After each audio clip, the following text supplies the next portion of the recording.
Hello, folks. Welcome to Live at 5, and we are indeed on at 5, and it is a freaking miracle. I'll tell you, I just spent 15 minutes trying to get the gosh darn computer to connect to the gosh darn internet, and it just got on there about 2 minutes ago. So I was about to be like, and articulate myself thusly, but I did not do that. So luckily, I'm able to actually be here. So let's go ahead and jump into a game as we get started. We get Arpad, good old Arpad. We'll jump with him first. Did not do that. So luckily, I'm able to actually. And here we go. Arpad currently doing well. We got dragons. We got lots and lots of dragons. We are seeing a Bane Lord. That's good to see. I haven't seen that since the days of Sir Prook. But we are seeing a lot of other kind of normal scout-ish stuff, I reckon. Nice shiny premiums. Motivating. All right, so he is currently almost in the top 25, which is freaking fantastic. Up against Jean-Louis 91, who is 71. Which, if my math is correct, is not as good as Arpad is doing, but still is in the top 100 legendary. You know you're in for you got a fight on your hands. Baldric! Hello, sir. Hello, good to see you. Wow, I mean, I tell you what, you have... you range wildly in your appearances. Sometimes it's like, hey, is it over yet? It's like, well, we're just saying goodnight. And then sometimes like, hey, here right at the dawn. It's dawn or dusk with you. That's the trend. Ooh, giant bat. And it looks like Jean-Louis 91 is going to fall quite quickly. As soon as Baldric came on, game over. Nicely done, Arpad. Nicely done. I can't say it's because I have such bad experience with scouts from my earlier days. I can't be thrilled that Scout is doing well, but I'm thrilled that Arpad is doing well. So here we go. Let's see. 11 p.m. Oh, that's right, Baldric. That's right. Well, you're even. Wait a minute. Oh, that's even worse than the UK. I forgot you're further. I guess you're further east then. Good gravy. Yeah, because it's. I think for Denise, it's only 9 o'clock for you, right? So Baldric's got another 2 hours there. So yeah, man, if you're not showing up early or on time, I guess you're doing a late. You're pulling in late night hours. My goodness gracious. I don't know how y'all do it. I could only do that when I was working a job that also had me doing night hours. As soon as I got back on this normal schedule, more or less, my late night shenanigans have taken a dip. I mean, I can still stay up if I need to, but it's very difficult. But hello, Denise. Good to see you. Welcome. It's crazy. Like the folks who are here the earliest are the one. Well, I guess that kind of makes sense because everybody else is just getting off work or making their commute.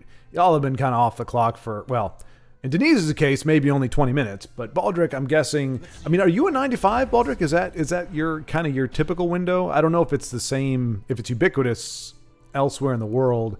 Obviously, there's many jobs here that are not 9 to 5. I didn't know if yours kind of adheres to that or if you've got one of those crazy jobs. A Scriptonite. I like the name. I like the weapon theme here. But we are watching Krakatoa. We're here to see Krakatoa. And I think we're going to see Krakatoa Belly G, that altar, because that's some dangerous stuff. And really, that's kind of the best value for it. Just kidding. Krakatoa making me look foolish, as all of you do. I'll fight to my last breath. Whenever I spectate. I just see a big Belly G, and I see a support. And I think, I gotta kill it. Denise, you can relate. I know that. I know you can. You're probably thinking the same thing. Beowulf, hello! Hello, shouting out or coming at us from the West Coast. Just after 10. Oh, I guess you had that time change. Because we used to be 5 hours different. Oh, no. You didn't have the change. I had the change. Right. I forgot. You were 5 hours different from me on Eastern time. Central time, you are 6 hours different. That's how math works. Okay. And Beowulf is, I believe, 2 hours behind me. So this is 2 o'clock for you, Beowulf, if I'm not mistaken. But yeah, good to see you. How are things in the rainy state? I took the motorcycle out for the first time, like officially. Like I had to do the ride from my sister's place to here, which is like 2.5 hours. Not a good time, by the way. Not the kind of motorcycle you want to be doing that kind of time on. Not the age, but you want to be doing that kind of drive on. So I took it out. It was 85 degrees and partly cloudy. And I'll say about 90% of the trip was actually very enjoyable. It was like the last bit. These are long lights out here. And the last little bit was pretty sweaty. You know, the point where you got sweat trickling down and you got your visor and your helmet on, you're going 45, 50 miles an hour, and you don't want to be like flipping up the visor and wiping sweat out, so you're just kind of dealing with it. It's like, that's not as fun. Typically, from what I understand, motorcyclists out in the state typically don't venture forward until the fall, like November, fall. Like November, December, January is like the sweet spot, and then after that, apparently it just gets hot again. There's a joke. It's like it has Kermit the Frog. It's like a meme. It's got Kermit the Frog with like a bottle of water, and he says something like, and remember, like it's hot between 11 p.m. and November or something like that. It was hilarious. You had to be there. Yep, Pacific. Yep, super sunny. Okay, bucking the trend. I can't be right about anything. I'm like, oh, Krakatoa is going to play Belly G, doesn't play it. I'm like, Beowulf, how is it raining? He's like, it's bright and sunny. So this is just opposite day, apparently, or incredibly poor instincts and life experience day. 81 degrees. Oh, that's gorgeous. That is gorgeous, especially if the humidity is kind of tempered. Tiago, hello! Blacksmith in the house. Oh, jeez, I got plosives into the microphone. Summer's excellent and consistent here. Oh, that's right. I remember that. Are you Tiago? When did you uninstall it? Was it I mean, I gotta believe that, in my experience anyway, anytime the game is uninstalled, it's a rage uninstall. Like, you never just install it because you're like, oh, I need more memory or I need more storage space in my device. Like, there's always, ooh, that's a great. Greetings, citizen Krakatoa. Hello. Good to see you and see you playing as well. It's getting spicy here, Krakatoa. Getting spicy. Kashid likes these. But that was a great prophecy there, too. And there goes the Billy G. And there goes the... You thought I was going to support, didn't you? But I didn't. And I wasn't going to. I was totally going to just say the douche. Absolutely. And Scriptonite is overdrawing. Krakatoa, I'm not sure if he is... just entered the tower, if he's looking to jump out of it, but let's hope he's looking to jump out of that and into the safe arms of the Stay Puft Atronach. But yeah, I'm just curious, Tiago, because you don't strike me as somebody. I mean, you do well with this game, so you don't strike me as somebody who would, just go like Tessel, goodbye Tessel, which is what I do. I mean, I don't snarl. I'm just like, eat this Tessel, and somehow I glean a small amount of satisfaction from doing that. It's like, I have power over you. You can't hold me. You're going to screw me like that. I will cut you out of my life. Don't think I won't. And don't think I won't put you back in my life in about a month. Oh, and for our UK folks, let me do this real quick. Degree ups.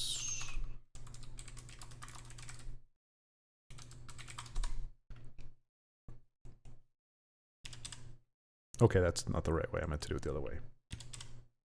27 degrees. It is 27 degrees for Beowulf, and just slightly higher than that for me. But why are we talking about the way? That's water cooler talk. We are out of work.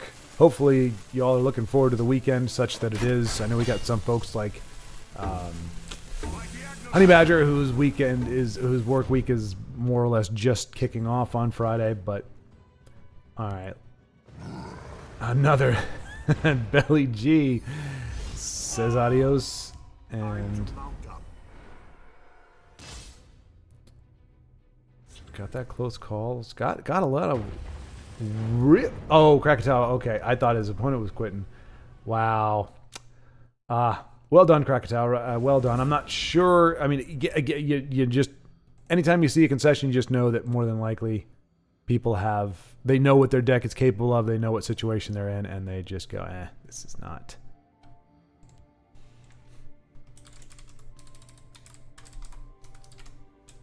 Yeah, we'll do Hell Friend, because that's our old.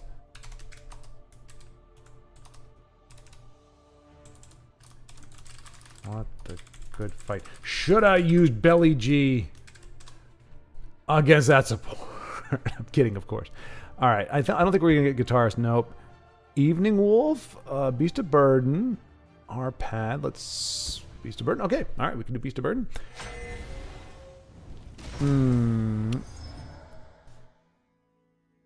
Baldrick, 81. I want that this Friday. It was hell here. 104. Wait. Hold up. 104? 104? Baldrick, I had the sense you were kind of in a more temperate climate. Perhaps, a little more like the UK. A little more rainy, a little more cold in general. 104 degrees? I'm in Texas. Southern Texas, and it don't even get that hot here. We ain't seen the upside of 100 degrees. Greetings, citizen. Beast of Burden giving JMBRW1 a hail. And we see why, because he's about to snuff the light out of JMBRW1. And JRBW1 is taking it like a chump, saying, I'm just going to rope you. Sit here twiddling my thumbs. I was going to try to think of something that insulting for him to watch, but our audience is so diverse that probably sitting there putting pineapple on his pizza. That's the kind of people that do that, by the way. There we go. Very important PSA. And still goes to a black screen. That is so infuriating. Oh, well. Oh, let's see. I love summer here. Very rarely over 90, little humidity, which still baffles me. How you can be on the coast with all that water and still have... and still have... I mean, I always thought Texas was dry as a bone. You think desert. It's hot, it's humid as heck because we just got the Gulf right there. So it seems a little unfair to me that some places can be on the coast or right, akin to the water and not have humidity, and yet some of us on the coast get stuck with it. So shout out Night Dark Wolf for kid. I just saw the notifications on the tournament. I think we have at least 9 people so far registered, and by we I mean the Tesla community. It's Night Wolf has put it together, and I think they're going to be recording this weekend. Hello, Night Wolf. Let's see. Doop-a-doop-a-doop-a-doo. The spirit of his grimoire goes with us. I only need one. Sounds like you've got a good turnout for the tourney, which is really cool. Yeah, and I believe the notification that I saw, Core Data is going to be one of the commentators. I think there'll be another one. So they've got at least 9, I think. And yeah, so it's not going to be a live stream. It's going to be kind of the way we did our tournaments, where it's people get together offline, the games get recorded, and then it gets streamed later on. And from what I understand, he's planning a quick turnaround. I know from experience, from an editing standpoint, especially that first bracket, that is a difficult thing. You're editing at least 5 or 6 games, best 2 out of 3, if you have a turnout like they do, and that's pretty rough. And then every bracket out, or every round after that gets easy. So how you decided? Will you be? Oh wait, have I decided? Wait a minute. Hang on a second here. Let me see. Doop-a-doop-a-doo. Joining us, we need 1 player for 16. Ooh. Ooh. Oh, I'm going to say you. Oh. Well. Well, I hadn't considered it based on my low skill level. But if you need 1 more, If we die, I'll have to try to work on decks for the submission after 5. At 5. Okay, Rump and Rufus. I mean, I could be fodder for the first round. just get, you know, stomped by somebody. Careful there. But hey, any of you watching, if you're not registered for that tournament and you've got a little bit of time, I believe it said it starts. I think I'm picking stuff out of the air here, but I thought it was 5 p.m. European time or UK time, I think. So I believe it would be noon for those of us in the States on Eastern time, and then like for me it would be 1 o'clock. Or 11 o'clock. Yeah. So anyway, if anybody wants to, you would be much better for the tournament than I would, but we'll see if I can get registered there. I would like to give them an even number. And ironically, that was the reason the very first tournament we did on, you know, for this, after the Discord got set up, I wasn't planning on being in it. The only reason I jumped in is because we needed a last person and nobody else played. And of course, I went on to win that one handily. Didn't even break a sweat. Rocked everybody's world, and people have been hating on me ever since. They hate my talent. They hate my gift. All right. Night Dog Wolf, not in too bad. I mean, with 4 Magicka, that's not great, especially, I mean, you can't play the Dremora. I was going to say, you want to get another guard down if you can. Just in case these wolves are riding goblins, or goblins are, not goblins, orcs. Orcs are riding the wolves. Let's see here. Let's see. Doop-a-doop-a-doo. Michael Bailey! Yo! Yo and hello. That reminds me, have you ever watched Maximilian Dude? Yo! Video games. He's a fun guy. Does, as I just said, does a lot of fighting game stuff. So if that's your thing, if that's your jam, check out Maximilian Dude. Just a fun guy.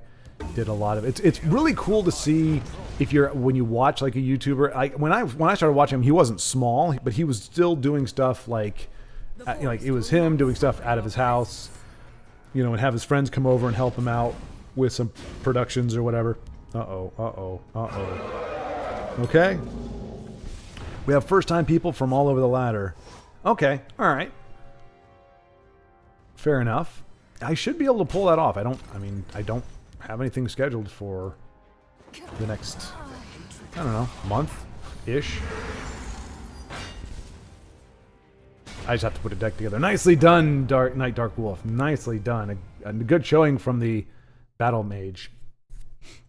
Yeah, I don't know what decks I'd even bring in, though. That's the thing I gotta... Okay. I'll rebrief myself on the rules and procedure and get my stuff to you as soon as I can. Here we go.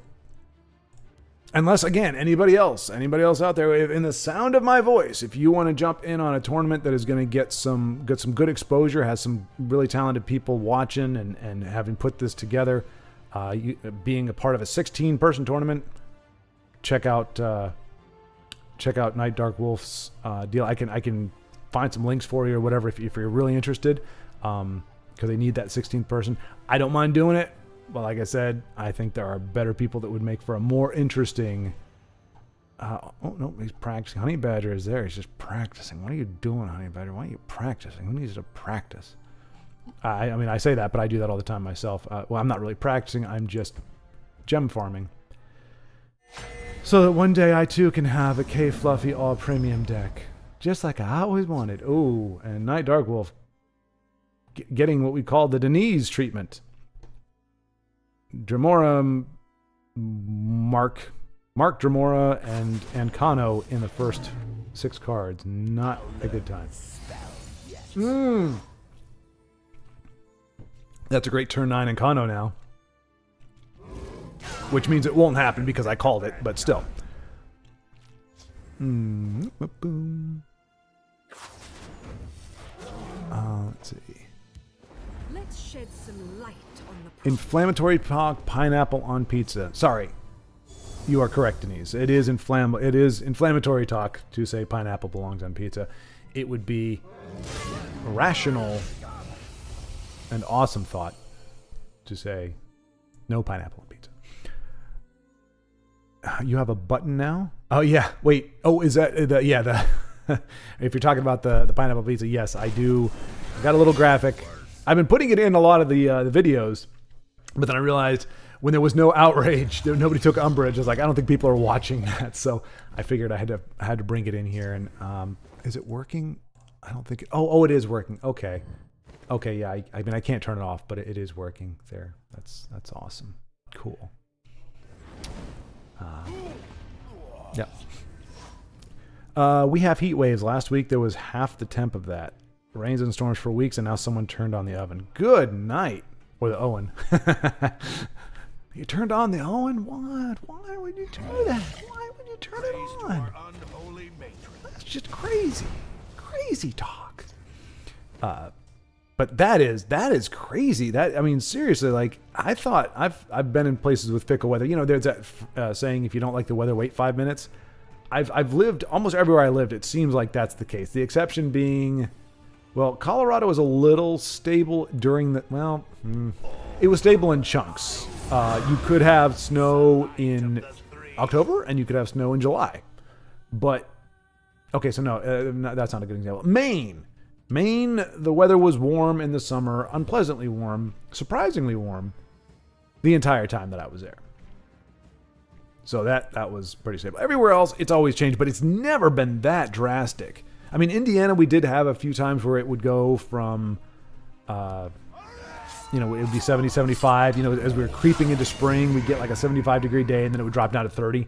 We had a lot of that. A lot of people trying to plant their stuff, and it dies because the first frost hits at like in May.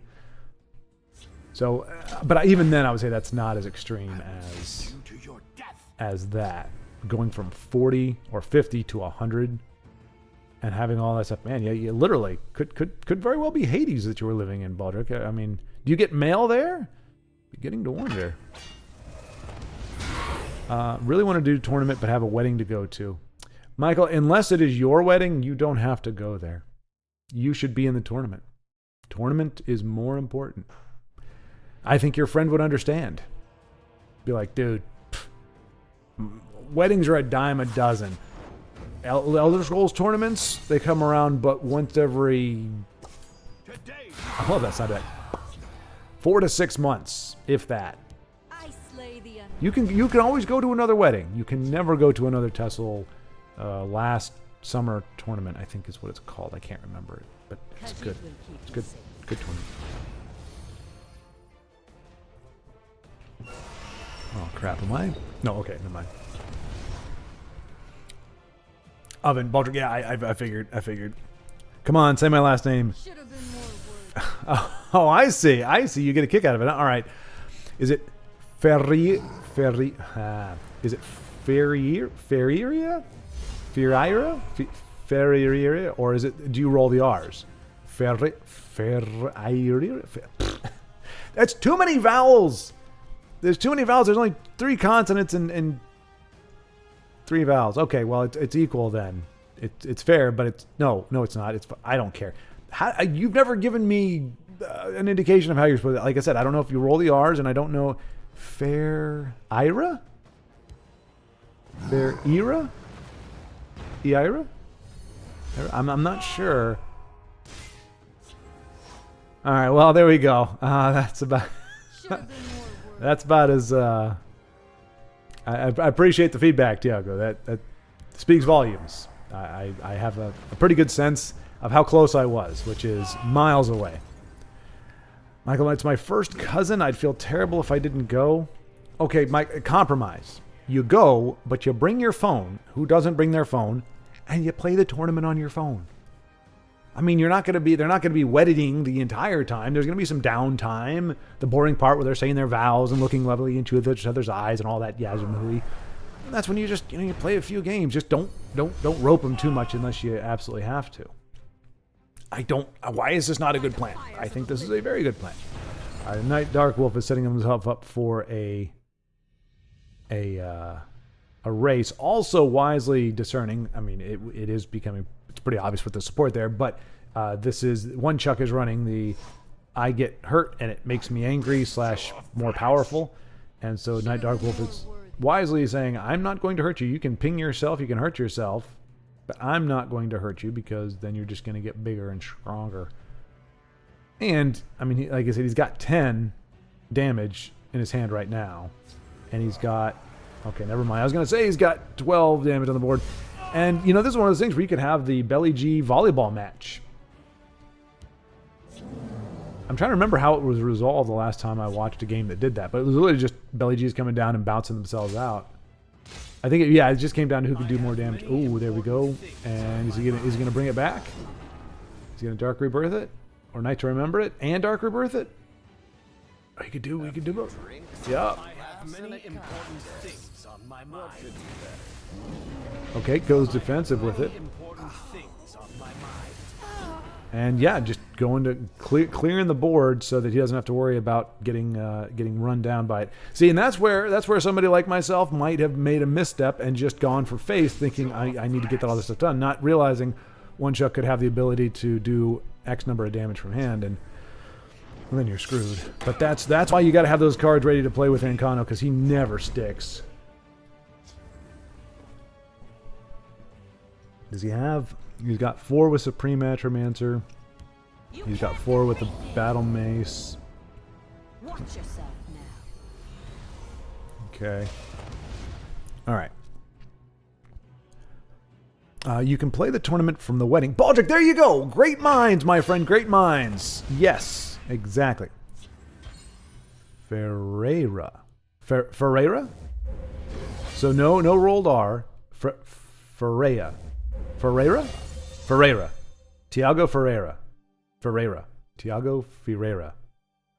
Tiago Ferreira. Tiago Ferreira. Ferreira.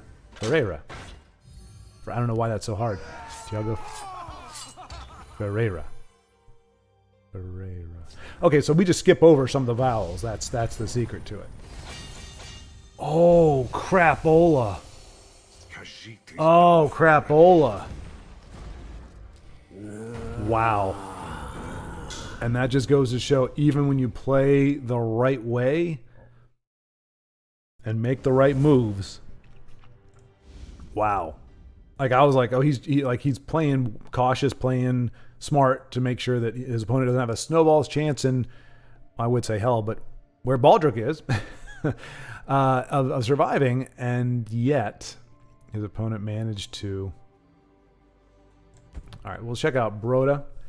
Trying to mix in a little Azura. It makes me wonder sometimes if there are not at least two different worlds of like Tessel players, because it seems like we very rarely do we see the gods people. We very rarely see Azura people. We see friends. We see NPO. I'm trying to think. There's one other one that I think we see a decent amount of, but a lot of these other ones, we know they exist, but you very rarely see them playing. It's very rare. Oh, Ignacio 16. I recognize that name, Ignacio. But as is my custom, I cannot recall if I remember him fondly or despicably. He's running invade colors. I don't want to assume the worst, but.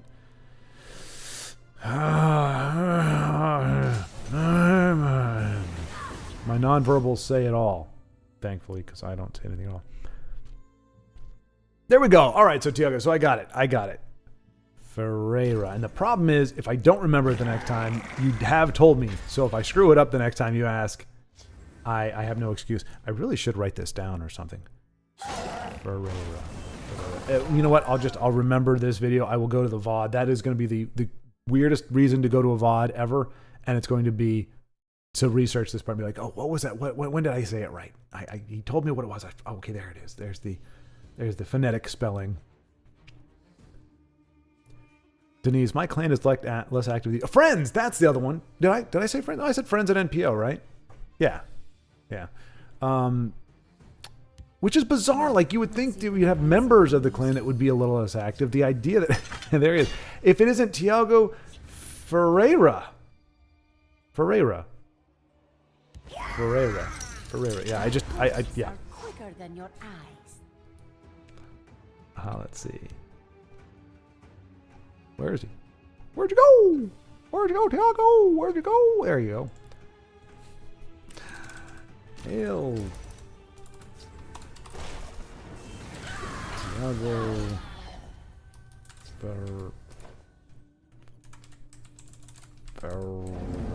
My paws are quicker than your eyes. By the 8th, they will meet their makers. I don't know if you're seeing that or watching it or if it comes up on your messages, but there you go. That's my writing out my struggles. This should help you. Oh, Shadowfen, you are so ironic. Like, there's never a time where Shadowfen is helpful to your opponent's card. Never. Well, okay.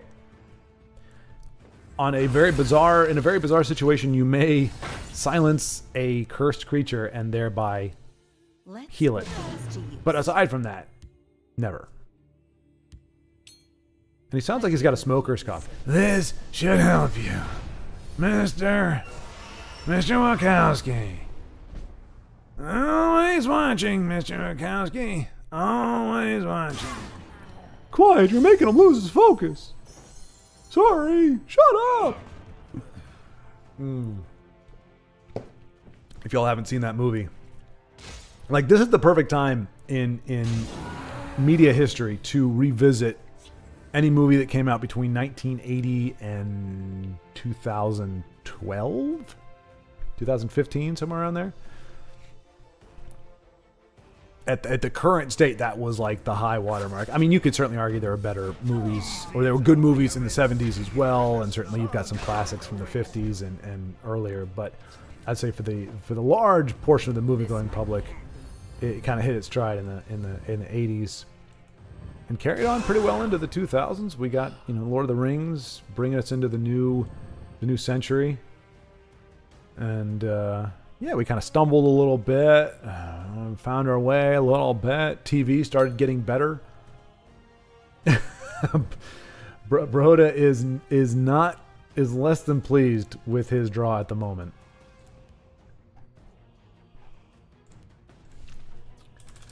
You must be. I'm trying to think how they say this. Practicing your draw the way I do.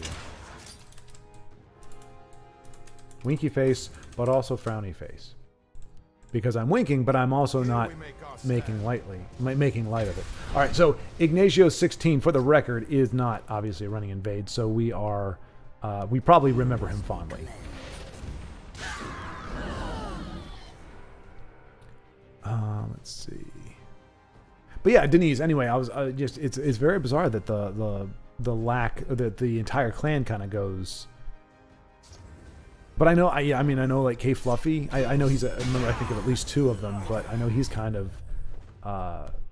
not circulating quite as much. I mean, really, man, if they could just do one really good expansion, like, and not even like a big one, not like the biggest stuff we've had, like I don't know, 10 cards maybe? Oh no, two cards for each 4 cards for each attribute? 4 cards for each attribute. Doesn't even have to be a new mechanic. Just 4 cards that are balanced, that are good in each attribute. And you could get folks like K Fluffy. Like, you could get a tournament with, fill it out, no problem. Just a little bit of fresh blood. Just a little bit.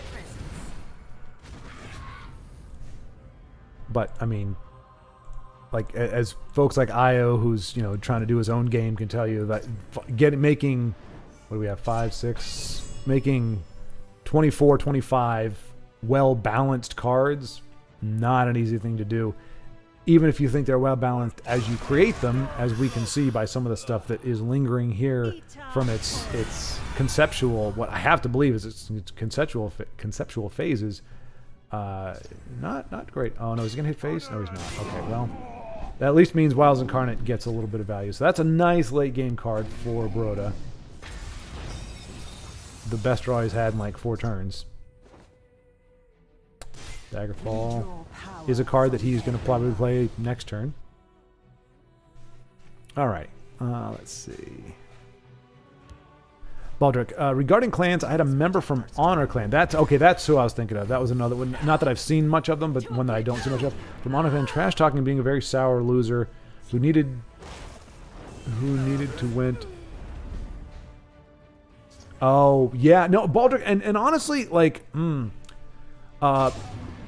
I'm never going to, because it's almost. I would say it's not impossible, but I think it's very rare where you have a situation where an experience with one person is indicative of pretty much how the entire group of people. However, we're breaking that down. People that wear black shirts, people that drink Zevia, whatever it is. But I actually do distinctly remember this exact same thing what you said, Baldric. The irony, it might even be the same honor guy, but it was somebody with honor, actually several times. Might have been a different person. I just remember seeing honor because it's in big bold letters, and I'm like, it makes it very noticeable when honor ropes. You're like, how is that? Like, you need to change your name. Like, unless it's an acronym for horrible honre nincompoop of not retribution. What is that called? What do you call it? Not reputable. Something. I mean, it's a negative word, obviously. Oh. Whatever. Anyway, you get my point. The joke is dead. It wasn't even much of a joke. Ooh, a little crater crush action there. Or are you going to spit out a 5-3? Or are you going to belly G? Hey! If I guess every card on the board, eventually I will get it right. Well, K Fluffy, after finishing Premium Collection, probably has something to do with it. Yeah, exactly, Michael. Yeah. And I always felt bad because that's the truth of the matter for me. If I were to have all premiums... Oh, wow. Oh my gosh, Broda. I think we can all, if we just have a moment for Broda. Wow. And that's probably game. Ignacio probably has a way to crush, or a way to get 1 point of damage in. Broda, I'm so sorry. Oh, jeez. This hurts. If it is, it isn't the funny guy who uses Vivek. Yeah. Well, the short answer is Ignacio 16, unfortunately. Wow. And honestly, you might be doing it just because it's a premium. I mean, I doubt it, but that's how I roll. I'm like, I get a premium, like, ooh, here's a card I never played, but I'm going to play it now because I got it in premium. And it looks shiny. But yeah, I always felt bad because if I didn't, because I had to be honest with myself. I was like, if I had a full collection of premium, I probably wouldn't be playing, because I'm kind of still playing for that, just to make my decks all shiny and stuff. That said, I would say K Fluffy has probably plumbed the depths of this game far more than I have. I have just grazed the surface. So he has a better excuse for bailing than I do. He's also, he's got a lot going on in his life. And I mean that in a good way. I don't know details. I just know, he's I don't know how much you want to say about anybody. We'll just say, he's got healthy relationships that he needs to invest in. So, unlike myself. So wait, is Ignacio now? So maybe, unless somebody oh no, did I get disconnected? No, I didn't. Okay. Okay, I'm not disconnected. Are we really? No. What are we looking at here? Is he really? Oh, I guess he didn't have it. Okay, so apologies. At first, I assumed the worst, but I just assumed that Ignacio would have that 1 point of damage. He didn't have it, and so he chose instead to. Oh, Broda. Oh, Broda. Oh, Broda. Oh, come on. You don't need to do that much, buddy. Just silence Vivek and call it good, my friend. Wow. Yeah. God's not God's not a fan of false guys. He's like, Vivek, sorry, that ain't no god. What a top deck. Ooh. All right, so the salt was flowing pretty strong from Broda, and I think Ignacio is now currently feeling the burn. We might not see him. He might. Wow. What?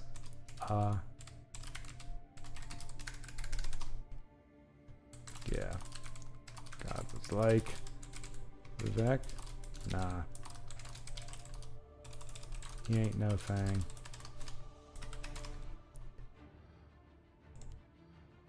Let's get rid of the rust here. All right, Tiago.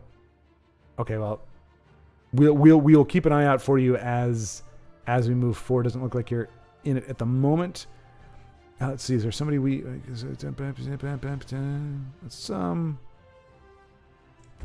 check. Go to this here. All right. So Denise says Banana is focused on music, so hardly plays. I hardly ever see Rimmon. We used to have 20 active players. Wow. Down from 20 active. And Denise, you're probably the only, I mean, because you're still active. Plenty. So it's, I guess, pretty much you. And then there was one. But yeah, I forgot Banana does have, he's got the music stuff. And even, I mean, and, you know, he showed up a few times. But he's also, you know, he's got relationships and stuff to work with. So I mean, when you think about it, it really is kind of, oof. I mean, he's got the crushing blow. Even if Marld has what he needs. There you go, Beast of Burden. I'm not too worried about that last rune break because I got myself a bottle I can chuck him out on it. Take that, you. Here's my crushing blow. I'm not implying that he was inebriated. I would have no way of knowing that, but there we go. All right, Tiago Ferreira. I was bilingual now. I speak in languages and didn't know. Thunder Guru. The sadist. What is it? The song, is it Thunder Strike? Thunder something. Thunder. Baldric, I'm sure you know this. Or Beowulf maybe even. Thunder, it's something thunder. Dun dun dun thunders. I can't remember the word. But, I mean, it can only be so many things, right? It's not going to be thunder salami. It's not going to be thunder raisin. Can you tell I'm fasting? Every word I think of is a food. Let's see. It is getting better, though. I'm actually not even all that hungry anymore. It's like my body just kind of gave up on whining. It's like, you know, if you know, well, car alarms are not sentient. But if they were, and you just ignore it long enough, you'd think it just gets tired. It's like a child throwing a fit. A 2 or 3 year old going, and you just go, you know what, cry yourself out. You know, you're not hurt, you're not hungry, you're just, you know, maybe you're tired or whatever. You just let them do it, and they wear themselves out. And that's how I think of it. Crap. Oh, like the hunger is going, hey, I'm hungry, and then when you don't feed it enough, it's like, okay, fine. If you're not going to listen, I'm not even going to talk to you anymore. Fine, just don't eat. Screw you. I'm totally okay with that. I still got another 9 days? No. 10? How many days are in June? This is the question. Oh, good. It's only 30. Whew. Okay. So, yeah. Tomorrow will be down to 10 days. Not that I'm counting. 9 days. Not that I'm counting. Not that I'm counting. Not that I care. It's totally fine. Anywho. All right. Denise, I was using Vivek in my Naughty Tribunal deck earlier. Funny to copy him.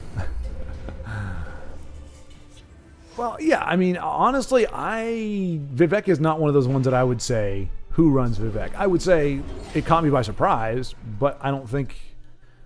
I mean, look, it's a 5-cost 5/5 with a pretty big upside. So I think it has a decent place in a variety of decks. You just can't rely on it to bail you out.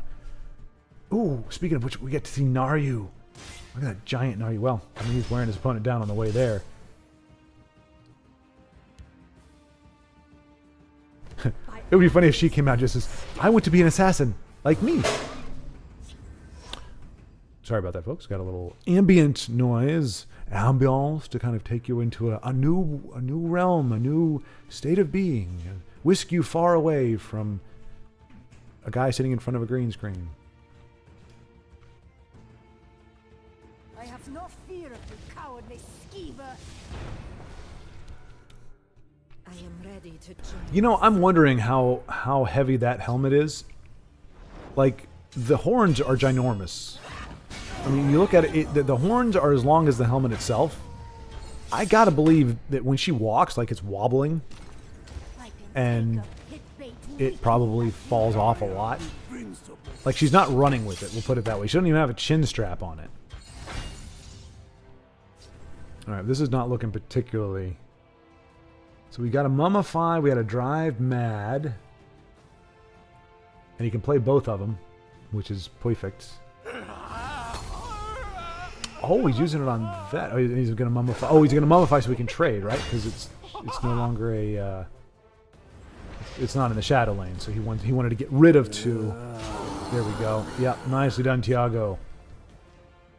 So still those Relentless Raiders with their ridiculous helmets, but that's all right. They're bleeding. Don't let up. Kind of accurate, but at the same time, ooh, oh dear. Well, that can only take out the 1-2. Oh no, it'd kill her. Oh, he's gonna do it. Oh, I guess he has to. Do you not? Mummify, at least she can't attack face. Oh no, okay, he's just gonna get rid of 5. That makes more sense. A lot of smoking creatures in this game. Show me what you And what is it? No, is not Tiago. Thorana is one of them. Well, do you see this? I'm gonna do something to you that you're not gonna like. I'm kind of a pain in the butt. I got a big body. I'm thick. And I'm evil, which is the worst kind of combination you can be. Alrighty. Bodybag BZ, hello! Hello, good to see you, sir. Warning, the Gauntlet is full of control. Okay, good to know. I will be doing Monday's video here in the next couple days, and it is good to know that the Gauntlet... Granted, well, you know, the way it works for me, I'll hop in there and I'll be like, alright, I'm ready to go against control, and then I'll be like all aggro. But it is good to know the lay of the land, at least as it stands now. Michael Bailey, yep, clutch, absolutely referring to Broda being able to summon the silence creature. Like, very few other cards would have probably worked in that situation. And what are we seeing here? This is looking kind of... Oh, wow. 4, 5. Okay, so he's 1 away from... No. Yeah, he's 1 away from death. With Fell the Mighty. And he can play Fell the Mighty and... Oh, he can play several things, actually. But Thunder Guru, if he's got... Thunder Strike! That's what it was! Thunder Strike! Wait, did anybody say that yet? There it is. Okay. Well, I just thought it. AC/DC's Thunderstruck. Yeah, Thunderstruck. Yeah, but okay, not Thunderstrike. I was close. I got there. I got that close. 4 Empires, 3 Telvannis. Yikes. Oh, that's disgusting. Okay, maybe I won't do a Gauntlet run this weekend. I'm not sure I've got the fortitude. What am I drinking, Baldric? I am drinking. It's called Zevia or Zevia. I think it's called Zevia. If you were to drink it right next to its counterpart, it would not... Oh, Razzle-ma-dazzle-ma-dazzle-ma-dazzle to finish it off. Man, Tiago, that was a good run. It was just... Yeah. Halalo has too much reach to feel comfortable in a situation like that. All right. See if Broda still got luck, the Lady Luck on his side. Let's see... No, but there is a Chanter in play, which is not great for Broda. Garnag is a nice one against what is clearly a Tribunal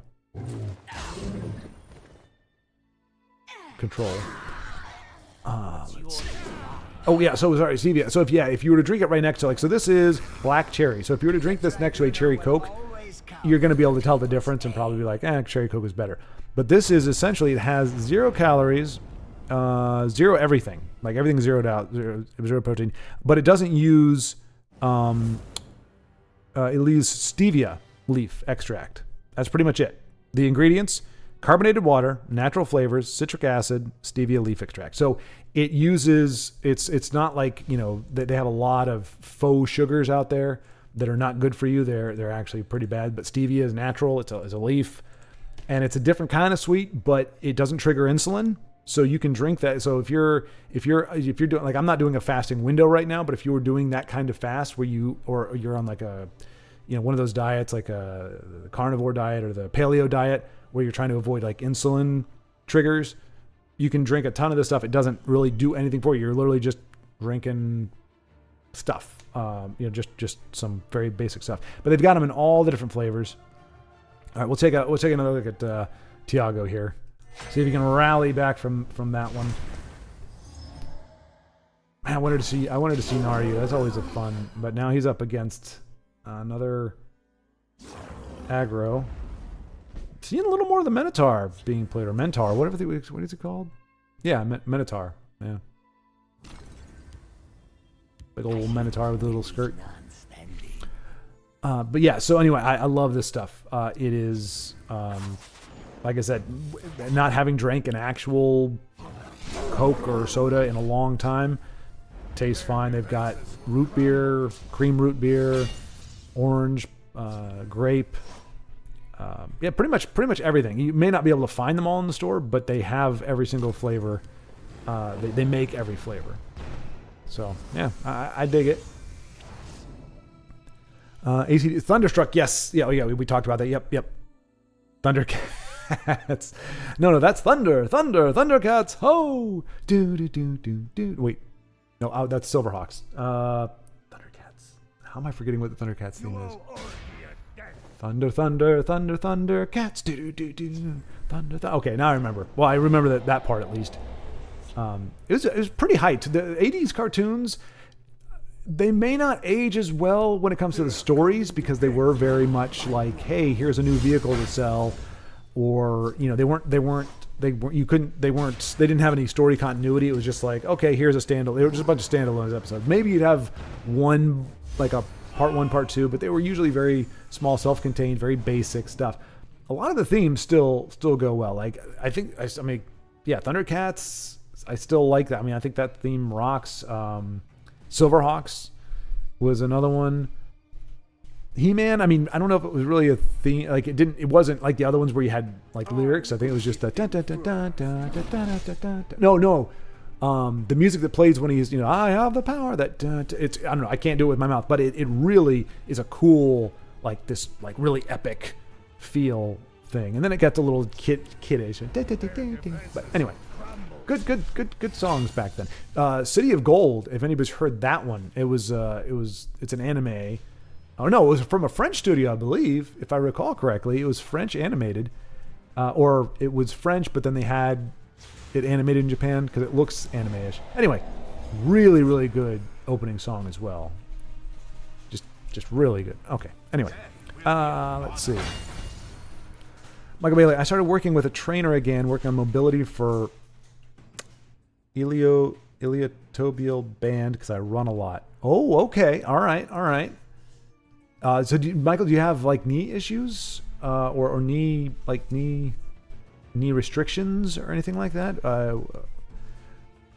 Body bag, weight training over cardio. There is something. I lift weights, but I like sprinting. Okay. Yeah, I mean, and that's the thing. The what do they call that? It's not circuit training. Oh, maybe it is called circuit. It's like circuit lifting, where you essentially do a bunch of different muscle building workouts in a circuit, and you get cardio as you're doing it. You're not just like running for 3 hours or three miles. You're actually like, you get. I mean, I did it for a brief time. I think it's what like CrossFit and stuff is kind of on. But you're oh wow. Oh. So Tiago has gotten close twice now. Got his opponent down under 10 or at to 10 or thereabouts. But the opponent just has what they need to push that extra little bit of damage the turn before he's going to close it out. So that's one of the, I mean, and honestly, unfortunately, that can be a trend for an entire day. You like to think that it's only, okay, that's a fluke, right? It's not going to happen again. But you see that happen that many times, it could very well be a theme. And That's when I'm like, peace. And by peace, I mean screw you, Tessel. Don't uninstall the game, Tiago. Don't uninstall it. I know you've got more fartitude than that, but all right, we'll take a break there. We'll jump back on the Krakatoa. 95. And this is the second time. I'm guessing it's from Mudcrab or something. So remember we watched. I'm trying to remember what it was now. They were playing an archer, deck, and had it was Dano. It was playing this archer deck that had. It looked like it had an altar in it, and it actually did really well until he got to a certain point. He kept drawing sweet rolls off of it, and I was like, wow, that's crazy! Like throwing an altar in Archer, like that's unheard of. And he's like, oh, I got it from. Oh no, Poopstone! Oh gosh, you know what Poopstone makes me think of? Yeah. No correlation, just kind of thematic similarities. Should have been more worthy. Cowardly skeevers. Oh my goodness gracious! 3, 4, 5. Oh no, Tiago. It sounds like he's not. Ooh, look at that. That's one of the. I mean, it's not the only time, but it is one of the first times I've seen. What? Did not have enough to go. It's 10, 11, 12. I don't know that he needed to trade. Could he? Did I miscount Krakatoa? I thought you could have just gone fake. When you traded, you gave him a little more health. I thought you could have, because that's 10, 12, 13. That's 13. I guess maybe if you're watching out for prophecies, perhaps. But yeah, Oh, there goes Poopstone. Yay! Thank you, sir. Maybe I think Krakatoa did that because he knows that it does my heart good to see Belly G take out Poopstone with his mighty club that somehow does slice damage to stuff. Let's see. Damn, now I want a Black Cherry Fago? I'm not familiar with Fago. What is Fago? Is that a brand? I'm guessing that's a brand. I'm not familiar with Fago. I've heard of, was it not Fruitopia? Well, there's there's a bunch of different brands. It's one of those days. All right, well, we'll take a peek in there. See what he's facing now. Cities of Gold, love that cartoon. Awesome, Baldric. I thought it was a safe bet you would have heard of that. Yeah. Honestly, I haven't actually watched it in a long time, but I do have I got the intro is in my music mix. It's great by itself. It's just a really good freaking song. But I remember liking it as a kid too, but it hasn't aired in forever. I'm not sure if there's a DVD collection for it or not, Blu-ray collection or what have you. But I liked it growing up. Some ways ahead of its time, you might say. Let's see. I haven't done any cardio in 10 days because of the heat. Nah, the band is just tight and it makes running faster, harder. I got you. Okay. Yeah, body bag. I haven't run either. I think I told you all. So I haven't run in about 3 years. Like literally haven't run in 3 years. You know, I've walked and I've ridden a stationary bike, but I haven't jogged or run in like 3 years, other than like a quick little run for, some small thing. And when I got here, I got all excited. I'm like, yeah, I'm going to get in shape. I'm going to do this. It's going to be hot and stuff, but I love it. I'm just going to eat it up and training. And the first day out, I ran 2 miles. I did one mile, walked, ran, and then walked again to cool down. And I felt okay after that. And I gave it a day to rest. And then the next day I felt a little something in my right leg, but it wasn't like shin splints or anything, the normal stuff. And I was like, maybe I'm doing all right. So then I ran another 2 miles. And the next day, my knee is going, why? So both of them, but pretty much the right knee is just completely, it's one of those things where, especially if I run After about 5 minutes, the pain kind of goes away, but then it comes back as soon as I start walking. So it's just not a great idea to piss off your joints like that. So it hasn't been so much the heat for me, but it has been an injury that just came from doing, like, I should be doing like an eighth of a mile, you know, for a week, and then bump that up to a quarter mile for, you know, after another week, and then gradually go on from there. But I just kind of jumped in. I got a little cocky for my highway run that I did. I'm pretty sure that was at least 2.5 miles of running I did, because it was about 3.5, 4 miles to the accident, and then I had to walk. I was trying to jog back the entire way, but I wasn't in the shape to do it, so I was jogging most of the way and walking when I had to catch my breath. But I got done with that, and the next morning I was fine. So I was like, all right, well, clearly I'm not as out of shape as I thought. Well, that's not the case. So anyway, all that to say, I can understand the desire to run, the desire to be mobile, and be restricted either by tightness in the knee, which at least that sounds like has a solution. You got a trainer that can help you get that loosened up. Or then if you're kind of a weenie, you know, and you don't like getting hot. See, I don't like getting hot when I don't want to get hot. If I walk outside and I'm wearing like a nice polo and a pair of khakis and I'm going out to dinner, or I'm just trying to run to the store, I don't want to get hot. And any little bit of heat is gonna aggravate me and irk me. And if I start sweating, it's game over. But if I'm going out for a run, I have it in my head, I'm going to be sweating like 10 pounds of my body weight off just because it's so freaking hot. But it's okay, because that's what I'm there to do. So I can handle the heat if I'm there to handle the heat. But if I'm there to just try to not be hot, I don't handle the heat very well. It's a psychological thing.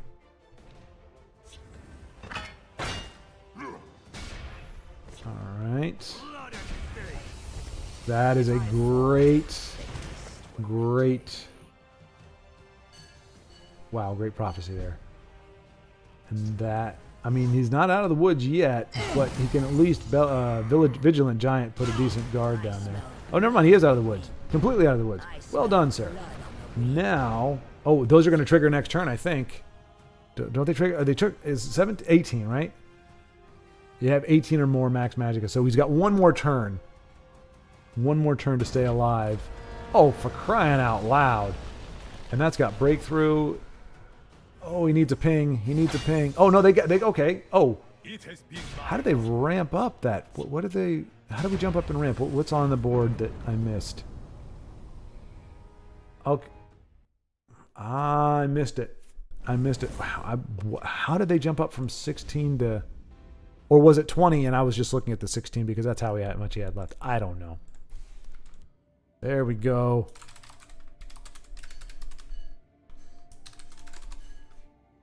It looked dicey there for a hot second, but never doubted him for a second. I never doubted you for a second. Wonderful. Oh! Ratopia. Ratopia, man, it has been a long time since we've seen Ratopia.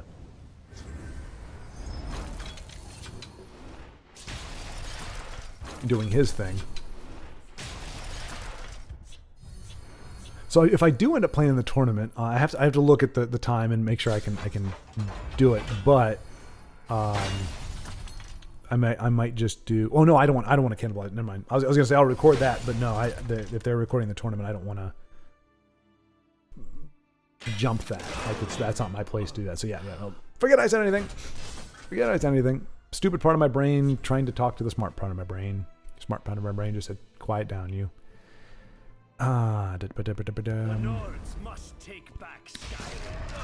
Baldric, referring to Cities of Gold, has not seen it either since his childhood. Yeah, that's one of those ones they really haven't brought back, and I'm not sure why.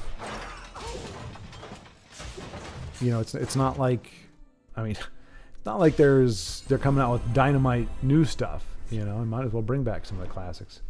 All right, Vortex, we see neutral, and it's weird that I don't know why it is, like Spell Sword is probably one of the least run attributes out there, but it's got to be hands down the most frequently paired with neutral. I'm not sure why that is, but I think, like, yeah, I don't think any other color combination gets paired with it. I'm off the top of my head, I can't remember why. There's got to be some synergy that it has with with that color combo, or a specific card you get. But like Edict is and Ratapia, yep.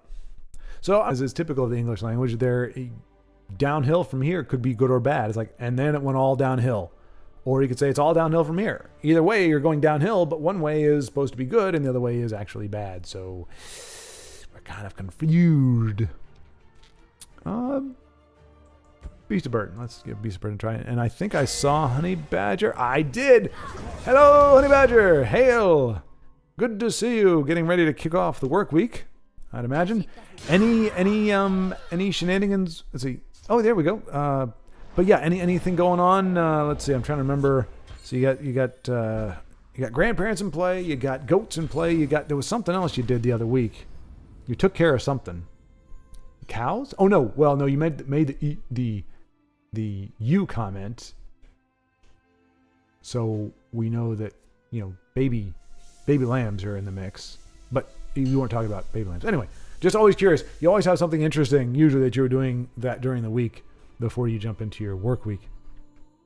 But good to see you. Good to see you.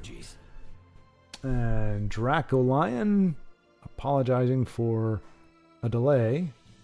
Hopefully. Nah. Like, I mean, that's next tier trolling right there. It is. He's actually... Wow. All right, so Draco Lion, there is really no excuse for that. May the hist aid at all. At all. An unfortunate mistake. What the heck is this? Are you a child? How? See, this is embarrassing. This is embarrassing. A legendary player, top 500, acting like a freaking child. Unbelievable. Seriously. Like, where are your parents? Wait. Oh. No, I apologize, Draco Lion. I apologize, Draco Lion. Beast of Burden. What was going... Oh, my gosh. I feel like... okay. Humble apologies, Draco Lion. He was taunting because Beast of Burden... I'm guessing was stuck. So my apologies, Draco Lion. I started going off on this whole thing. Boy howdy. This is why you don't point fingers, folks. When you point one finger, 3 points. I'm legitimately incredibly embarrassed right now. Legitimately. So 100% apologies, Draco Lion. In my defense, had you in fact been just spamming emotes while you were opening, then yes, you would have been a turd muffin. But no, that was... and knowing... Well, I don't know Beast of Burden, but knowing as much as I know about him, I'm guessing it was a connection issue or something. But yes, no, my apologies to Draco Lion. It was essentially just commenting, saying, hey, are you there? You gonna play? You gonna do this thing? What are we doing here? So none of that looked particularly good. I did not look particularly good in that. Boy, is my face red. You can't see it because I'm also sunburned, so I'm perpetually red. But boy, howdy, boy, I got on my soapbox, didn't I? Oh boy, I was spitting fire. I was using borderline profanity, all for nothing. What a fool I feel. Just goes to show you, folks, even when you're, for all intents and purposes, perfect, you can still have moments where life trips you up. I just assumed that it wasn't our guy doing it. It's my faith in humanity that's to blame, not my rash leaping to judgment without actually watching what the crap is going on. All right, let's see here. Michael Bailey, I'm opposite. Hate cold, made more ironic given... Oh, I'm opposite. I hate the cold, made more ironic given I'm entirely of Northern European descent. Yeah, I guess that is. There is more of a...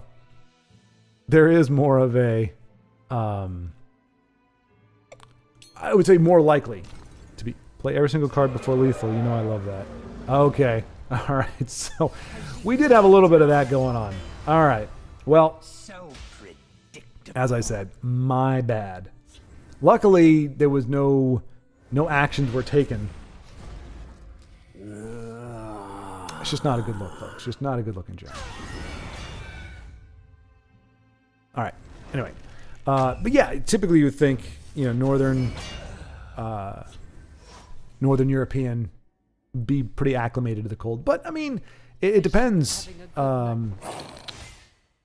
Wait a minute. Well, Michael Bailey, depends where you were raised, because you could have that blood in you, but if you were born in like Florida or something like that, your body would be adjusted to heat, and the cold would be much more difficult. So unless you grew up in Northern Europe even though it's in your blood, because my dad, when he was in the Coast Guard, he lived in Alaska, and when he came back, he was hot, like hot for like 6 years, because Alaska, it was so cold, and he was working in the Coast Guard, so he was out in the elements, so his body got used to the cold temperatures, and oof, that does not feel good. So yeah, so it took his body to adapt to the basic mid East Coast weather.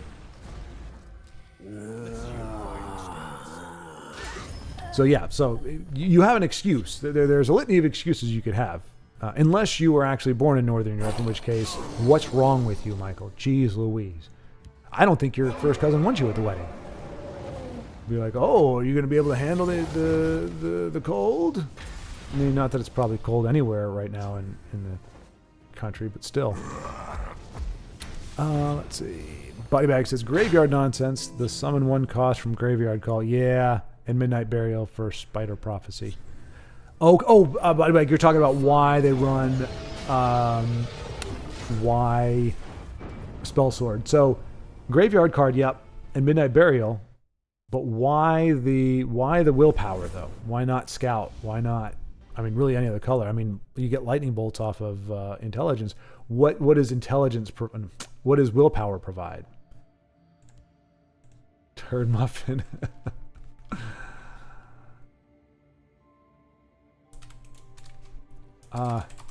It's a term of playful derision. That's the best way to put it.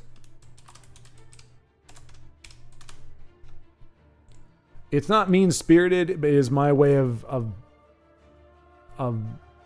saying something without having all the...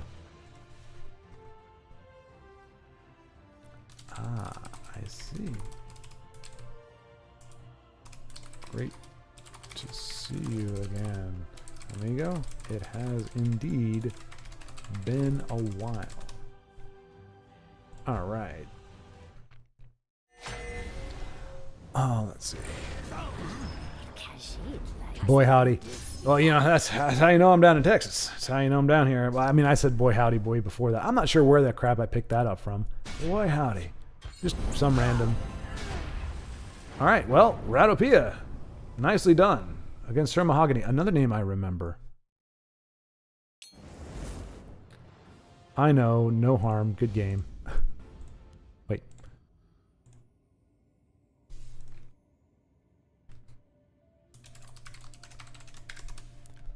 All right. Let's see here. Okay, no friend request. I always have to remind myself to do that.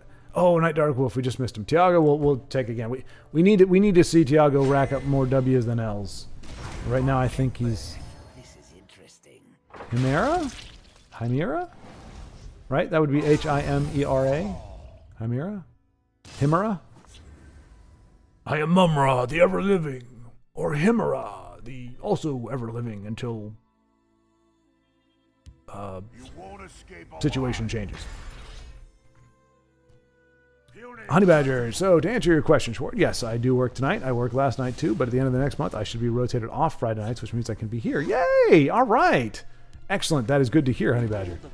Be here all night without driving to work and all that. Yeah, no, I thought I remembered, but didn't we talk like you do the it's 3 12-hour shifts on the weekend? Sometimes Evade, Goblin's Workshop, that broken... hang on a second. Oh, crap. Did he bail? Where'd you go, Ratapia? Where'd you go? Ratapia, where you go? There you are. Sometimes Evade Goblin's Workshop, that broken things on my nerves, but I end up by getting back. Fair enough, yeah. There is a myriad of naughty dirtiness out there, but luckily there are enough stalwart kosher players that you can still enjoy. And I'll say the queue is still moves quickly. Like I thought we were going to get to the time where like you're having to wait, 3 or 4 minutes, 5 minutes to queue into a game. However small our player base has become, you can still queue into a game pretty darn quick. So I think that's just great for the community in general. Like we've got enough of us out there playing at one time that you can almost always find somebody to queue up against. I mean, there are anomalies here and there where you're like, wow, I'm in the Gauntlet and it's been like 5 minutes, or not 5 minutes, like a minute and a half or something.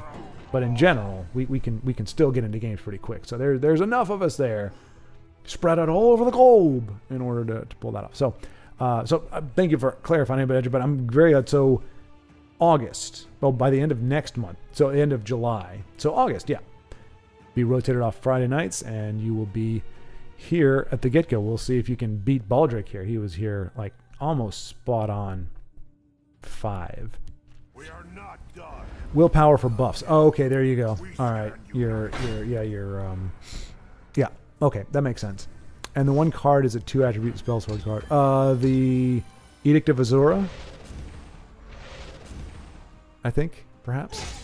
It's the mini necromancer. No, okay, never mind. It's the mini necromancer. Summon 1 card from graveyard. Yeah, no, that's a good call. I feel like I don't see that very often, but I 100% understand why that would be an appealing thing. Or the synergy that it would have. Perhaps more so than any other color. Any other color would be kind of arbitrary. Honey Badger has a question which means it's going to stir up controversy, but here we go. What is your favorite unique legend? Okay, never mind. And it's actually legend related. Okay, so I was prepared. I was prepared to gird up and go into battle, but we're not going there. So, unique legendary card in the game, meme or meta doesn't matter. Unique legendary card in the game. Bodybag says, Michael Bailey says probably Abner Tharn. The 5/5, 6 cost 5/5 that triggers the summon effect of anything on the board. It's a very, so, but here to clarify, so are we talking, like, are we factoring in art, function, or something else? Because, like, but that's a good question. That's a good one. I mean, Abner is a great one. He's very flexible. Very flexible. I'm ready for anything. You can't win. Any body bag, any blue unique. Okay, so we limiting it down to one of the attributes. So hey, you heard it here. Body bag is a Thorana lover. Body bag loves Thorana. How do we feel about that, folks? How do we feel about that? Oh, body bag, I'm so happy. Oh, do you want to join my army of weird, pasty-looking whatever the crap I am? Huh. You're going down. So far, I have to agree with Michael. I won't go with Abner over Thorana. But a meme card, the horse armor. Didn't even know that card exists till this year. No kidding, Baldric. Really? Yeah, no, that's I don't know how long it's been around, but yeah, I remember when they released it. And honestly, it's not bad. It gives any card you want, you get to see it in premium. So, I mean, it's superficial, and it does. It gives you an extra +1 to your health, so it's not worthless. But yeah, it's like you said, meme card. That's a good way to put it. Adoring fan. That's a great meme card. Yep. Let's see. If it's unique, it is unique. Baldric, yeah, you only get 1 horse armor if I recall correctly. Oh no, wait, you can't have 3 copies. Okay, so I did not recall correctly. I was wrong. Second time I've been wrong all day today. I don't know if y'all have been keeping track, but really, every single play I called the wrong card. I got all up in arms over somebody who I thought was being a meanie weenie, and I was wrong about that. And now I'm wrong about horse armor. I think I've only ever run 1 copy because I'd feel weird running more than 1. And I've never run it in a deck that I'm actually trying to win with.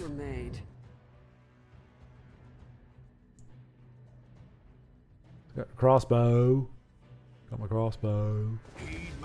Dang, look at Tiago with freaking 22 magicka. My goodness gracious. Strike that. 23 magicka. No, 24 magicka. 25 magicka. Oh, jeez. He's going to be huge.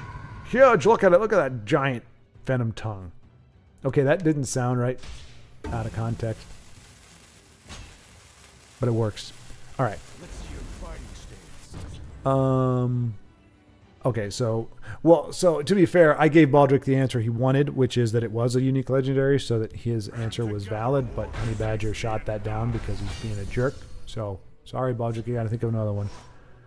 You're going with Adoring Fan? For me, it's a toss-up between Ungolem and Cadwell, probably. Okay. Killing you will make an excellent They're always an story. auto-include for me. Favorite all-around. Yeah, no, they're... I'll be honest, I mean, I whined about it on one of the last videos. If Ungolem did not summon those assassins as regularly as he does, I mean, if you go 5 turns after summoning him and you don't have one, something went wrong. Okay, honestly, I missed the very last play of that. I'm pretty sure we won. Tiago, I don't want to congratulate you if you didn't win, but I'm pretty sure you won because you got all beefed up and everything. So I'm pretty sure you got the W there. Sorry. Sometimes I'm talking and I'm watching at the same time, and I'm actually perceiving it. Sometimes I'm watching and my brain doesn't register what I'm looking at. So I'm watching the game, but then my brain is thinking about Abner and Thorana and the horse armor being a non-unique legendary or non-unique. Is it even a legendary? I think it is a legendary. But anyway, we're at work, but we made it. Nice, Dano. And referring to himself in the royal we. So I'm glad you made it into work. I'm not thrilled that you're just getting to work now. That's kind of late, you know. It kind of sucks. When I had to do the late night driving thing, we were always behind people. So everybody was going into their weekend. I was. Wait, Nightwolf. Wait. Oh, hold on a second. He's. I know. But it's Abomination Scout. No, I'm never cleaning my name. For the shame. For all to see. It's all good, man. There's nothing wrong with what we're seeing here. I mean, Abomination is Abomination, but... And Night Dark Wolf says, hello, chat.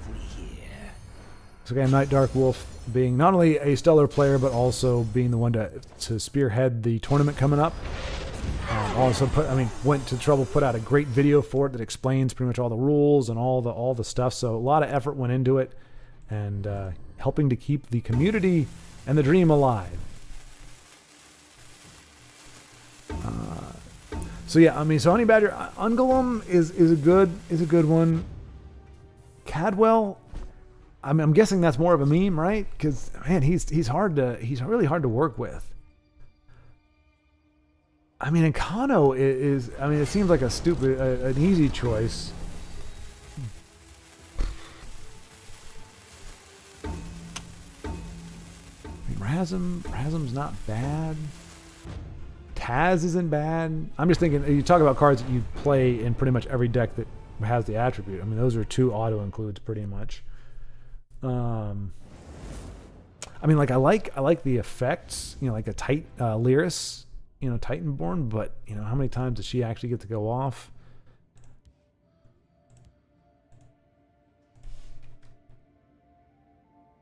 Let's see. Well, I know.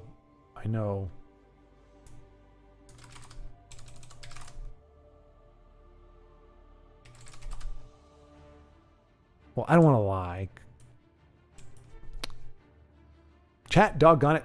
When someone says hello, you say hello back. I will just smile, since nobody said hello, Night Dark Wolf. What does Gentleman Jim say? Something has manners. A thief has manners, or a good thief has manners. Barely relevant, but all right. And I like Honey Badger. I like how emphatic you are. Auto include all caps. Yeah, I mean they're definitely not bad. And I would say as a 1-drop, probably Ungolem is my favorite. Well, no, Relentless Raider. Awaiting orders. But that's not a unique legendary. But, yeah. A unique legendary, maybe. That's the best one drop. I will keep Yeah, can't think of any other one. I mean, Galene's got some good stuff going for him. Nahagleave, I mean, you play enough against enough control decks, Nahagleave's ability to stick on the board and not be able to be targeted down is a pretty big deal. He's a nice dragon. I like him. Odaving's a nice one, and it's a neutral, so any deck can run him whatsoever. His premium looks awesome. His effect is great. Big body. So I'm going to say I can't choose. But I mean, Abner's good. A lot of intelligence. Unique legendaries are good. Not all of them, but a lot of them are. Bodybag says, Honey Badger likes pineapple on pizza, the Hobbit movies, and his favorite card is Codwell. Then we can all just agree he's not allowed to have opinions anymore. I think Bodybag makes a fair point. It would be very hard to disagree with anything he just said there. I mean, we know 3 of them are a fact. Yeah. Yeah.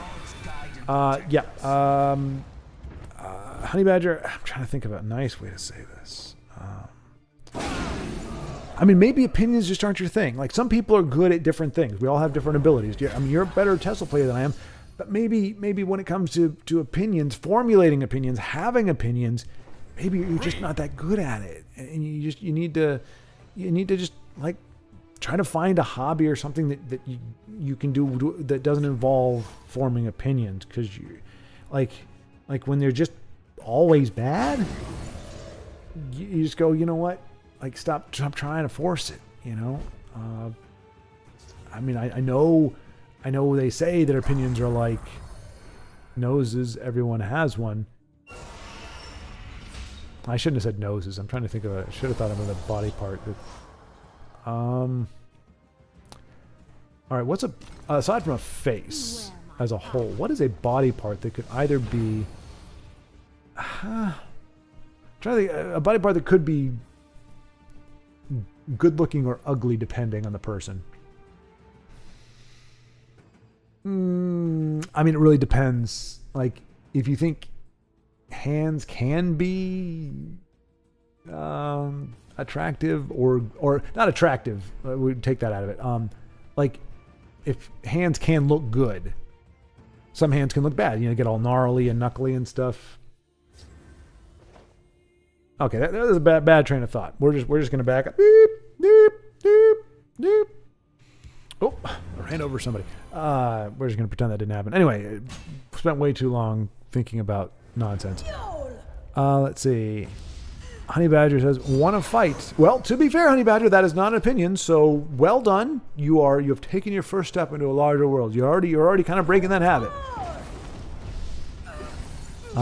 Isn't that Bodybag Beezy? It is Bodybag Beezy indeed. The angry Buffalo sports fan. That's just way too much for me to say. Bodybag Beezy, not that much shorter. I guess I could just call him B3 from now on. But isn't that Buffalo Wild Wings? Oh, no, that's B Dub 3 or something, or B. I don't know. But yeah, we could go Trip B Trip, or BBB, Better Business Bureau, or B3. I think B3 is probably the easiest one to say.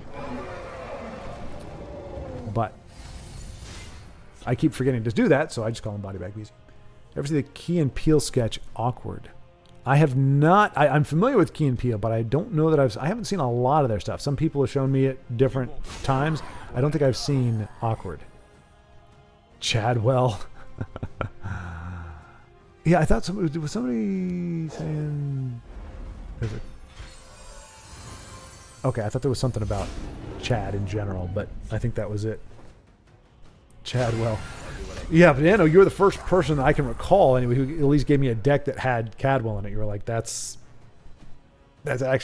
actually a key part of the deck, or not a key part, but it was like your Prophecy Battle Mage, I think. You put him in there, but yeah, that's pretty fun. I was like, wow, I'd never seen him get played before. I stand to serve. All right, he's a Chad. I mean, a man who's not afraid to wear a pot on his head. He's a pothead. You heard it here, folks. Cadwell is a pothead. I am the funniest. My favorite Key is Inner City Wizard School. That premise sounds pretty funny. I haven't seen that either, but that sounds pretty entertaining. Honey Badger. I also like Emperor Titus Mead too because I got him in a premium for something. I'm not sure. Nice. Well, I mean, that is a bit of a biased opinion there. You know, have it premium. Anything looks pretty good in premium, but he's probably out of every card that's been mentioned, other than maybe Adoring Fan, we've established that the Horse Armor is not a unique legendary. Aside from Adoring Fan, I think Titus Mead probably is the least played legendary we've talked about so far. But his effect is good. I mean, if you're an aggro deck and you see Titus Mead come down, you got to handle that guy because he is going to make your life hell if you don't. Everything comes down. I think everything comes down as a guard. I'm pretty sure it's a buffed guard too. Like it's a +2 to health. Uh-oh. There's that card. Raphael. Hero of the people. And Krakatoa just kind of going at it back and forth. Nice. We got the Black Soul Gem, right? Yeah. So his hands are his oof. Wow. Krakatoa with Alduin. Does Raphael have the removal? I am a mirror. No, but he's also got a very big bonus where we got Battle of the Titans. I mean, it favors Krakatoa if he can summon dragons, right? He's got dragons? He does, yep. Okay, good. There's Hannibal Traven, another intelligence, unique legendary intelligent, 2 body bags point. There are a lot of really good legendaries in that. I do actually, one of my accounts, I do have a premium of him. It's kind of the same thing as you, Honey Badger. Got him randomly for some event or whatever. And I was like, oh, for crying out loud. I mean, you hate to begrudge the fact that you get a premium legendary, but like once you've set yourself and go, okay, I'm going to get a premium legendary, that's like, I don't know. It's probably not the worst one to get. There are certainly other legendaries that are not great, but that one felt kind of like a bonus. It's like Lich's Ascension, and I think I got that one. Actually, I did get Lich's Ascension as a premium. I did scrap that one. I was like, I would just rather have a regular legendary than have Lich's Ascension just sitting in my collection doing nothing as a freaking premium. Oh, that's a heck of a dragon to draw, isn't it? All right. Darkwald? Dark Wolf. Okay, there we go. Okay, thank you. Well, okay, we're going to skip on the part that Honey Badger got his name wrong. So we got no opinions and no name calling. Even when you're calling them their actual name that they're called, don't do that either, because it's not going well. Darkwold. Oh. One of the best premiums, High Rothgar. Really? And so I could see that. The snow effects, perhaps, like the Blizzard Town effects. Ooh. And Raphael getting 1 card. And little girl comes down again. Again, there's just really no way. I hate that name of that card. He just keeps bringing back Nogleave.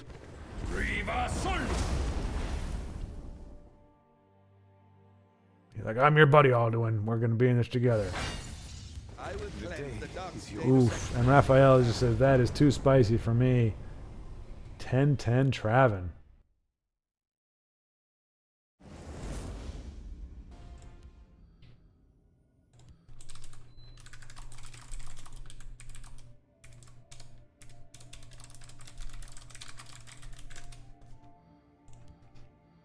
Dipper. There we go. Night Dark Wolf.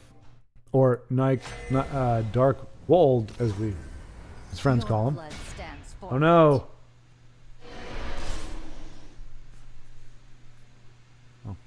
Machinery in the background, folks. Nothing to concern yourself over. Everything is fine. Tesla isn't making weird noises. There's a cool nickname, Dark World. That's actually used in something, isn't it? Dark World? Oh wait, that's in Zelda: Link to the Past, I believe. I believe Dark World is the alternate dimension you go into. I believe that's the case. Yeah, Honey got to collect stamps or something. Oh, go collect stamps. Ooh, burn. Reminds me of Garth Marenghi's Dark Place. So we got a lot of dark We got a lot of dark going. A dark world, dark walled, dark wolf, which is actually his name.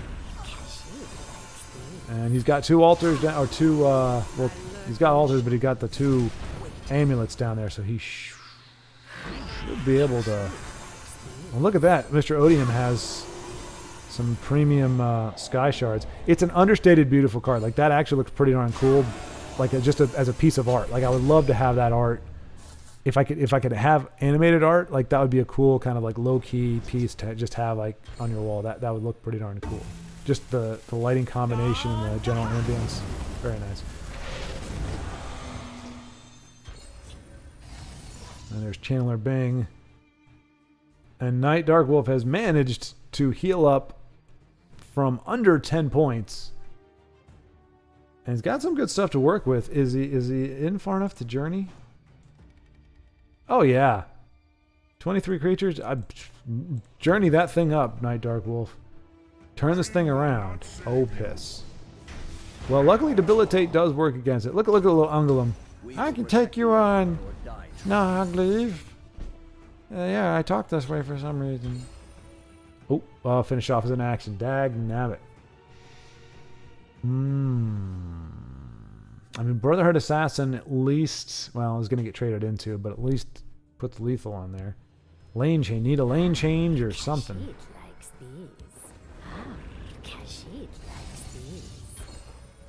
Drain Vitality. That's an action too. Alright, hang on. Let's see. Honey Badger, you're right. We all have strengths and weaknesses. My strengths just happen to be that I correct opinions. Because he used all caps, we know this is verifiable fact.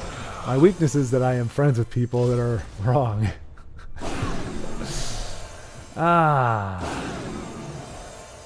It's a hot take. It's a hot take there, Honey Badger. Hot take. But, you know, I hate to say it, it's kind of catch-22. That is your opinion. And as predicted, it's wrong. Oh, gosh. The good times. Nephew's nickname is T3. Okay.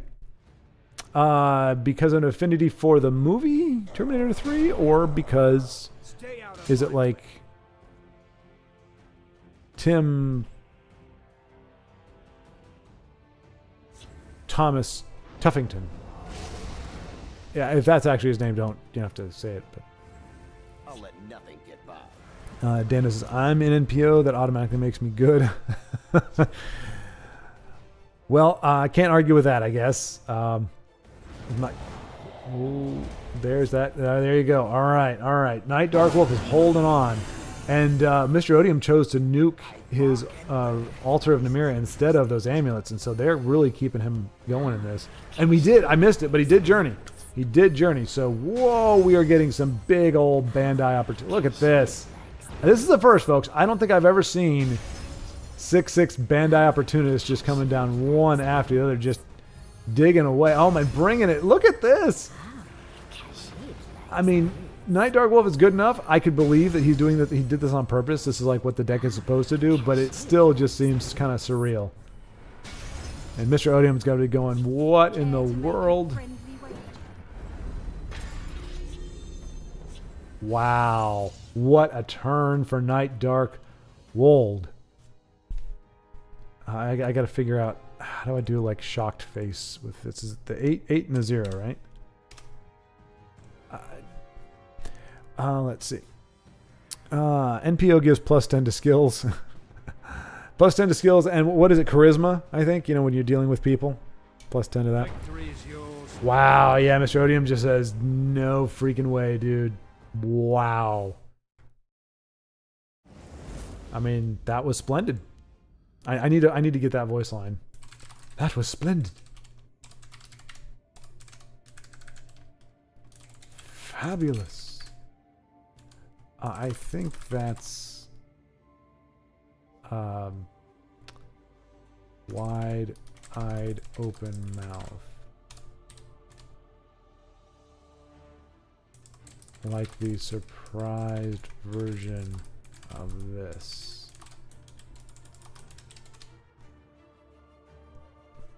I'm pretty sure that's how I've seen it used before. Maybe it's like, oh no, like it's a bad thing, but I think it's a good thing. All right. My weaknesses are that I play bad cards and meme-ish decks. Is this a bad shout? Bad scout shout? Oh crap! This is where my timing being off isn't good, but I think it's a shout scout. Doom scout over scout sorcerer. Wait, scout sorcerer. Wait, how does that work? Body bag? Because scout sorcerer would be scout is green and purple, and sorcerer is purple and blue. So I mean that's Telvanni, right? Doom scout is that. Would that just be Ebon Slave or Ebon Heart? Because you have scout. But Doom Crag. Well, no, you could just do Doom Scout is a thing, I guess. Yeah. Okay. Nope. Shout Sorcerer. Oh, Shout Sorcerer. There we go. Man, I tell you what, I just need to start reading 2 lines in advance because you almost always end up correcting whatever you said that I have the hardest time figuring out what it means. You always correct that like in the next line, and I'm sitting there trying to figure it out for a long time. I hate long games. I'm with you, Dano. We know this, but yeah, I am. Not of the long game persuasion. I mean, against a friend, if it's just a casual thing, I don't mind because it's just the fact that we're playing together. That's fine.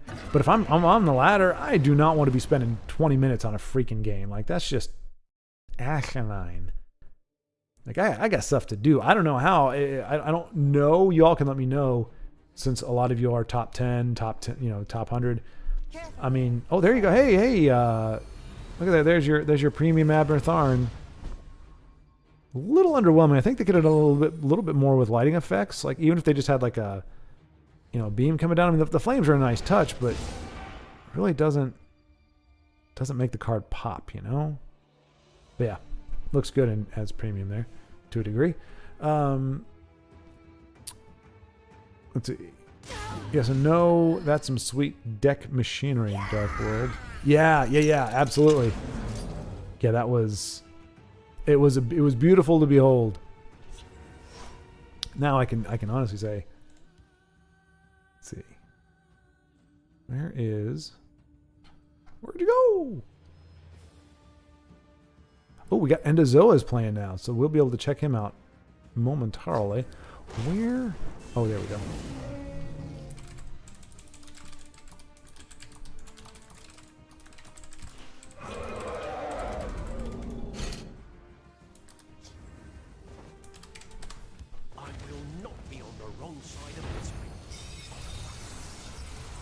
Shackle? Oh no, drew a card, duh. I literally watched it happen and just sat there like an incaboot. I can only imagine. Yeah. So could we, Night Wolf, until you actually did it. And then we didn't have to imagine anymore. We could actually see it for ourselves. I think after that you need to what is it? Dry or try? What do you say? A dry mid BM or something, right? Good shit.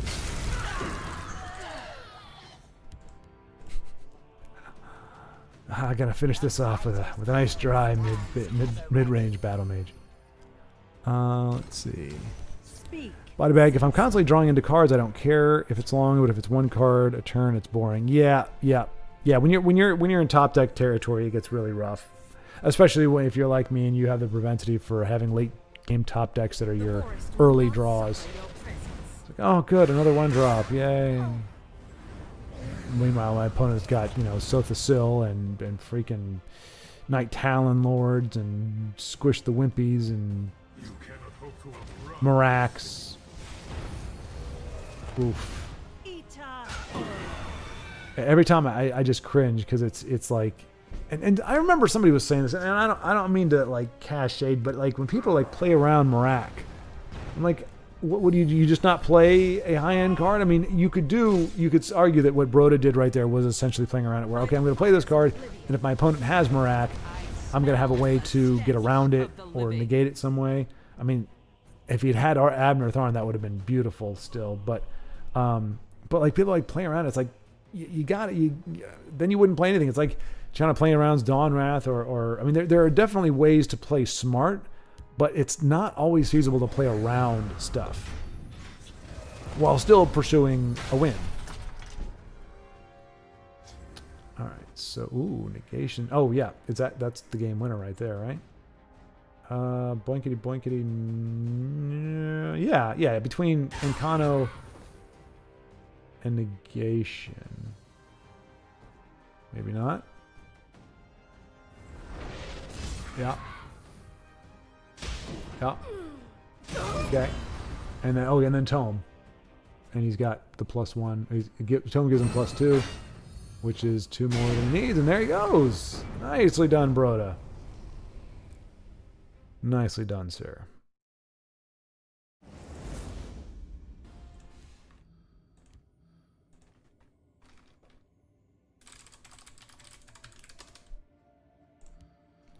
All right. Oh, wait. We saw Endozoa. There we go. Yeah. Let's see, is he still rank 1? Oh, now he's rank 2. Okay. But yeah, that was really trippy. Because I know a lot of you have finished either number 1 or right around there, but I never get to see you play at that rank. So it's just trippy to actually see the number 1/number 2 player right now, like doing the things. I was about to say, no matter how dire it is, he always seems to be able to pull it off. And that might be the case here. I mean, he can divine fervor, or okay, yeah, no, that's probably better. That way he can still execute if he wants to. Gonna draw, okay. Nice shiny East March. Original art. No matter what. Not what he needs at the moment. Broda, let's go! Okay, so Serial is gonna get a hit on his face. Her effect not too big of a deal right now. No hard feelings. Just because, no Tazcad. Okay, does he have any way to... He does not. And that'll do it. All right. So, just on demonstration that even the best can have bad games, bad draw. We didn't see the whole thing, but suffice to say, he's a great player. So, just not getting the cards. I think he's just looking for. Let's see if there's any possible way. I don't think there is, because he can't. Well, yeah, no way. Always good to take a second just to be like, okay, let me make sure I'm not just throwing the game away at this point. But no guards, no heals. All right, but he'll bounce back. We'll probably see him on here in just another second. So we'll give it 10, 9, 8, 7, 6, 5, 4, 3, 2, 1. Okay, nope. All right, we'll go back to Night Dark Wold. Let's see here. If I'm constantly drawing into cards, okay, let's see. Speaking of having animated art, if I could have one to hang on my wall and it looked like it does in game, hands down, no questions asked, premium Mudcrab Ankle Snapper. Not the alt art either. Have I seen the alt art Ankle Snapper? I don't think I have, or if I have, oh no, I know what you're talking about. No, you're talking about the one with little beady red eyes, right? Yeah, no, that is firmly ensconced as one of Honey Badger's favorite cards. So that would be kind of a funny one to have. Actually, be a little creepy, honestly, as a poster, especially if you walk in the room and you get the little red eyes glowing at you. That's a little creepers, but.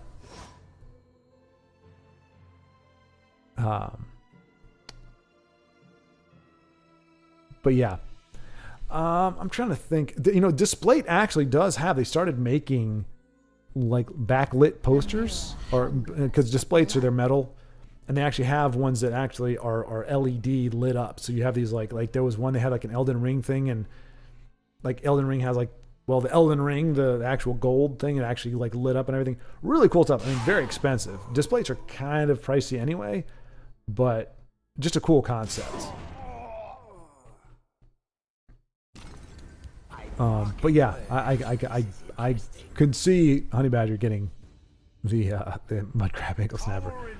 Body bag. Boring. I have correct opinions. I just woke up. Leave me alone. Honey Badger, I mean, you weren't asleep when you said pineapple on pizza, right? I mean, you weren't asleep when you said I love the Hobbit movies. They're the bestest. Like unless you're like, oh my gosh, my life has been a nightmare up until this point. I can't believe I've said some of the things I said. Please, everyone, forgive me. I mean, forgiveness is not easy to come by, but I think there's enough goodwill here to pull that off. Bandari, not Bandai. That sounds like an opinion to me, Honey Badger. Sounds like an opinion. We know what we think about that. No, and that's fine. I don't recall if I sometimes I mispronounce stuff on purpose because either I don't care or I just that's what it looks like to me and I know it's wrong. I don't know if I did that on purpose. Probably not. Bandai opportunist. Bandai just sounds fun to say. I'm familiar with Bandai. Oh no. That is the worst. Too many axes. All those axes. I mean, like how many times have you sat and you've got 2 axes in your hand and they're dead? And it's like, and then you get times like that where it's like your opponent, that's exactly what your opponent needed. It was just a crap ton of reach. All right, we'll do another Endozoa. He's kind of far. He's a little further down, beginning with E's, a little further down on the list, so I missed him. If it was like last Friday, he's probably been playing ever since we started. But let's see. But yes, but it is good. Honey Badger, I appreciate that. It is good to remember that the correct pronunciation is Bandari or Bandari. Oh, no, wait a minute. You're the one who pronounced it maple syrup. Yeah, no. Go back. Go back to sleep, Honey Badger. Go back to sleep. I'm a jerk. I'd like to have a flying crab poster. I forgot from what card that. Manic Jack. Yep, Baldric, you're absolutely right. Yep, Manic Mutation. Honey Badger got that as well. Yeah. Yep. I mean, it's also the face of the legendary remnant too. So yeah, that would be great. But yeah, the flying crab, one of the most bizarre. I was like, really? What am I watching here? It was beautiful. That's a good call. NDW making Doomcrag Scout look like a legit deck. Hey, if anybody could do it, it's Night Dark Wolf. And Andre, all right, did that put Endozoa higher on? And Endozoa, I don't, just because we don't know each other. He was really nice enough to let me to spectate, but it wasn't like somebody that I got to know and then I got to spectate, so I don't say anything, just to kind of let him keep in his own keep in his lane, just so he's not like, who's this guy that keeps pinging me? Hey, how you? Nice job, well done. It's like, I know, I'm the number 1 player. Don't gotta tell me. All right, Tiago. Let's take a look at Tiago. Something else I thought for Tessel, if they were still working on it, who else would agree that Workshop should be unique legendary with a cost increase? Because realistically, Yagram would only would have one as Workshop. So yes, Honey Badger, and see, isn't it amazing? The moment we call him out on it, Honey Badger comes up with a good opinion. No correlation there, I'm sure, but that actually, no, I 100% agree. I mean, obviously for the lore, as you're stating, which I think is 100% true, but yes, I think Workshop, there's no reason for it to not be a unique legendary. You don't need 3 Workshops. And yeah, it should cost more. For what it can do. If they're not going to nerf what it does, ooh, boy, howdy. So Tiago, a fantastic player. We are just seeing having a game of it, a day of it, and just... So, I mean, Tessel, what are you doing? Like, he just reinstalled the freaking game. He just brought you back into his life, and this is what you do? You defecate on him time and time again? Sometimes Tessel doesn't seem to know what's good for Tessel. It's like, hey, a great player might even do a video on the game. Oh, I'm just going to shaft him like 75 games in a row. And Endozoa did not move up in rank from the last win. Understandable. But I think if the game can like lower your rank even after you win. I think it should be able to raise your rank even if you don't beat.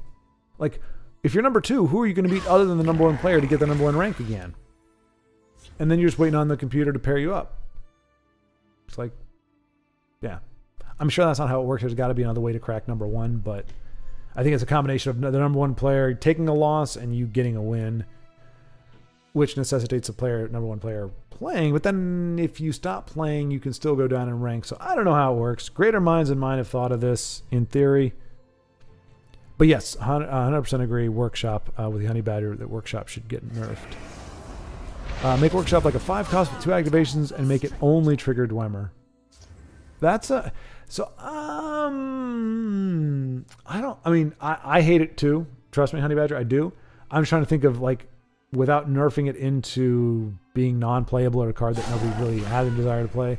I think if you make it a unique legendary and make it cost more, I think it's going to come up a lot less. It's going to be used less. Like, if a player, like, they're going to hold on to it for the reflective for that automaton, the Titan, because that's really the only reason you play it. I mean, there are some tertiary reasons, but that's if people are running Workshop right now, they're running it to go crazy with the freaking Titan and a bunch of automatons after that. So I think either nerf it the way you're talking, or give it a cost increase and make it a unique legendary. Because like I said, you don't, unless we just say, hey, we want this card out of circulation, like we're going to stat it in a way that nobody wants to play it. I think we got to be a little more, like, I mean, Aelid Guardians can stick around. I just, there's a variety of approaches to making that card. Okay, new era, unique legendary, I'm okay with it. It's like a red year. It's like a Dawn's Wrath. I think it needs to be a 12 cost though. If it's going to wipe out the entire board, like regardless of lane, like no other card. Well, Red Year does both lanes, but it's also doesn't touch wards and any creature that has over 10 health. It's not unconditional removal.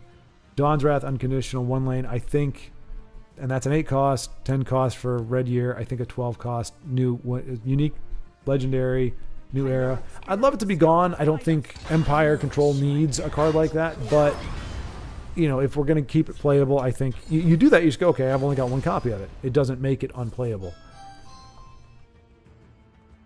I think there's somebody at the door, folks.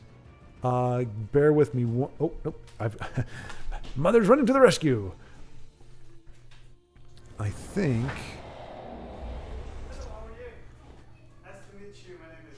I believe it is the gentleman who runs the B&B that we are currently staying in. They're very nice enough to check the mail for me, but yep. So everything's turning up for me. I'm gonna get to do another music edit. I know it's not anybody here's jam, but it's very cathartic for me. It is my version of romance to be able to put together, like, watch a K-drama and put music to certain parts that really just kind of tug at the old heartstrings. So I'm going to get to do some of that this weekend in theory. So that's very good. Very excited. That I ordered these things like a month ago and they'd been here for about 2 weeks, but we can't check the mail. So anyway, I'm getting off on a tangent. Where were we talking about before? It was something important. I need to catch up on chat. Chat's doing its thing. It took a little while to rally, but now it is just... let's see. GG Wolf, my non-meta guild sworn. Oh, okay. Wait. So, Dano, are you saying that the game we saw with Endizo with another dub against Cranius Maximus? Fabulous Cranius Maximus. We'll circle through to Broda once again. Oh no. Honey Badger, I see the word Hobbit and it's don't do it. Don't do it. I mean, I think a lot of people have gained some respect for you after your comment about the workshop. I think a lot of us were like, hey, Honey Badger maybe isn't strung out on some kind of illegal substance, might actually be a bit of a baller. I have a bad feeling about this, but let's see. But yeah, so Dana, was that your deck that that Wolf was playing. Hope y'all like that deck. I liked it. City said make one without all the meta cards, so I did. Nicely done, Dano. Yeah, no, that worked out really well. And yeah, then that's not easy to do. You know, go against the meta. Here's a question though: can it really be a meta when there is no pulse, when there is no blood flowing through the game? Like, you could say it's the typical cards or the cards are playing, but like, does the meta really change if the cards aren't? 1, 2, 3, 4, 5. Yes, that's all of them. Woo! Oh, thank you very much. Thank you. Appreciate it. Very exciting. Very exciting. Sweet. Yes. Okay. It just is one of those things. You know, we just have something that's just kind of out there. You're like, oh, when can I get it? When can I get it? So very, very happy. I'm a happy camper. And I'm Kermit the Frog, apparently. All right, Tiago, let's see what you can do for us here, buddy. It's not easy being blue, purple, and green. All the other colors are to be. Let's see. City said, okay. Walt, I wasn't spectated. Walt, I wasn't spectated. Goof. That has to be code for something. Dano. Walt, I wasn't spectated. Goof. Huh. Well, I'm not going to disagree with you. Baldric, nice deck. Yep, it was entertaining to watch at work. Indeed, yes. Echo that sentiment myself. Honey Badger. Here we go. Okay, comparatively, the Hobbit movies are great, especially after watching Reeks of Puke. No. See, this is what irks me with people that talk about Star Wars. If you have if you have the only possible way you could spin this, the only possible way is to say, okay, when like if you asked me what is like the lowest point in cinema, like give me an example of if you were to rate movies on a scale of 0 to 10, what would be your 0? And I said, 5 years ago, 10 years ago, I said the Hobbit movies, which there's other movies that I put down there, but the Hobbit, okay, it may be a 1, but let's just say I had it at a 0. Have a good one. I would put it at a 0. When Rings of Power came out, then you could say, yes, that is the new low. Now that is a 0. And by default, then, well, no, because you see tier lists, I think you can have crappy movies and really crappy movies, and they can both be 0s. Like, I don't think you have to elevate. I will keep Oh, it's only 3. Oh, no. Let's see. Unless this is 2. Oh well, I'll have to check afterward. That's fine. It is what it is. I'll figure it out. Hello, everybody. Oh, they can't see you, Mom. I know. Oh, but my mom said hello, everybody. And we just missed a defeat there. But yeah, so the misconception is, oh, this is worse. This pile of manure is worse than this. This pile of manure smells worse than this other pile of manure. Therefore, the other pile of manure isn't a pile of manure. It's like, no, it is still a pile of manure. There just happens to be something that smells even worse than that.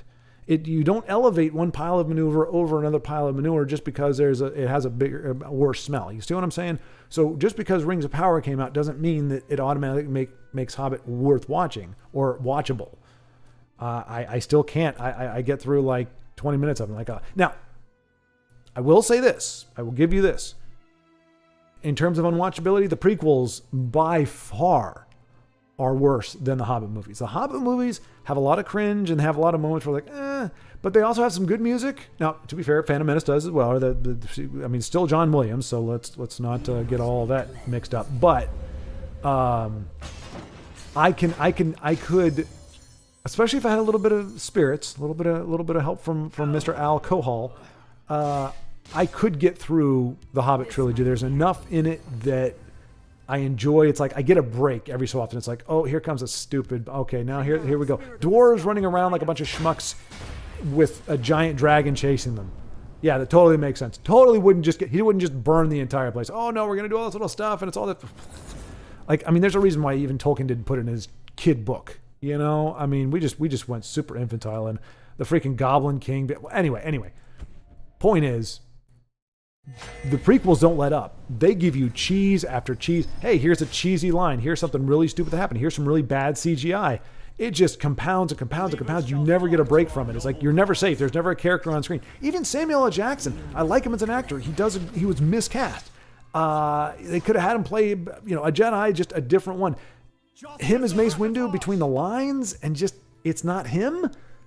It just didn't work. Didn't work. Even your good. Even Natalie Portman. You give her crappy lines, and she sounds like a horrible actress. You cannot redeem crappy lines. Oh, Anakin, our love is like a tomato. It's so ripe. I mean, that's not a line, I don't think, but it could be. So yes, there are worse things. Anyway, I'm done. That's too specific of a conversation. There's far too many people going, why are we talking about, what are we talking about? So we'll move on. I screwed that up with Borderlands too. I went on this whole prequel rant for the entire thing, didn't even realize it. And I was like, oh crap, I had an entire episode talking about something that probably most people don't care about. So anyway, here we go. Focusing back. This is what happens. You open that can. You open a can of worms. I open a can of worms. Neelio with a period. Neelio, punctuation Neelio, we'll call him. The scrupulous. Justice of Akatar. Justice of Akatar. That's a pretty bold line for a 1-2. He has a good effect. And it's a powerful effect, but he himself is pretty puny. So he's like, Justice of Akatar. Poke. It's like the worst line. Oh. Yeah, you got to nuke that thing. Yeah, that's dangerous. All right, but don't get me started. Okay, I should have read one line ahead. I won't. So I said my piece. Now you can't say yours. That's how this works. That's how things are fair. I really wish there was a support removal card with the prophecy. Ooh, Michael Bailey. I don't know. Would that be too overpowered? I agree with you. I mean, it's so hard. I go back and forth because, sometimes I want to run Ring of Namira. And I always get irked because it gets nuked immediately. Okay, definitely a low ball there. Blackhand Messenger. Alright. Actually, it was a good pull from that, though. So, yeah, I think, we say he's in a good place, but Neelio, depends what he puts down. If he puts down the 7 cost, he does not.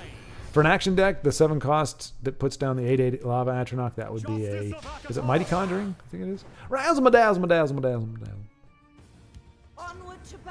Oh, crap. Oh, my gosh. Oh, this is a disaster. What can Tiago do here?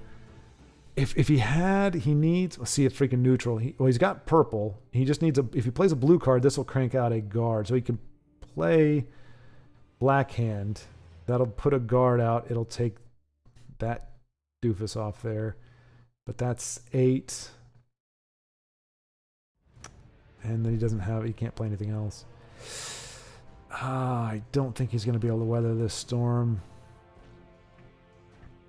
I mean, he can do that, but yeah. Oh no, we could razzle-ma-dazzle-ma-dazzle. That takes a chunk off. And then he can Blackhand Messenger to put a drain on the board.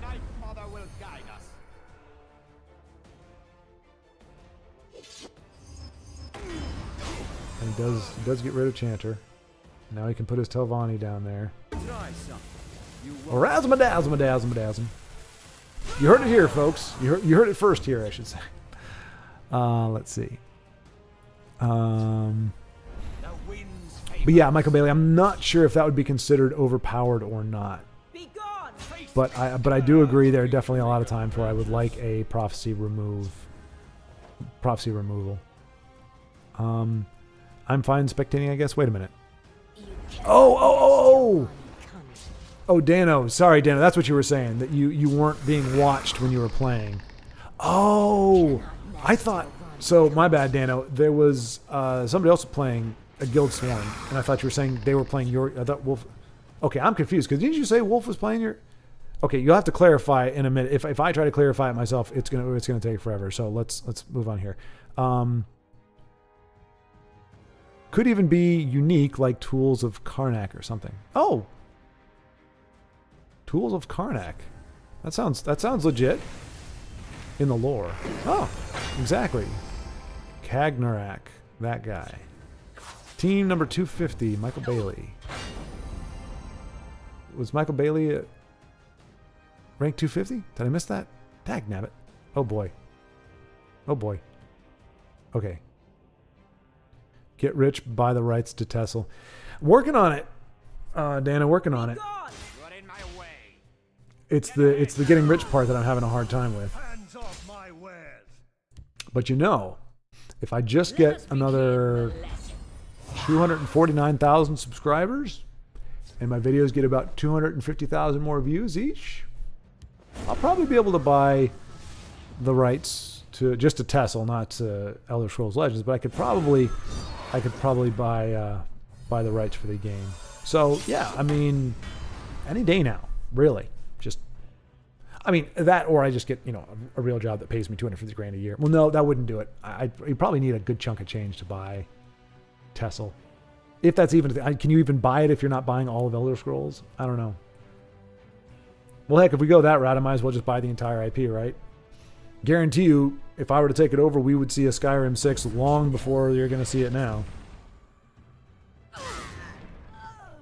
Tiago is digging in.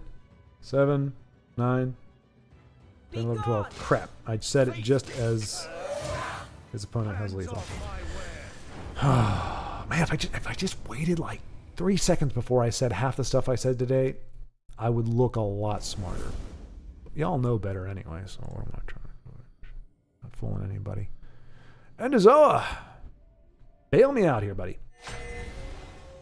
Oh, here we go. All right. Oh, hey, Antoine shows up here. Good to see you, Antoine. I summon thee. Oh, give me strength. Oh, wow. We're in the end game, and Endazoa is asking for Azora to do something. And Azora sends him Bupkis. You do not want Moral Hold Trader right now. That's not the ticket. Yeah. Face me, coward. Andrea had a good draw, and right now no answers from Endazoa. All right. Honey Badger says it makes no sense that Yagram should double party. Of all the games I won, you only watched one. Wait, no, we saw you win 2, didn't we? Yeah, or maybe 3. It could have been 4. We watched you win. I mean, I like to be able to summon myself to the games when knowing the outcome, but I just have to kind of take a shot and hope for the best. But it was a heck of a win, Tiago. I mean, that was a heck of a win. I think I speak for everyone when I say that win is oh, what? Oh, it's a broccoli. Oh, okay. Oh, sorry. What was I? It makes no sense that Yagram should double party snacks summon ability. Right. Well, I mean, Honey Badger, we might be on a slippery slope. You guys know the lore better than I do. I'm guessing there's some kind of lore bending or breaking cards in here. In terms of what they can do versus their lore. But I would agree. It does not make any sense that Yagram would be able to double party snack summon ability. Yeah.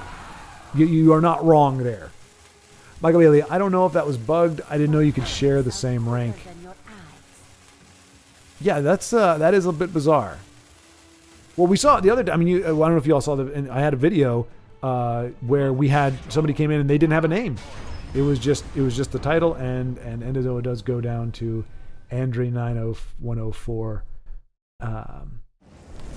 But yeah, and just they queued in without a name, so I have no idea who they were. Not bad. Let's try again. All right, here we go. All right, Diago, you need to win this one, buddy. Like, I'm giving you have the floor. Son of a gun. That's right. You're still doing all right. You got 2 amulets down there. I think things are looking pretty good. Let me kind of Okay, they just got a lot worse. Oh, really a lot worse. Pretty much the worst case scenario at this point. We do have a dismantle though. Which one do you take out? There you go. That works. For some reason I thought, oh yeah, look, Gentleman Jim is waiting in the wings. The waters of life. Let's see. I don't know if that was okay. Isn't that Microsoft or am I big tripping? Feeling sad today. Yesterday there was Spain versus Italy, Euro 2024. I'm guessing Spain triumphed, Antoine? Spain beat Italy. Is that right? Or you were just okay? Yeah, it has to be right? 'Cause you're not sad that there's not a game today. You're sad that the results of yesterday's game were not in Italy's favor. I'm sorry to hear that as well. Was it at least a good game? A close game? And I don't mean just by score. I think for soccer and hockey, it's really hard to say if a game is close because you can have a lot of games that end 1-0 and the score makes it look super close. One team was just shots on goal all day long. The other one was just barely hanging on. And, you know, didn't really feel like it was a good contest. Hopefully it was at least a good contest, even if the score doesn't reflect it. So Dano's also planning to get rich too. Okay, here we go. I mean, well, more than one of us can do it. And you know what? Maybe we can pool our resources. You know, you buy half of it and I buy half or something. Oh yeah, by the Isotessel remap, it was UAU? UAU.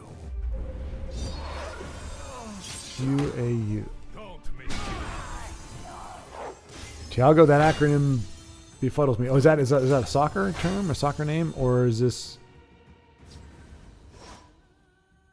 Oh, this is. How does Pooter over 193 have this many cards after playing that many cards? There's some shenanigans afoot. That's all I've got to say. I mean, you want to play. I mean, Gentleman Jim, but like when your opponent has 6 cards, it's like they can easily give you a crappy one. Wow. Yeah, what was that line? That snowballed quickly. That got out of hand fast. Ooh, the only target that doesn't kill. Like I said, you know, there are just some days where the game is not interested in letting you play. Some thieves have There we go. A little well, not really RNG. A little bit of what are you gonna get? Oh, Pooter's having to think about it. Oh, yeah. Yeah. Step and strike. Good. Okay, so he gets a little more health there. 10, 15, 19. He needs... Okay. He needs... Oh, there you go. Time to join the fight. That's going to do it. That's going to do it. Dag nabbit. All right, Tiago, we've got a coordinate. You got to let me know when you're going to win a game, and then I'll make sure that we're spectating. Spirit of the sky, guide us. Okay, well, that's a little more insult to injury type thing there, but... Dull club.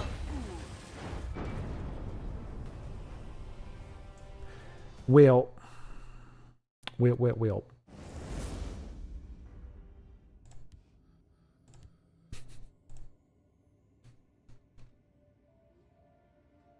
How do I do the tier thing again? Oh, there you go. Thanks, Tiago. That was exactly what I was looking for. Nice. It's like we're finishing each other's sentences. All right, Endozoa, here we go. Let's get the win here. I will keep the evidence safe. All right. It was a mid-guild one with a lot of arena cards. Meta as in no giants. Oh, okay. No Alfique, Sex Boy, etc. Any giants? Finger of the Mountains. Okay. Oh, and Mom, Dana says hi. I think she's back at the back room there. But Honey Badger says hello too. Sorry guys, you were given a nice welcoming greeting, and I'll let her know. I'll let her know that chat said hello, or Honey Badger in particular, and Dano. Dano, I looked like Elijah Wood. No kidding, Dano. Not a bad look, honestly. I hate this game, Tiago. I hear you, man. I hear you. I mean, yeah, like you said, there's a reason you uninstalled it when you uninstalled it, and it's probably going, you know what? I came back too soon. The game doesn't miss me enough yet. That's what I felt the very first time I queued up, and I was like, all right, I'm going to get back on the ladder. It's like I haven't played on the ladder in months, like almost a year. And the game's like, nope, screw you. You're just going to be in the snake the entire time, just circling the drain. It's like, dag nabbit. Hold the line. But this is not looking good for Endozoa here. Have business with House Halalu. Orva's bargain. Interesting. Oh, excuse me. Oh, excuse me. Oh no! Don't pretend, honey. Do not pretend that you like the. Don't do it. Don't do it. But anyway, but Dano, like I said, Elijah Woods, you know, I remember I was jealous because he was a child actor. Like we were roughly the same age. I remember like watching Huck Finn, and that was my first time. Like I was jealous of somebody just because of their profession. Like it's a kid who gets to act. Like I was just old enough to know that that was a thing you could do. And I'm like, well, it was a class field trip that we went to see Huck Finn. So I'm like, I'm in the theater, I'm a kid, and I'm having to sit in class and do this crap.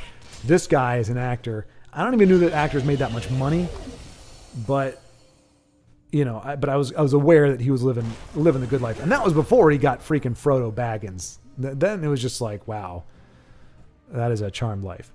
So Honey Badger, I'm guessing with a lot of sarcasm. What? You didn't like the prequels?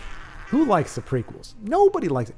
You have to be 10 years younger and lobotomized to like the prequels. That's just kind of a rule. It's a standard. It's a non thing. That's just the thing. You like the prequels. You're 10 years younger than me, and you've had some kind of lobotomy, something to do so that when you look at things, you just go, oh, flashy things and blue, blue, blue, blue, and that's it. Otherwise, you're just like the prequels are utterly undigestible.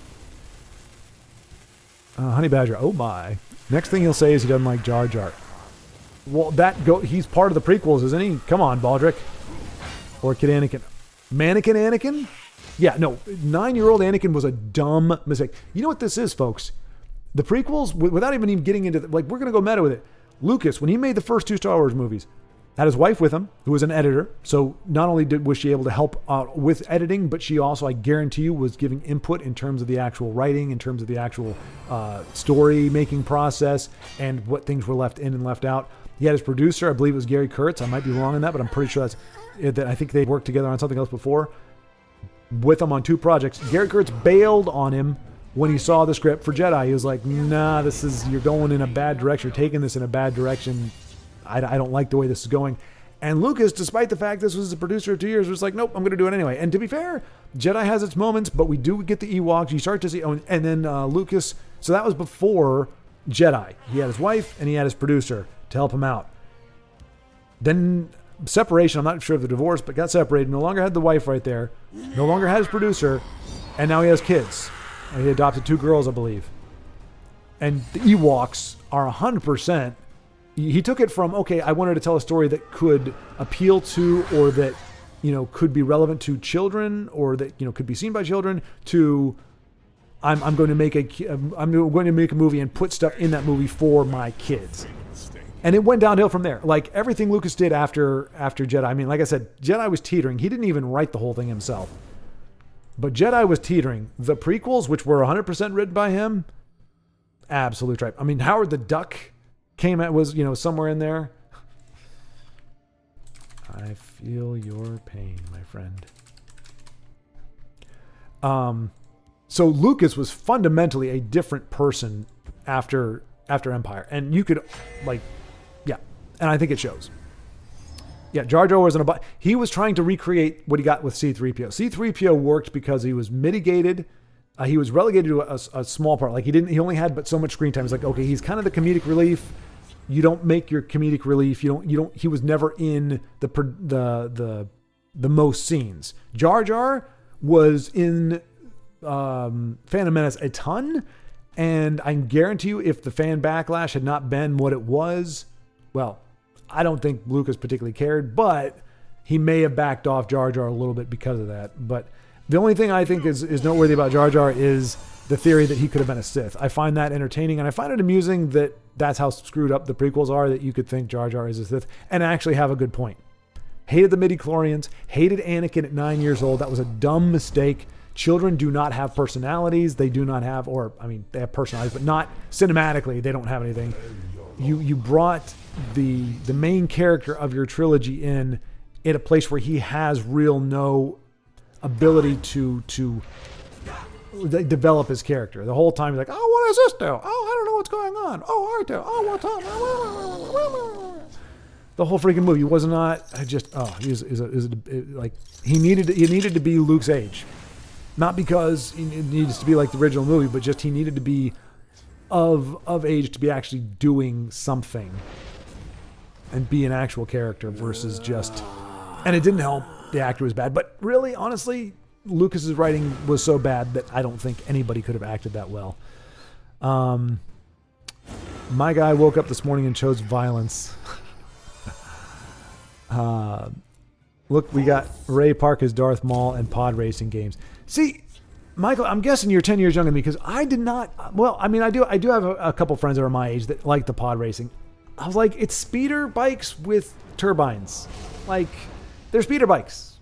It's hooped up speeder bike. Like, I didn't get the appeal. I mean, if you want to say it's the best thing about the prequels or the best thing about Phantom Menace, I'm not going to disagree because I can't think of anything else. Well, put it this way.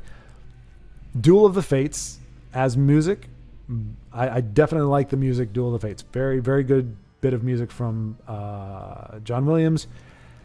And what else? I mean, look, I get that the original trilogy's fight scenes may have looked a little stilted, especially the first one. Obi-Wan versus Darth Vader, geriatrics going at it, not the most compelling thing. Luke versus Vader and in both Empire and Jedi, I think were good. They were based on fencing, so it was very basic. We're not doing crazy stuff. When Lucas decided to make his Jedi superhuman, they pretty much made them Avengers. Oh, look, they have superpowers now. They can do force pushes and force runs and do all this kind of crap. But no, there's no system to it. There's no like, oh, here's the limit of a Jedi. No. The only limitations we see are in the original trilogy, where we see Yoda taking a pause after he lowers the X-Wing. You realize, okay, that took a little bit out of him, even though size matters not. Clearly it kind of does, because he wasn't just picking it up and putting it down like he did a rock. So we get a little bit of that. You get Obi-Wan telling Luke that mind tricks, which, by the way, not really a great good guy power, to be fair. That they only work on the weak-minded, so we know that there is a limitation on the Force. It isn't just you can use your powers and or you can use the Force and it'll do this all over the place. There is an interaction that has to happen with the other life forms. But that's really all we get for in terms of like the limitations of the Force. And we just see Lucas go crazy in the prequels. It's like, oh no, they can pretty much fly now. They can fly, they can do this and that, but they don't do it all the time. You see, that's the problem when you give people ridiculous Force powers. They're like 35 times that a force push would have been really useful, or being able to like sprint really fast would have been really, really useful. But we only see it the one time.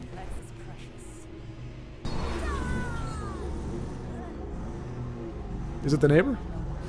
Is it just sitting there?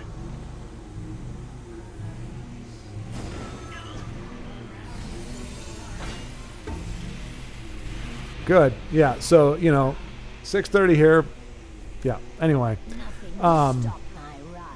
That the lightsaber scenes look good. The lightsaber choreography looks fantastic in the prequels. It does look good, but if you really look at it, it's a lot of fluff and a lot of flair, a lot of whereas the fencing you could say was minimalistic, and you would be correct. It really didn't have a lot of panache to it, but it was functional.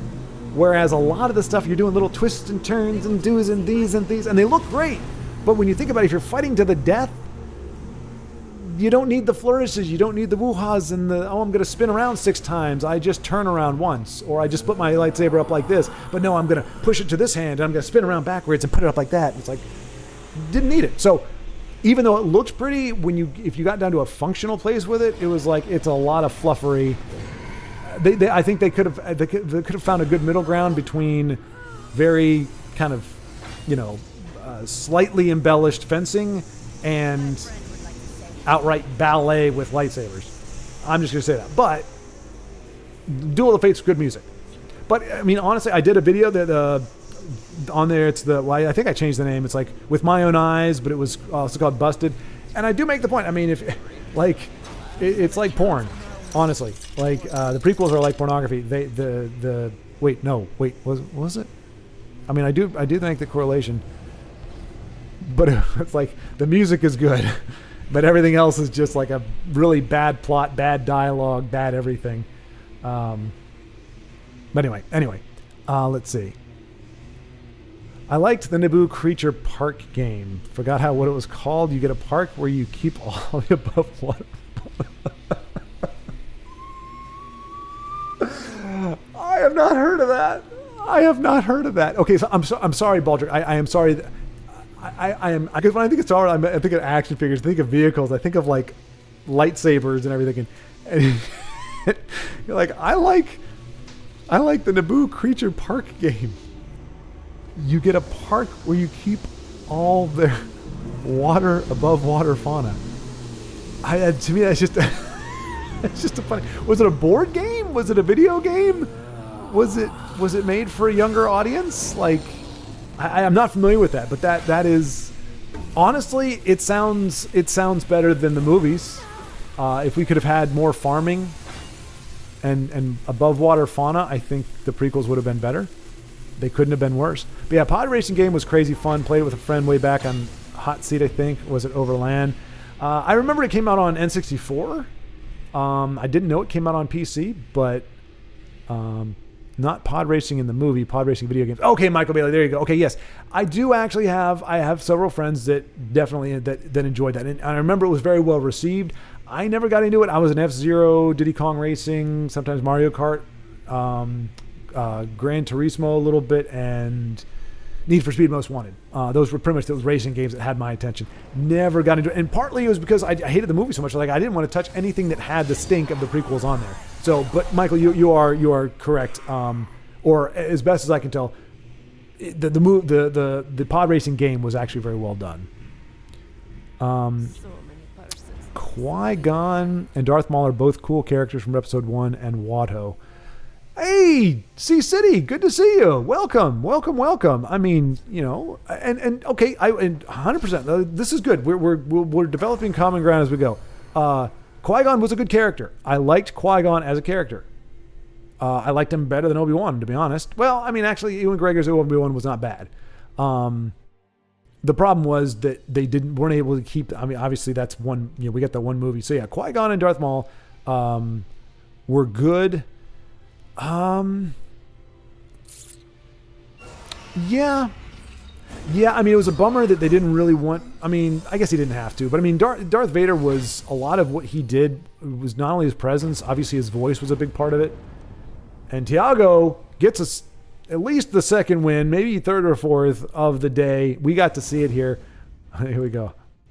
We saw it. We bore witness. But yeah, so I mean, I'm not saying everything about the prequels was, but as a movie, like if you break down certain elements, it's good. Sort of gem. Let's take a look here. But yeah, but C-City, good to see you coming in with a dynamite hot take there. But I say hot take just anytime anybody has something nice to say at the prequels, I have to really like try to get into a better headspace where I'm not just going, no, I didn't like it. Qui-Gon, fantastic. Probably the best Jedi that we got to see out of the prequels. Most of the Jedi were turds. You're sitting on their little cushions, doing a lot of nothing, being stupid. I mean, what good was the Jedi Order? I mean, like, it was not written in the original trilogy that the Jedi Council was trash, that they were easily duped by, that you could have like 500 Jedi and one Sith, and the Sith could just backhand them all and just dupe the crap out of them. Like, that's not canon. It didn't have to be that way, is my point. So yeah, I thought that was a pretty poor choice. You could show some corruption, you could show some whatever, but honestly, his big moment is killing freaking younglings. It said your father hunted down and betrayed the Jedi, or betrayed and murdered your father. He helped the Empire, hunt down and destroy the Jedi Knights. We want to see that, please. Half the movie, if we didn't start off with 9-year-old Anakin, you could move the entire timetable back at least a half a movie, if not a full movie. And you have the entire last half of the movie is the process of Anakin hunting down and destroying Jedi freaking Knights. Not Order 66, not getting shot in the back by freaking clones. I mean, just a big waste of dramatic moments. And just like, I'm dead. He shot me from behind. Could have had Anakin actually doing that, making the original trilogy, that line from there, give you shivers. You know, you think of that and you go, ooh. I remember Anakin just with his demonic look there and his hair and everything on his way to Obi-Wan, just massacring these knights that we came to know and love. But no, you make the knights a bunch of jerks that we don't much care about, we don't much like, and we make them inept. So when they get beaten, we're like, oh, big deal. Yeah, they weren't all that great to begin with, and they were corrupt and everything else. You make them strong, like the Jedi at their strongest, and they still get taken down by Sidious and Anakin. It makes Anakin look like a badass, which is what we should have done. By the way, didn't want to let this go there. Always irritated by this game. Where is it? Sword of Gem. So Sword of Gem saying hello to stream. And I'm sure... Are you freaking kidding me right now? Like he's trying to weed eat our face. I mean, it is so loud in the head. Hopefully you guys can... I don't know if you can hear that or not. It's very loud to me. My microphone's picking it up really, really well. I'm just going to say stream says hello, because I'm sure when I scroll down after my tirade, which I'm going to end now because it's not about me monologuing, that, you know, you will have said hello. But yeah, I'm not saying the prequel does not have, in and of itself, moments. I mean, we put him back on friggin' Tatooine. Can we, it's a big freaking galaxy. Can we not visit the exact same freaking planet? There was nothing in the original trilogy that made it where Darth Vader's like, oh, I know Tatooine. Like Lucas didn't have to bring Tatooine back. I don't know why he bothered. He didn't go out of his way to make any of the icons, any of the ships or anything look anything like it. We've got an entire galaxy of white, gray, and with accent colors on them ships. All the starships are gray or muted colors, maybe a little bit of beige that the paint had faded off. Now we're going to get these bright gold starfighters for Naboo. It just doesn't even look like it belongs in the same galaxy. We're going to have a silver-plated chrome SR-71. That's not immersion breaking. It's a freaking SR-71 with just a little bit of tweaking on the back end.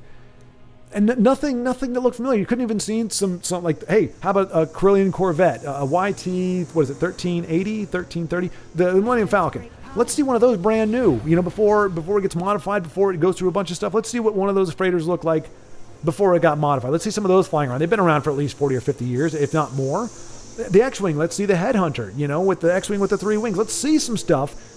And I know at the very last when they threw a few of those in there, but for the most part, we didn't see anything that was common ground. So throwing in Tatooine just looks like lazy, boring. Why are we going back to Tatooine? We don't need to go back there. Put Anakin someplace cool, for crying out loud. I mean, there was just so much wrong with those movies. Just so much. Buddy Bag, I'm a huge Star Warriors fan. Dark Jader. All right, so Body Bag, with a little bit of levity there, making it clear he doesn't... I'm pretty sure making it clear he doesn't give a rat's dude about Star Wars. Yeah, doesn't. Oh, and he's giving us the Vulcan. He's giving us the Vulcan sign there. So maybe a Trekkie, but Wait, is the stream dead?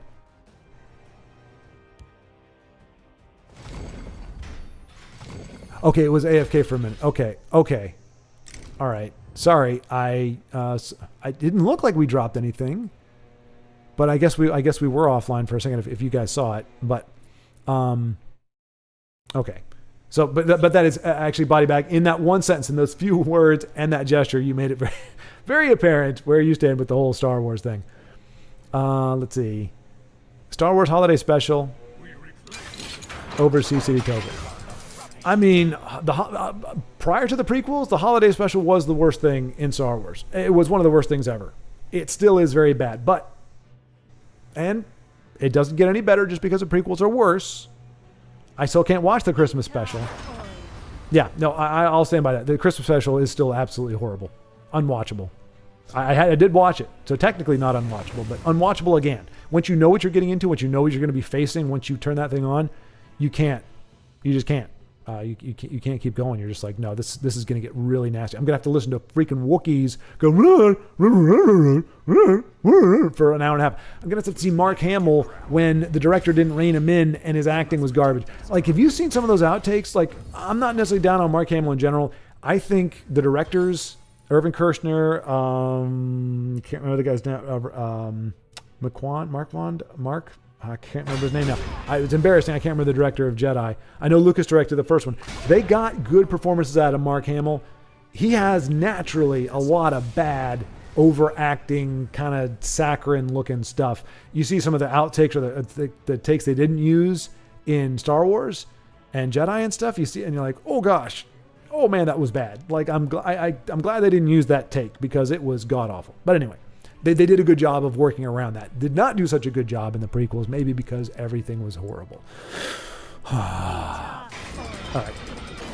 Sea City. I remember when episode 1 came out and Taco Bell was putting on a promotion, and it's one of the most vivid childhood memories for some reason. See, and that's the thing, Sea City, you're 10 years younger than me. So for a lot of you, that it was married to your childhood, and childhood is much more forgiving. I mean, I didn't have an issue with the Ewoks until like 15 years ago. I was like, really should have stuck with the whole going to Kashyyyk and fighting Wookiees. That would have been really cool. I think logistics were a problem. And I think there were ways Lucas could have incorporated the Ewoks and made them actually work. Like, hey, teach them how to use a gun. And as soon as they take out their first few stormtroopers, they start shooting their guns off. Now they're formidable. Now we're not seeing them bonk people with rocks or shoot little twig arrows. Now they're using freaking handguns. And we know stormtroopers go down to those. So you could have done that. A bunch of little, anybody play GoldenEye? Imagine a bunch of little odd jobs running around. So you got these, you can't even see them. They're just running through the bushes. They know the terrain. They're hidden by the foliage and whatnot. And they're just shooting these little blasters off and they're just wiping everybody out. They could totally have kicked butt with that. But he decided to go, oh, wait, well, no, I want to do the whole, I think, if I'm not mistaken, he was doing like Vietnam parallels where it's like, it's got to be the natural, like more primitive freedom fighters versus, the technology and whatever. And I wouldn't be surprised because that's the only reason I could see him doing it that way. And we're going to use logs against metal. I mean, the stop motion animation was fantastic for it. But I mean, my point is, as you get older, and especially if it has never been, or you're able to kind of let it go as a sacred cow, you can look at it and go, okay, there was a lot of crap wrong with this movie. I loved it, and I still appreciate it for what it was, but yeah, there's a lot of stuff that's not great. But then you can also more greatly appreciate the things that stick, the good things that are still there. Anyway, let's see. But yeah, I do remember when episode 1 came out. It was 2019, if I'm not mistaken, and I was a Star Wars fan since 1986. I had been looking forward to a new Star Wars movie for so long. And then when I found out it was going to be about Anakin, it was going to be, about characters we already knew about, infinitely more excited. It wasn't until, when I saw the preview, I'm like, why is Anakin, maybe this is like the first 20 minutes of the movie. We see Anakin as like a 9-year-old and then he grows up and there's a time lapse or something. Once I realized we were going to be in it for the long haul, I'm like, okay, still, and I think I kept my he had my goodwill pretty much through the movie, but then it was like, at the end of it, I was like people started clapping, and I think that's what really kind of snapped me out. I was like, wait a minute, that wasn't, it was Star Wars, but it was not, and I felt like I was getting gaslit, everybody around. It's like when Force Awakens came out, everybody's like, oh, it's amazing. I'm like, no, it's a rehash of the first one, and it was crap. But anyway. Don't need to go down that road here. Let's see what else folks are saying here. But Holiday Special had Grandpa Wookiee watching semi-naked hollow babes. Not helping, Baldrick. Not helping. That is not. It was interesting info about Wookiee web search habits. Yeah, no, Baldrick, that is true. We had a little bit of world building, a little bit of better understanding of our Wookiee friends. So we did get a little bit of that. Unfortunately, we got a lot of. I'm pretty sure, if I remember correctly, a lot of non-subtitled Wookiee wailing too, which was less interesting. Michael Bailey, doesn't Luke do a bunch of force jumping in Return of the Jedi? No, he does one backflip off of onto the catwalk. So he's in when they're in the throne room, he does the backflip to get away from Vader, and it's a backflip that gets him up on the catwalk. He uses the plank in Jedi as a springboard, so he goes off of it, grips it, it springs him into the air and he does a flip and lands. But that was not him like jumping. And even then we're talking 8 feet, 9 feet, like over where it was. He's not like leaping up like Spider-Man or, you know, whatever else. Those are the only two that I can, and if I'm not mistaken. And then we have Vader when he jumps from one stair down, but I mean, he's got freaking robot legs. And it wasn't that far. You could probably even as a human do that. He never flew. He didn't hover. He jumped down from the top of the Emperor's dais down to the bottom step. So again, force powers were there, but they were mitigated. They weren't just crazy stuff. You didn't see them doing a lot of wacky things. And the force flip wasn't like it wasn't a deal, but it didn't change the fight or anything. They weren't even fighting at the time. He did it as kind of like a retreat move. So I will grant you, he did do that, but it was one time it was onto a catwalk that was not all that high. And it wasn't like that won him the fight or something. He won the fight just by brutal force and tapping into the dark side. I would say, like, in stark contrast to what we see in the prequels, night and day in terms of force powers. Like, they were far more reined in. And you could say it was purely because of like the special effects limitations. And I'll grant you that.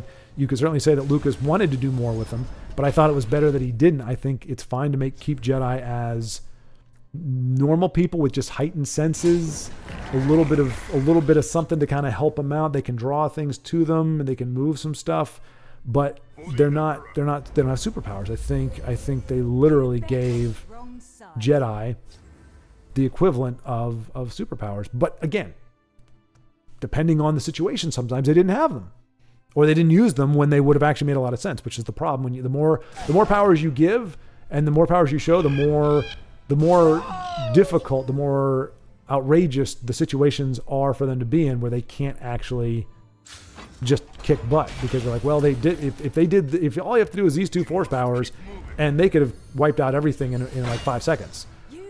Well, then don't show them doing that 1 force power, because as soon as you do, you kind of broke it. It's like when they did that crap in the sequels where they did had a ship go to light speed and destroy another cruiser. You broke the freaking Star Wars galaxy. Like, now you don't have to buy great freighters or anything. You buy a crappy ship or whatever, throw a hyperdrive engine in it, and boom. And I know I heard there's some. Like I said, I didn't bother watching it the whole thing myself. But like, apparently, it's a special thing and whatever. You can excuse it pretty much however you want. But the bottom line is, we live in a galaxy now where you can destroy a incredible ship with a ship that is not as nearly incredible just by light speed kamikaze. And it's like, well, just do that then. Why bother doing anything else? Just have a bunch of hyperdrives. Screw it. Don't even build a ship around it. Just have a hyperdrive with a freaking whatever thing in there, and just hit the button, and it'll just go through a capital ship and blow it up. Just for the spectacle. And that's what it was with the prequels. It was for the sake of the spectacle. We got world-breaking powers and events. Let's see. C-City, games. I think Star Wars Battlefront 2 is my favorite Star Wars game ever, the PS2 one. I played that, and I had it. I had it and I played it. It was good. I didn't get it. I got it too late, I think. And I didn't get to play it all that much, but I did enjoy it. And it's one of those, other than KOTOR, perhaps one of the most like widely praised Star Wars games out there. Other than, admittedly, the pod racing game. Back when it came out, it had pretty much broad appeal. Battlefront 2 as well, and then of course Knights of the Old Republic is considered a classic by many. And Body Bag coming into agreement, but also has to get a jab in. Yes, but on the Xbox. Who is your hero, Body Bag? Liam Neeson is good at everything, though was hilarious in Dairy Girls. Wait. Was there a new season of Dairy Girls that he was in? I saw the first 2 seasons. I didn't see him in that, and if I did, I missed it. But is he actually, Michael, is he actually in Dairy Girls? I need to watch that then. Season 3, would it be?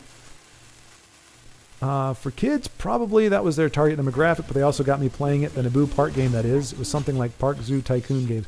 Okay, hey, Baldrick, I'll be honest. Like, part of the reason why I love Star Wars Galactic Battleground so much, which is a RTS, was just being able to build a bunch of not really, it's not comparable, but like you could farm, you could build little cities and food plants and and mech factories and everything. I kind of like making my little base and putting walls around it. A lot of it was just kind of that. So I understand like SimCity type stuff, kind of, virtual farming or whatever it is. I understand the appeal there. For whatever reason in my head, I was thinking board game because I'm thinking original trilogy, which we didn't really have video games back then. And you could barely call what Atari was a video game. It's like that black dot is Darth Vader and that red dot is his lightsaber. And that's all you got. And you just move them back and forth. More precisely, like Spore, if you remember that game. I'm not familiar with Spore, but I do know the Zoo Tycoon type games. Who'd win in a fight, Jedi or Dragonborn?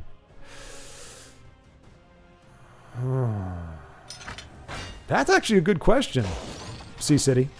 That's a good question. And it depends. It's just like comics these days. Which iteration of Jedi are you talking about? Are you talking about expanded universe Jedi? Are you talking about original trilogy Jedi? Are you talking about prequels Jedi? Are you talking about sequels Jedi? Like, their powers and abilities range drastically, or very drastically, depending on which of those you're talking about. So we really don't have a good definition of Jedi. And from what I know, though, Dragonborns are pretty...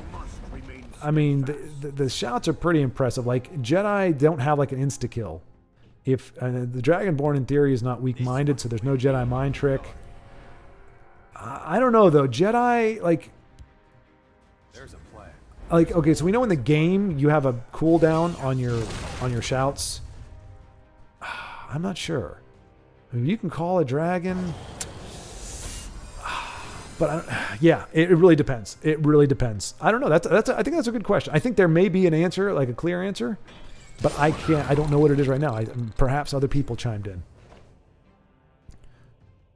Adria Soreto Amasage. Hey, that's me. Hello, you. Yes, hello, Adria or Adria. You have to let me know how to pronounce that. Which one were you? Who was I watching? What's your in-game name? No, it must have been, was it SS? Was this are you? No, because you said hello. He said hello, chat. So let me know who you are. But yeah, happy we were able to see you.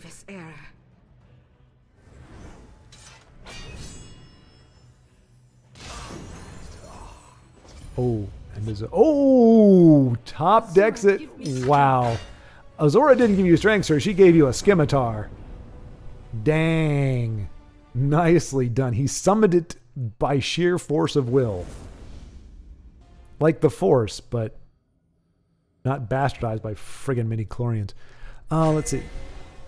My favorite Liam Neeson movie is Walk Among the Tombstones. I have not seen that one either. Man, it's always great when you have these conversations and you realize how much stuff is out there that you haven't seen or aren't familiar with. Like Derry Girl. I didn't know Liam Neeson was in Derry Girls. I've never seen Walk Among the Tombstones. The first Taken I thought was okay. But yeah, I mean, I think, isn't he playing Leslie Nielsen's character from the new Naked Gun, like Naked Gun in a new Naked Gun movie? If I remember correctly. Tiago! Oh, just got nuked. I thought that was him, but nope. He just. Oh, and was that? No. Whoa! Dismantle coming in clutch. I thought that might have been a cast in a time, but of course that wouldn't work in these colors. That's me thinking not with my brain. It's my business to keep and that had to be a great card to play for this kind of deck as well. But it is dragons, to be fair. This is dragons. We are late in the game, so that could have been a very clean Alduin.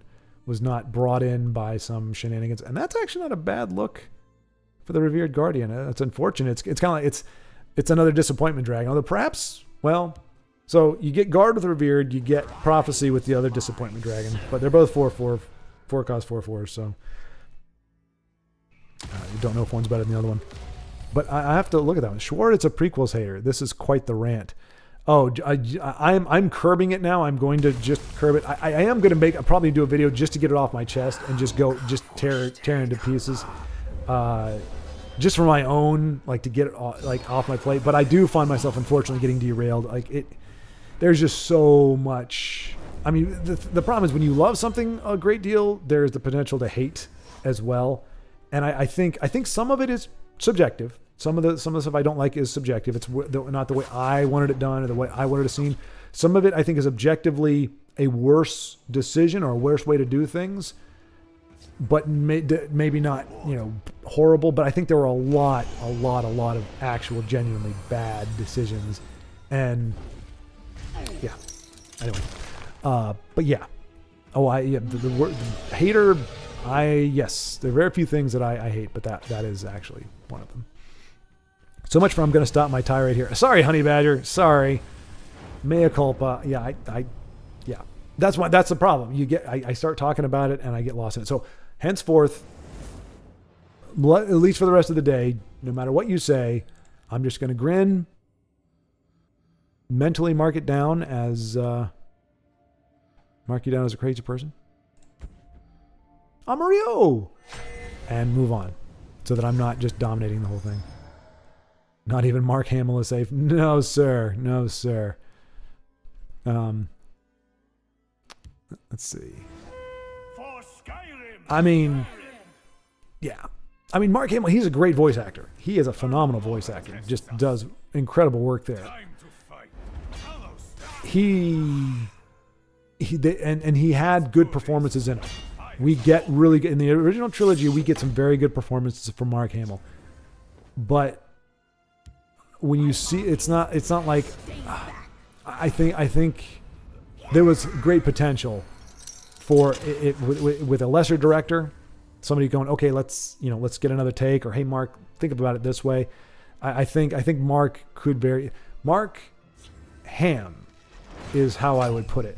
That's the acting. He had a tendency, at least when you see the outtakes, you see, and not even outtakes like, oh, this is a ridiculous scene. When you see the like takes that weren't used, you go, okay, he's hamming it up a little bit there. They brought his thing down. He was like, what? Are you really gonna do that? And then they brought it down to, what? You're really gonna do that? Like that's the difference. Like, we got to see good performances of Mark, but some of the stuff you see, it's like, dude, like that would scare me to death as a director. I'm like, that's what this guy's instincts are. But as I said, phenomenal voice actor, and he gave us. I still, even with my more cynical eye, with my more critical eye of even the original trilogy, I still think his performance for most of them stand up very well, personally. Shadow Azura. Let's see. Bro hates Ewoks too. What? I don't hate the Ewoks as much as other people did. I simply, I understand why, like, especially if you saw it as an adult, you're going, wait, what the heck is this now?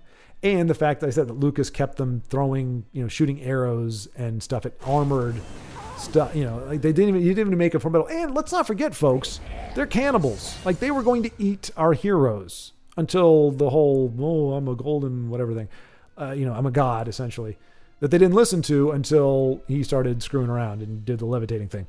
But they were cannibals. They were going to eat those guys, which is weird. They should have had sharp teeth, but that would have made them terrifying. They're supposed to be marketable. They were Baby Yoda before Baby Yoda. That's what the Ewoks were. So I don't hate them.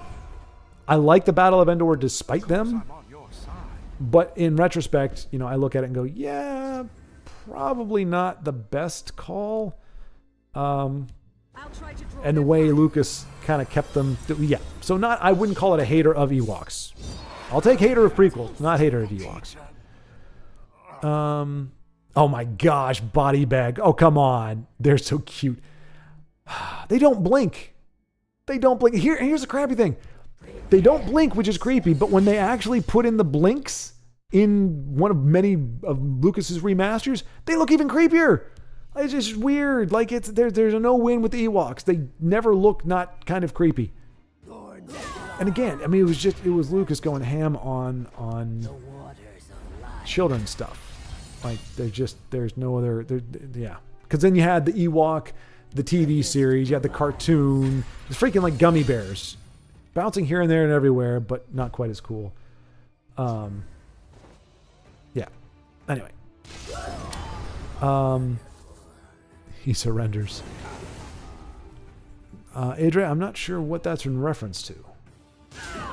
If you're talking about C3, I surrender. Or if you're talking about something from the in-game that I am way behind on now. Let's be honest, Ewoks carried that trash movie. Oh my gosh. The third act of Jedi is pretty damn impressive. You've got a phenomenally choreographed and very interactive, especially compared to the first one, space battle in a cooler looking Death Star. I mean, come on, let's face facts. A big ball, it's a moon, not that great. The way they designed the Death Star in construction, I don't think that's actually how in the phase of construction it would look like that. But they did it, and it looked scary. It looked creepy. It looked ominous in this like half finished state. And it was also, I think, not twice the size, but significantly bigger than the original Death Star. You never really know that, but if you read the Star Wars Encyclopedia, the Death Star had a radius that was at least 1/2 as big as the original Death Star, so it was much bigger. And the space battle was just phenomenal. High-paced, fast, really good. Aside from the Ewoks, the Battle of Endor, fantastic. Land battle, the stop motion effects were fantastic. And Luke and Vader, that was what made, as a 5-year-old when I watched that movie for the first time, that's what made it for me, with the music and this battle between father and son in this throne room, this dark throne room, and this epic clash. It was very, very, very good. So one of the best third acts in terms of action I think you get in a movie. Michael Bailey is laughing at Body Bag claiming that the Ewoks. I mean, come on, this is Body Bag, live long and prosper Beezy here. I don't think we're going to take that with a grain of sand from Tatooine, because sand, it gets everywhere and it's uncomfortable. It gets in my swim shorts. What's your name? I was going to say Natalie Portman. Padme, Padme, the sand, it gets everywhere. I don't know why he's a Rain Man. Wouldn't have been worse. They took out an AT-AT. They did not take out an AT-AT. No, AT-ST. AT-ST. AT-AT is all-terrain armored transport. That's in Empire Strikes Back. They did not take out an AT-AT in Return of the Jedi. They took out a few chicken walkers, a.k.a. AT-ST, which is, I believe, all-terrain strike transport. Much different. Much different. The AT-ATs were blaster-proof. And I'm still honestly not sure. I don't care how far apart the logs are. I'm not sure they're still able to crush the cap of an AT-ST. But you are correct. In the movie, they did destroy, Ewoks took out AT-STs with their weaponry. Wonder why the heck they built those things? Because there was nothing else natively growing on the planet that those would have actually had any relevance to. It was like they built all these booby traps and they just never used them until the rebels came along. But leave it up to Body Bag to second a misconception. Not a misconception. Well, either a misconception or blatant misinformation. Schward cried during the dead Ewok scene. I'm trying to think if I remember it. He's like, I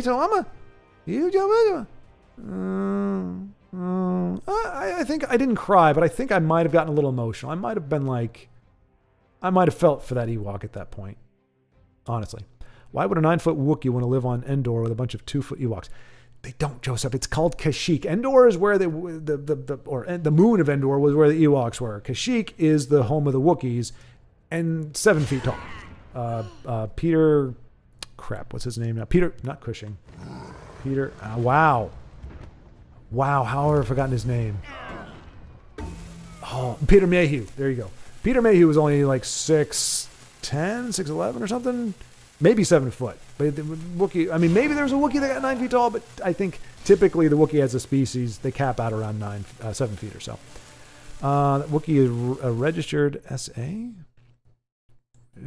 Is a registered SO? The Acolyte is the worst. Sorry, I was 6 minutes behind.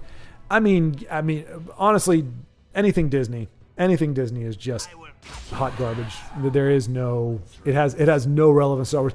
The prequels, I will give them this. The prequels were not mean-spirited. Lucas, I would say he fudged with his own lore quite a bit, but he did that in the original. If you're going to get pissed at George for messing with stuff, you would get pissed with him in Jedi saying, oh, it's from a certain point of view, because I actually didn't plan for Vader to be your father when I wrote the first movie. I didn't plan on Leia being your sister at that point. I really was just kind of figuring out as I went. I decided this is a really cool idea, and while I was right, it does mean that I got to figure out a way to retcon it so it doesn't seem like I just lied my ass off to you. So yeah, I mean, Lucas was already kind of doing that.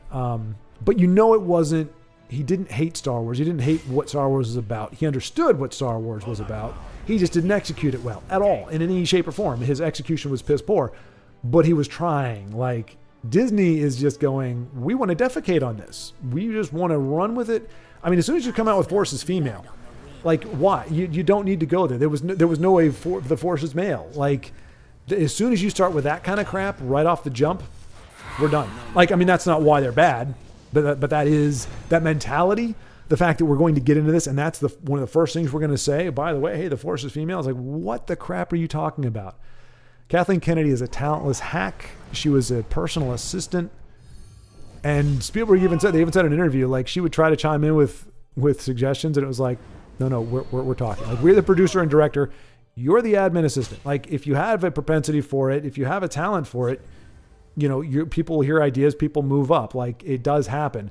If your ideas suck, which we're seeing with dismal Disney, then you don't get to move up and you don't get to have input because your ideas are garbage. Now, the prequels, that's another thing I hate about them. They set us up. They set up the midi-chlorians with this whole nonsense. They set up Kathleen Kennedy to be like, oh, I can just bastardize Star Wars because Lucas kind of did it first. But he did it with a good heart, I think. He did it with the best intentions. Which are what paved the road to hell. C-City. Well, John, I do have to have superpowers. Only one Sith warrior lives at one time, and they go around slaying thousands of people. No, Joseph, I'm not saying they don't, but as I said in like my Borderlands video, like, they need to have like the equivalent of slightly elevated martial arts, like high martial arts and weapon proficiency type things. I mean, I'll give you the Force, like being able to draw stuff to you or even move objects like Darth Vader does, like telekinesis, where he just kind of, when he's throwing crap at Luke, I'll give you that kind of stuff. But it felt like Lucas was really going superhero, like not flying, but coming really close to it. Like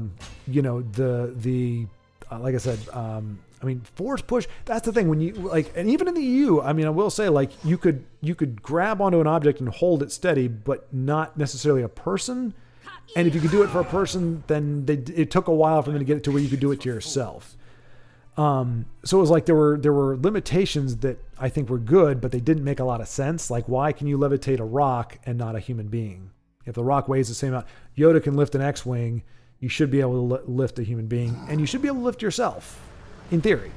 I'm not saying that they shouldn't have abilities above and beyond what a human would have, like their focus, the sense, like even that ability to sense, like they can tell when it's like a spider sense. They can tell when somebody's shooting at them from behind. They can turn around, heightened reflexes. It says the Force, the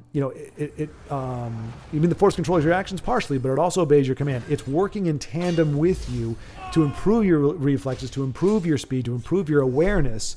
It's kind of like you're putting on like a suit of like, kind of stuff. But that doesn't mean you never get shot. It doesn't mean you don't get taken down. It doesn't mean that you're impervious. It just means you're moving with the energy of the universe as kind of a guide for you in protection and survival.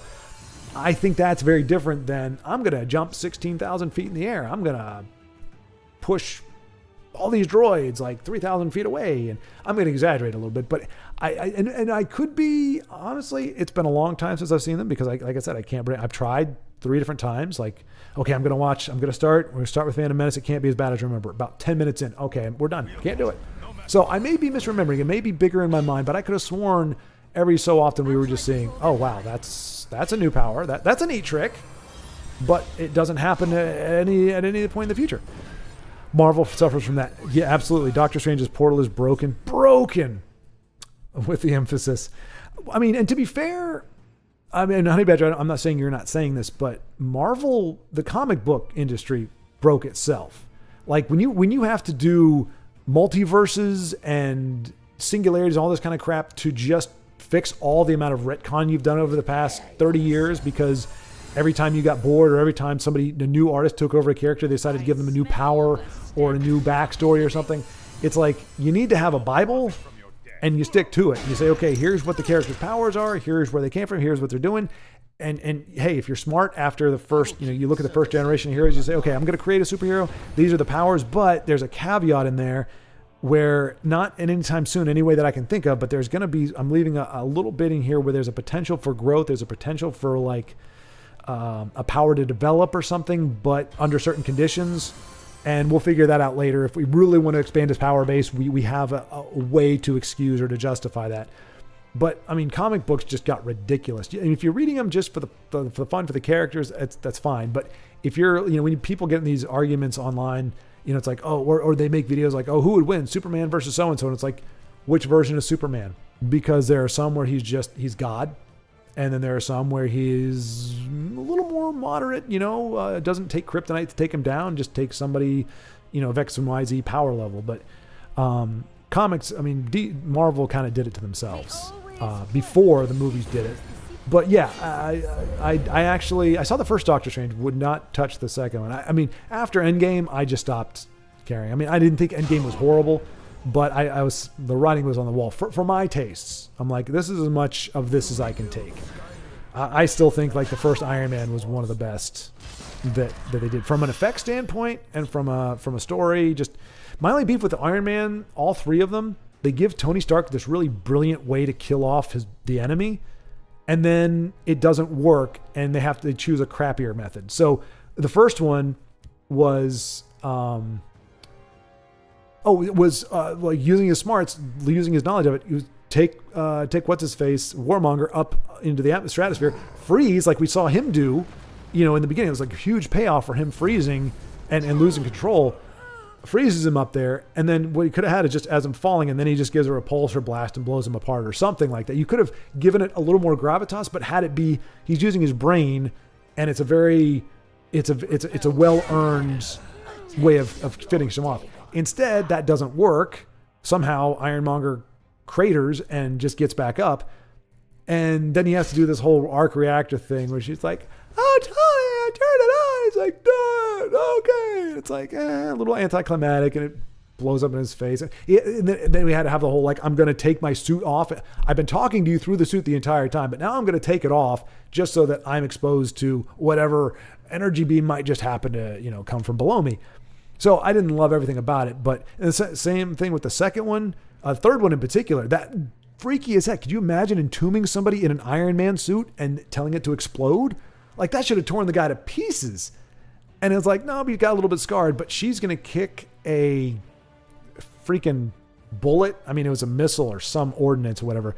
She's going to kick that at him, and that's going to blow up and do it. But like having an entire like high-tech suit with all kinds of crazy, whatever stuff, literally blowing up inside. Like, that's a terrifying way to go, but I thought it was brilliant. Like, we've never seen is like the idea of him like sending his suit onto the guy. You're like, whoa, what's he doing? It's like, oh, it's going to self-destruct it. That's nasty. Again, that's my biggest beef with those. Anyway, but Marvel was going down the tubes pretty quick, and I don't think there's been anything from Disney or Marvel, honestly, since Endgame that has been deserving of time. But I am. Oh, nice. Okay, Michael Bailey, thank you for letting me know. All right, I'm gonna have to somehow. I don't know how I'll see it because I don't subscribe to anything anymore. But I will find a way to see season 3. I didn't even know they came out with season 3. But that's awesome. That's a fun series. I really do enjoy that. So Michael, thank you for letting me know. I will take a gander. I can't believe they got. And I mean, that just tells you, like, I remember watching it and thinking I may be the only person outside of Ireland that actually watches this or likes it, but I find it very entertaining.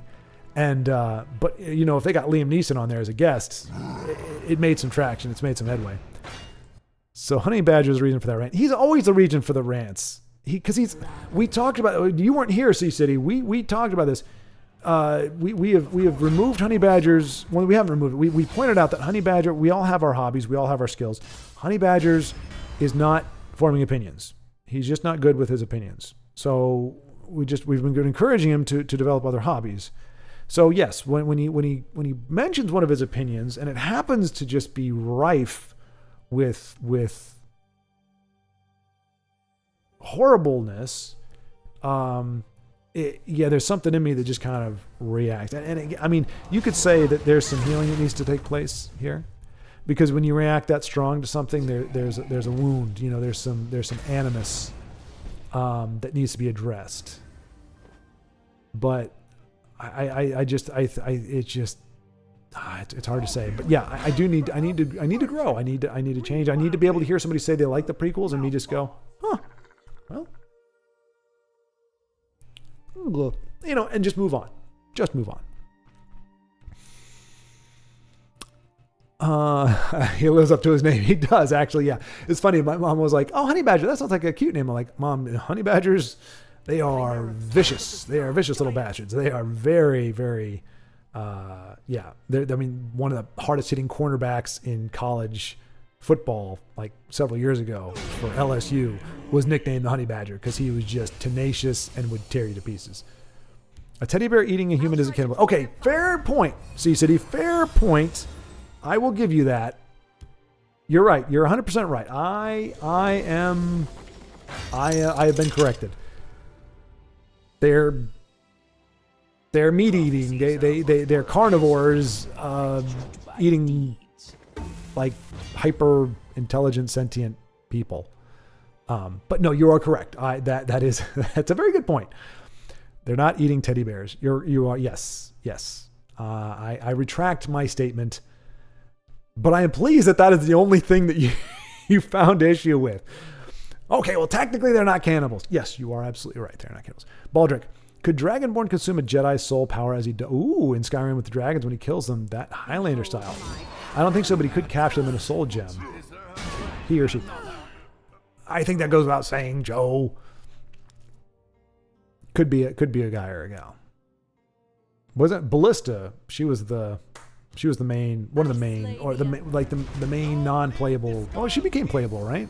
But yeah, I mean, we didn't initially have early Jedi, although it was alluded that Leia could have been one. Yeah.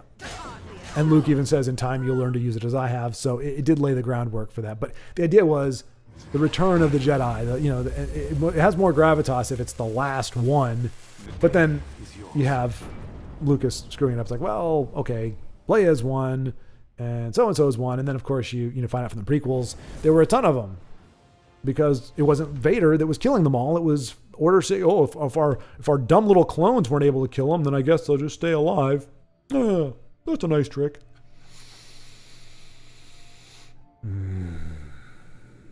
You know what? I need to get a clip of Ben Stiller from Mystery Men when it's like rage taking over. Anyway, it's funny. I did enjoy that movie. Campy as it was a lot of fun. I love the idea of there were a lot of good tropes in that movie. A lot of things they did really well. Lance Hunt has glasses. Captain Amazing doesn't have glasses. He takes them off when he transforms. That doesn't make sense. He wouldn't be able to see. William H. Macy and Ben Stiller, great scene. Better than the prequels. But that is got a good call, Baldric, that he could capture Jedi in a soul gem. But don't you have to kill them first? Like, isn't that the thing? They would have to kill the Jedi first. And then, of course, you kill their Force Ghost. All right. Schward, I agree that the original three are the best. All right, good start. The prequels are not bad. Oh dear. And we got that cartoon to make up for the movies, and it's great. I will say this, Joseph, you're good. Blanking with a cartoon called Clone Wars. Yep, there you go. Baldric jumped in. Clone Wars. Yes, here's the thing. Because I'm agreeing with you. I've watched the Clone Wars. Even after I knew I didn't like the prequels, I enjoy the Clone Wars a ton. Not every single episode. There are some that are definitely like kid episodes, but in general, I like them. And here's the thing: they made Anakin believable as a really great Jedi. Like, they made him a good leader. They made him like he wasn't whining and emotive and all the time. He was actually really good. When he took on Snips as a Padawan, their relationship was really good. Their back and forth they had together was really good. Dragon Invader, haven't seen him in a while. Like, it was really well done, and it made you go, I don't see how this guy goes Sith. And the idea of Anakin's fall, it's supposed to be a tragedy where you're like, oh my gosh, like how did he fall from so high? And the Clone Wars gives us that. We see an image of him, we see a portrayal of him where you're going, I don't see how this guy goes dark. I don't see how he turns away from the light side. Like, he's doing all these self-sacrifice and all these amazing things. And you see him and Obi-Wan actually have a good kind of older brother, younger brother type dynamic going on where they're ribbing each other on the regular. But then you see them fighting together. We see a little bit of that in the movies, but it's ruined because Anakin is always going, oh, but Master, you underestimate my power. And why can't I be on the Jedi Council? And all that kind of crap. In the Clone Wars, yes, they do a very good job of that. And they broaden the universe enough where we're seeing less Jar Jar, we're seeing less of the dumb stuff, and we're getting to see more characters that, like Sabine, that we didn't see in the prequels at all. They brought it out there. We got the Mandalorian Death Watch. Like there are some good episodes in there, and they brought back Darth Vader at one point, if I remember. So yeah, 100% can agree. Clone Wars, the series, good.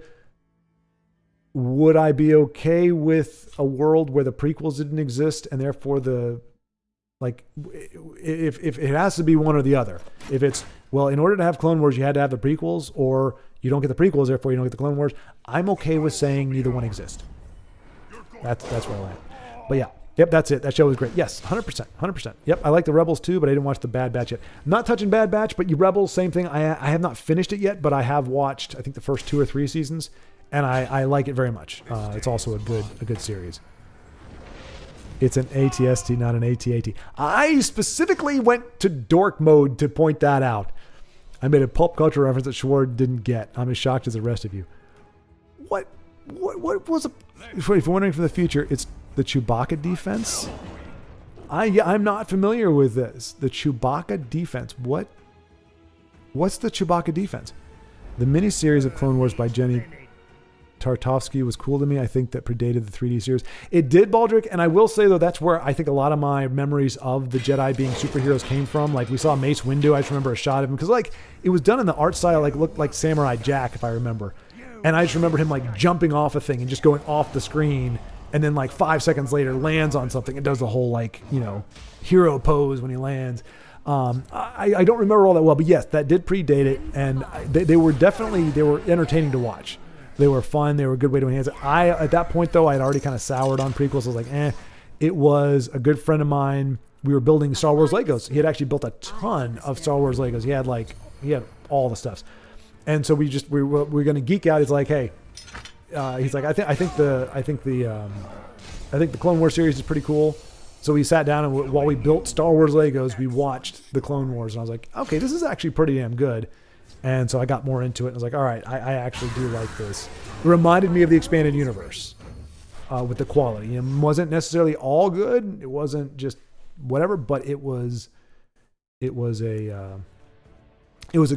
series. One between your eyes. Ooh, that had to sting a little bit. Did put one between his eyes, but Dragon Invader wore him down first. Where's Dragon Invader? Oh, GG. All right. Let's see. We can do into Tiago. Let's see if we can get another dub from Tiago. But yeah, I didn't know that there's anything about the Chewbacca defense. I'm completely unaware of that, and it could be because I unplugged from after Phantom Menace. I unplugged from Star Wars. I think I did see the last 2 in the theater, just waiting for it to get good.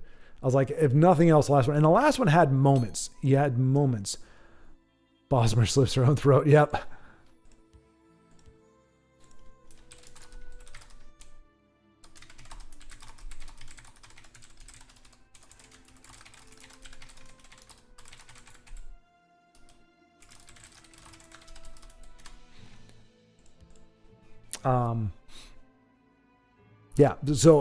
I just completely, and honestly, it ruined the OT for me, because now when I see Darth Vader, I see whiny Anakin. I see mannequin Anakin. I don't think, wow, an amazing Jedi that fell. I think, he was kind of a bitch. Honestly, like, very much so. Like, he's a big whiny thing. And the whole, no! Like, it was bad enough that Luke put that crap in.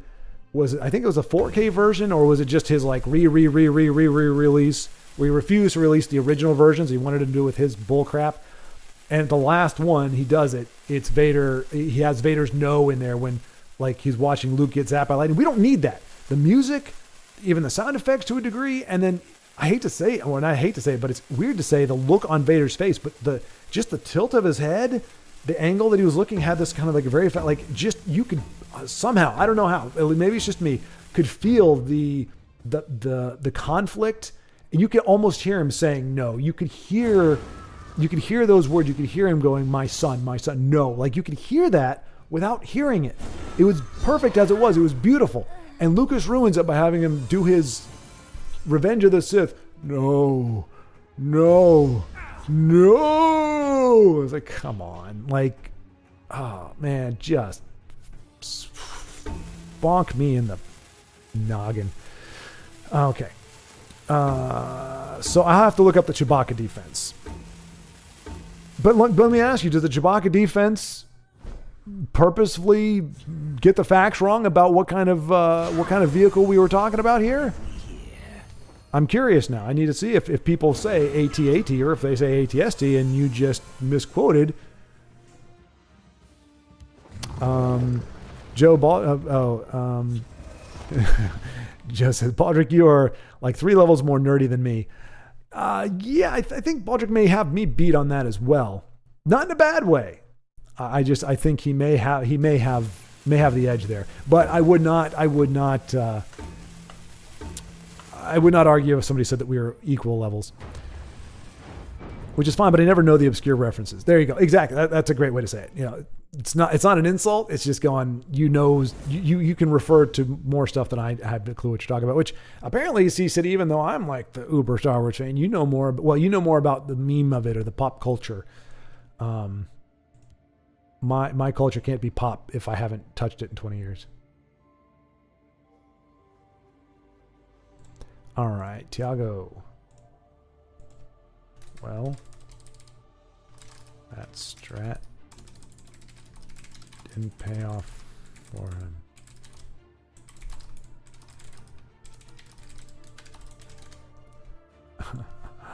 All right. Endezo is still playing. Look at Endezo go, man. As I said before, he was one of the OGs. I'm not sure if he was on the scene like as early as like Justin Larson, but he was one of the first. Still going strong. Rip Thane. Goku smacks Superman. I mean, that's one of the honestly I didn't try to allude to it directly, Joe, but that is actually the one that I was thinking of, Superman versus Goku, and I was like, I mean, I'm trying to think. I think Goku is pretty much.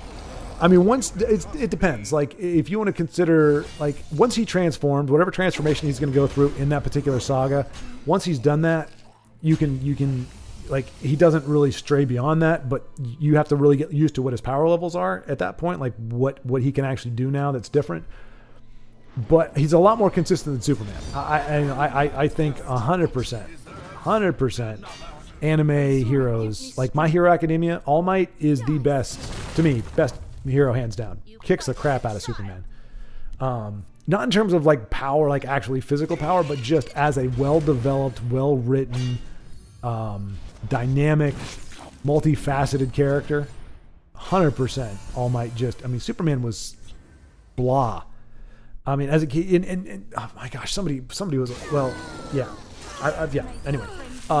Like he was never, he was an empty shell. He was, here's a bunch of powers, here's a look, it's really cool, I've got the action figure, and I've got the pajamas, I'm going to pretend to be Superman, but I wasn't like trying to mimic his noble spirit or his, truth, justice, and the American way. I didn't care about it. It was his powers. He can fly. That's about it. He's bulletproof and he can fly. That's what I care. That's what my young mind imagined. But All Might is so much more. Jap anime stuff has so much more to it. Yeah. So in that regard, anyway, I would just say Goku kicks Superman's butt, just because he's a better written character. Baldric, referring to the claim that he is is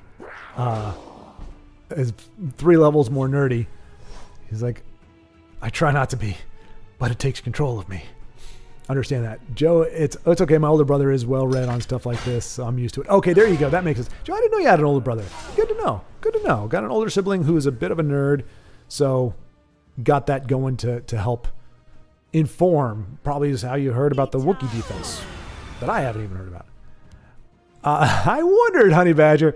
I was like, man, he's been really quiet. There's no way. There is no way. Okay, yeah, now I'm seeing the litany of Honey Badger posts. Are we done with the rant? Yes, we are. Oh, no. Okay, well, maybe not. He hates Star Wars. I hate the new Star Wars since Disney bought it. There we go. Common ground. We establish our common ground. We do hate Disney Star Wars. That's fine. But the dude is crapping on my childhood. That's what I'm saying, folks. Like it's a hard and fast rule. If you grew up with it, it's near and dear, no matter what flaws are in there, no matter what anything else. And I'll say this, I get it, because until, well, see, you didn't have your prequel moment is my sequel moment, or no, my prequel moment was your sequel moment. I started becoming disenfranchised after, because the prequels told me the Star Wars universe is flawed. When I watched it as a kid, it was perfect. And as a child, you don't look at movies and go, oh, I can critique this, and maybe the plot wasn't all that good, or maybe the characters weren't that good. You just think, this is a thing, I like this thing, that's the end of the story. As long as you like that thing, nothing else really matters, and you don't think there's another way that this could have happened. Because this is it. This is the story. You don't think, well, somebody wrote that story and that person made decisions, and they could have made different decisions that made the story better or just different. And so when you pair that together with nostalgia and fine memories, it's very difficult to hear somebody say they don't like it or to go at it. And I was lucky that there wasn't as much to go after with the original trilogy. It definitely has its things. It definitely has its flaws, but there wasn't as much to go against, because even people who love the prequels will typically admit that they, like Joe said, the originals were better, but there wasn't as much. But for a while I would get rankled, but then after the prequels, and I was like, okay, yeah, I guess the original trilogy could have its problems, and at the time I still kind of liked it, but I was weaning myself off of it. I was kind of like losing my love a little bit. I wasn't as passionate, and that could just be, honestly, folks, could just be me growing up. Like that is a thing that happens, and you don't always grow out of things, but sometimes you do. Like I still haven't really grown out of Nintendo. Like I still like playing it just for the sake of playing it, even if I'm not a gamer. I still have not really grown out of that, but I have more or less grown out of Star Wars, though I still, I can still look at the figures and be like, oh, I remember that time. I can still have the nostalgia, but it's just not a jam. So, but yeah, so if you're about 10 years younger than me or younger, you grew up with this, it's really hard. And I don't try to convince, that's why I kind of go over the top, because like, I'm not going to convince anybody. And I don't want to. I don't want to convince you not to like it. I just, if anything, I'm explaining why it didn't work for me. Not to say that it shouldn't work for you, couldn't work for you, or that I want you to hate it, because it's better to like something. We're better off as people. Like the more stuff you like, the happier your life is. You don't get happier by disliking things. But that doesn't mean that, like, I'm not saying that you're doing this, but I don't think I do not want to like something just for the sake of, well, I'm going to put good vibes out there, or, well, if I don't like it, then I can't watch it and then I'm bored. Well, that's TS. I need to find something else better to do with my time. So, but I'm glad you stepped away, Honey Badger. I'm glad you missed a good chunk of it, because it got ugly there for a second. Oh my gosh. Joe has only seen parts of them. Good for you, man. Good for you. I didn't really like Kylo Ren, but apparently he does some cool stuff later. Honey Badger, for a brief moment, I thought, oh, wow, look, Honey Badger's come into his zone. He's kind of grown. Let's talk about something that isn't divisive. Pineapple on pizza. I think pineapple on pizza is a little less close to home than the prequels are. So it's like, all right, let's go back to something that I actually don't care a whole lot about and leave my Star Wars, my precious childhood alone. Spinach on pizza is great too. Well, I mean, yeah, and Honey Badger pointing out that I did a while ago say I'm going to talk about it. I'm not ranting on it. I'm talking about my rant on it. It's meta communication. I'm talking about the thing that I was talking about. I'm not talking about that thing anymore. I'm examining it from a top-down view. It's very meta. It's very, very smart. Very whoa. I will say, Joe, if you only saw parts of it, like Kylo looked freaking amazing when we first see him. When he's got the blaster bolt suspended in the air as he's talking. Unnecessary. 100% unnecessary, but still really cool looking. And he sounds like a badass. He seems like a badass. Like, okay, this is kind of a decent Vader successor. I'm not a big fan of the helmet design. Like I said, you have some good designs, some bad ones. Didn't think the design was all that great, but I'm not going to decry the art direction too bad. As soon as he took the helmet off, he became freaking Anakin. He just started whining. He throws a fit. He's like, wah, wah, wah. He starts, just really has a hissy fit, like throws a tantrum, and he never comes back. Like he from that point on, he's just He's just a sad sack, really. My And he's still on it. Yeah. I think I've been on here for about an hour. Yeah, sorry, C-City. Sorry you stepped into this. And anybody else who isn't necessarily digging on the Star Wars conversation, I do apologize. As I said, I will not. A fine battle. I will not bring it up of my own volition. I can't help it if Honey Badger pokes the bear. Can't help that. But now y'all know. If you see somebody in the comments say something about Star Wars, just be like, shut up, say nothing. Distract him. Have him do something else. All right. Dragon Vader, because we really don't get to see him very often.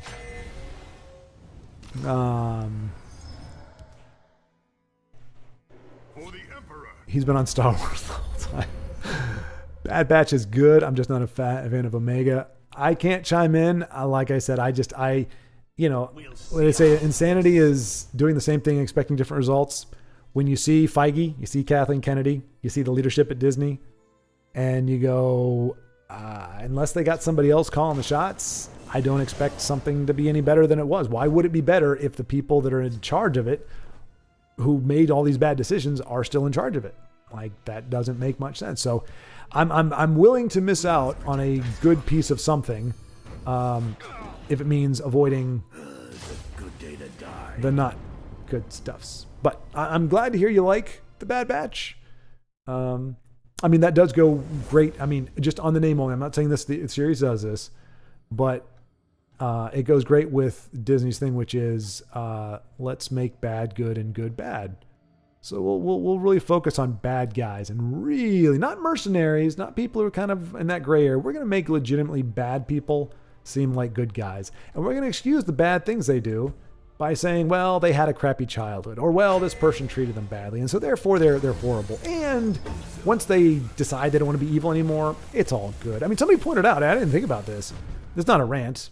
This is just that, if Anakin had survived, if Luke had been able to get Vader into like a respirator or something like that, he would have been tried for war crimes. Like, it wouldn't have been all peaches and cream for old DV. He had a lot to answer for. So it wouldn't have been like, oh, him and Luke could have lived. He could have trained Luke, kind of like see the montage. Oh, go long, son. Hey, throwing you the force football. It's like, nope. He would have been in prison or something because he did some really bad stuff. Although, you know what? We believe that. Here's a fun fact. Darth Vader doesn't kill a rebel after New Hope on screen that we see. He kills a bunch of starfighters in there. He strangles the rebel guy. In the first one, he kills. The second one, when Lucas decided he's going to be Luke's father, he walks it back. The only people that Vader kills in that movie are Imperial officers. I believe it's two of them. General Nadine and General Crix Nadine, and who is the guy? Vader. General Ozzel. I believe that was his name. Only two people that he kills are two Imperial officers, and yes, he does chop off Luke's hand, but considering Luke was trying to kill him, he kind of went easy on them. I'm not saying it was a good thing to do, but hey, disarming your opponent permanently is preferable to like killing him. So only kills bad guys, and in Return of the Jedi, he doesn't kill anybody. So we know that he hunted down the Jedi Knights based on what was said. That was back when he was going to be just a bad. But then as Lucas made him Luke's father and then decided to redeem him, he stepped him further away. So you don't have these recent memories of Vader doing atrocious things. We know he did them, but starting after New Hope, Lucas wisely brought him back from that and didn't have him killing anybody aside from the Imperial officers. And then even that, it was done. He was still imposing. He was still doing his thing. He was walking around. He was saying stuff, but he wasn't killing anybody. I found that interesting. Let's see. Adam Driver said he doesn't want to act in a Disney Star Wars adventure. I liked him more after that. Baldric, absolutely. Yeah, it showed he was not blind to what was going on. I think a lot of people weren't. But yeah, I mean, kudos to him for just saying, nah, we're good. I'm good here. Adam Driver's a great actor. He is. Honestly, mad respect for him, especially this. I did not kill Han Solo. Wookiees killed Han Solo. I don't know that part. I haven't heard that, but I have seen him in one other thing. And he is a good actor. And it seems like generally, and you can't really tell, especially if you're not like on social media, like I'm not, I've just heard bits and pieces, kind of like Keanu Reeves though. It's like you really only, the vibe you get is usually only pretty good. Like Keanu Reeves is a pretty good dude. You know, he's not a saint, he's not perfect, but he just seems like an all around, just kind of a natural, likable guy. Adam Driver, same way. He seems like a genuinely good dude, has his head on straight. I mean, what are you going to do? You get onto a brand like Star Wars, who's going to turn that down? And then once you're in, you're in. You contract in for 3 movies, you have an NDA. Even if you hate the way your character's going, even if you think the thing is trash, you can't say anything. You'd be shooting yourself in the foot to do that. The industry's not going to take you if you're bad-mouthing your own projects. So I think he probably hated it as much as a rational, smart, decent human being would hate it. But he really couldn't do much about it. Oh, wokeness. I think it's in Wookiees. My gosh, my eyes. Wokeness killed Han Solo. Yeah. Yeah, they wanted the best of both worlds. They wanted to make Han Solo a sad sack. They wanted to revert his character back to who he was in the first one, which was kind of this mercenary, doesn't have anybody, doesn't care about anybody, kind of hardened, lost everything. He's no longer a general. He's just kind of a loser, deadbeat dad, you know, on the fringe of the galaxy. We just lost 3 movies of development. But we want to also have him have a really, you know, tender spot for his son enough that he's going to do something really, really stupid. You can't have it both ways. Either you make him a family man, which is what they do in the expanded universe. You make Han Solo a family man. You tenderize him a little bit. You give him a soft spot. And yeah, then I believe that Han Solo does, you know, kind of not think about his safety, even though he knows his son's a risk. He makes his judgments impaired by the love, by the heart, by all that kind of stuff. But you go back and make him hard and be a loser. I don't buy it anymore. That now he's bitter and jaded, and that whole thing doesn't sit well with him. Yeah. Anyway, but yeah, I didn't know Adam Driver actually said that. That's interesting. Yeah, Han Solo kidding off by dweeb character with a big nose was lame. See City. Distilling it down to its essence. That's really the problem. As somebody with a rather large, pronounced snout myself, I gotta say, we should be able to, as a dweeb, no less, with a big nose, I want to be able to kill off characters and not be derided for it, sir. That's unfair to not let me, to deprive me of that just because I have a big nose and I'm a dweeb. I can sign you to the death. Baldrick, yep. Not sure what exactly he's agreeing to, but we'll just say all of it. Yeah, I'm getting killed off by a dweeb. Oh, yeah. Yeah, it was horrible. The fact that Disney never put the OG 3, yep, in a scene together, exactly. Yeah. Yeah.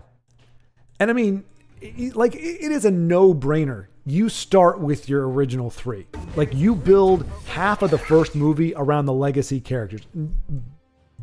Done, dead, like, there's no way you don't. You use them to usher in, to help bring in the new people. But you stay with them for, you know, at least the first quarter of the movie. And then you maybe switch back and forth as you get a third of the way, quarter, you know, to half of the way into the movie. And there's kind of a passing the torch. Even if you're going to keep them around, you have them pass the torch instead of having the torch being pissed on and then taken and thrown out the window. I don't even know. But yeah, the fact that they couldn't even do that, just have them in the same scene together, was just ridiculous. And they can't because they killed them all off and Carrie Fisher passed away. Rip. Yeah, Carrie Fisher was the only one who was going to survive. It was the only one worth a damn. And I'm pretty sure we know why. And yeah, and unfortunately she passed on. Luke died already? Yup. Yeah, exactly. And this is going back to the Jedi powers. Yeah, he apparently the Force can kill you now. Like, you can channel too much Force, or you, like, he was essentially projecting an image of himself, which, why like, if we're just making up powers. Why is that one power, Force projection, if you want to call it that? Why, especially if it was mostly just for Adam? I think it was for everything, but like, why is that the thing? What levitating an X-wing or stopping a Star Destroyer, as they do in one of the video games, like, that doesn't kill you, doesn't give you an aneurysm, but Force projecting yourself for like 10 minutes does. Like, again, as people have pointed out, you might as well just have him show up in person.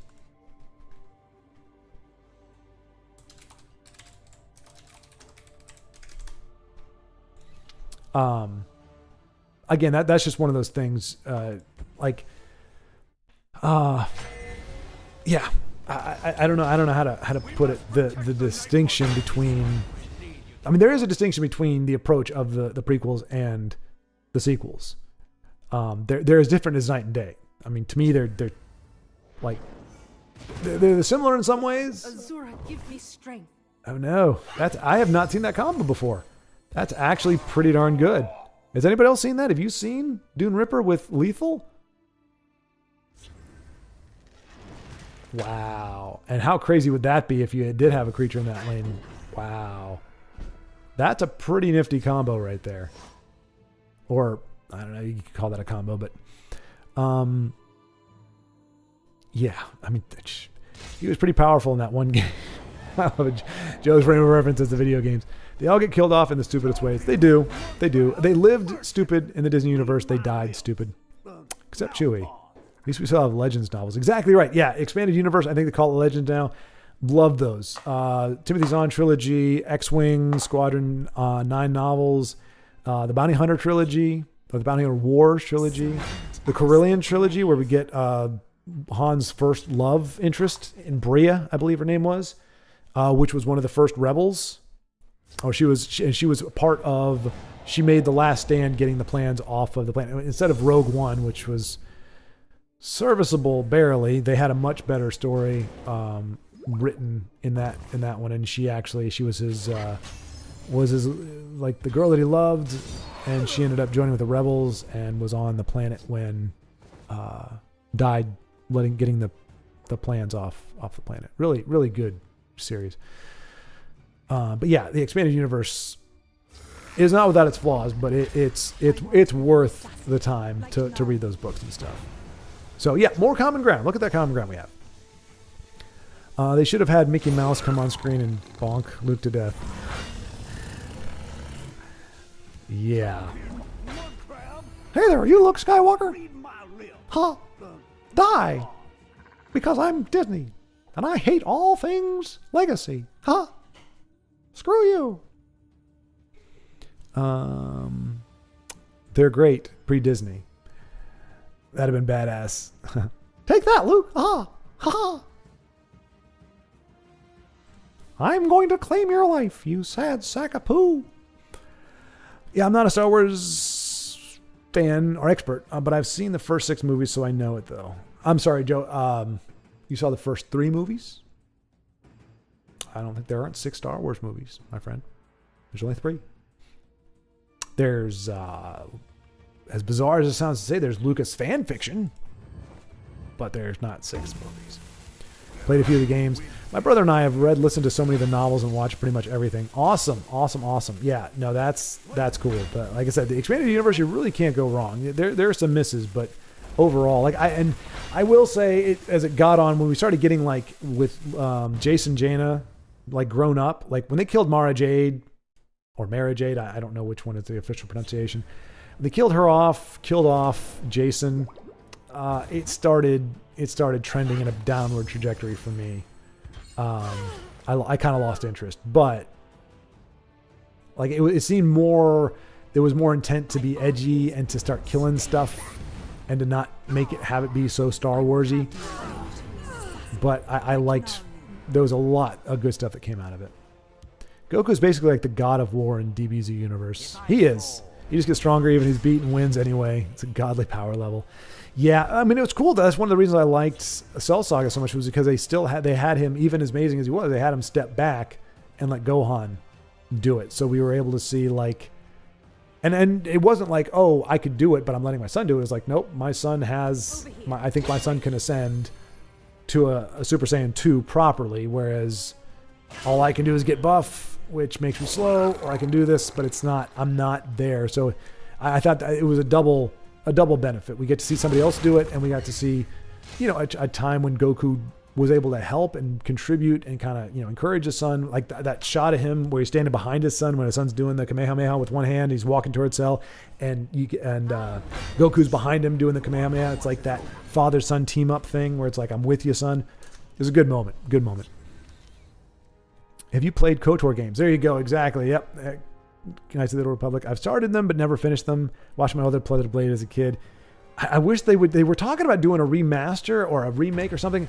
I would like the same exact game with updated graphics.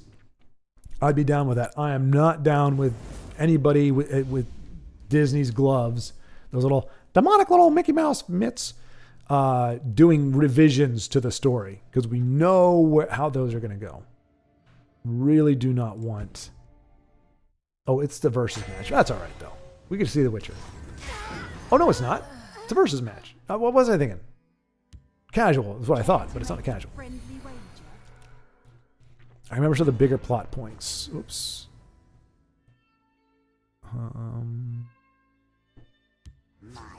Oh geez.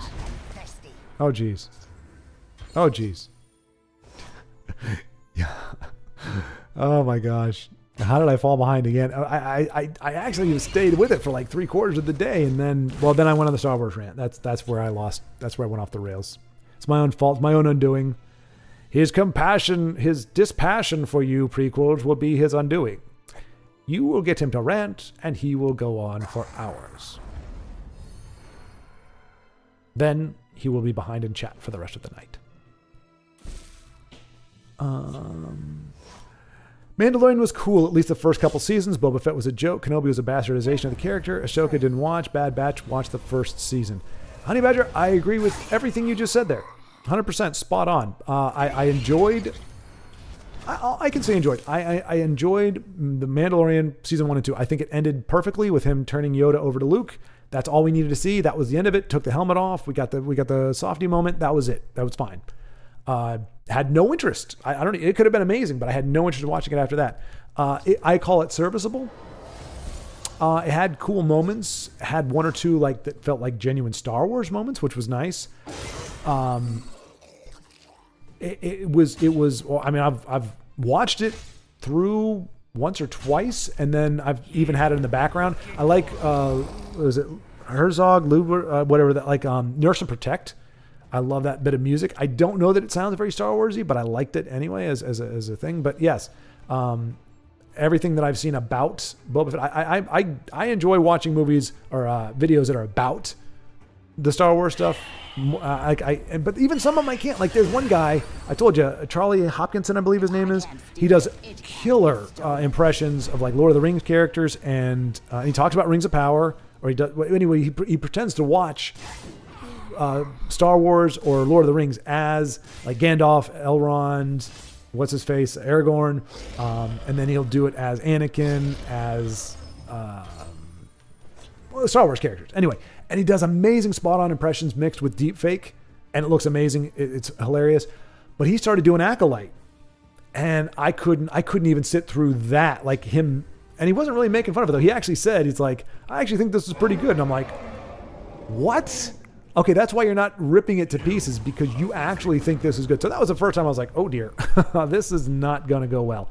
But I just couldn't stand it. It was just the little bit that I was seeing in between his jokes and whatever. I was like, I can't do this. Oh crap. There we go. Oh no. Okay, good. I thought I lost chat there. Let's see. Danish 04. Here we go. Wrong place for a midnight stroll. Okay, I'm getting there, folks. I'm getting there. But yeah, Boba Fett, from everything I heard, Boba Fett and Kenobi were absolutely terrible.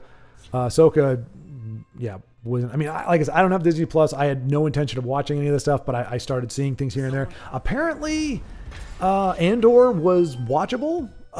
Some people even said it was good. Some people said it was slow, but it was and it makes me think that there are different pockets of producers at Disney, and some of them, it's a lot of movies, Paramount puts up a bunch of garbage, but then they also did Top Gun. So I think even within Disney, there are people that when they're given the reins, they can actually tell a good story.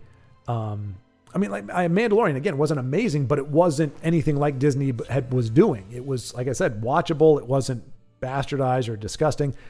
And of course they took it over after that, but whoever was doing that, whoever was helming it, was doing a decent job.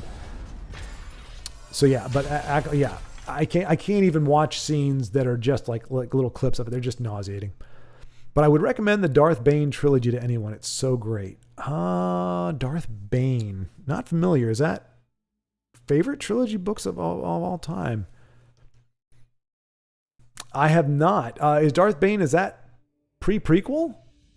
Is that like pre-Clone Wars? Or is that sequel? It can't be sequel, right? I think I've heard the name, but it's been a long time, and I know I haven't read it. So I have not, but I am intrigued. I'm curious.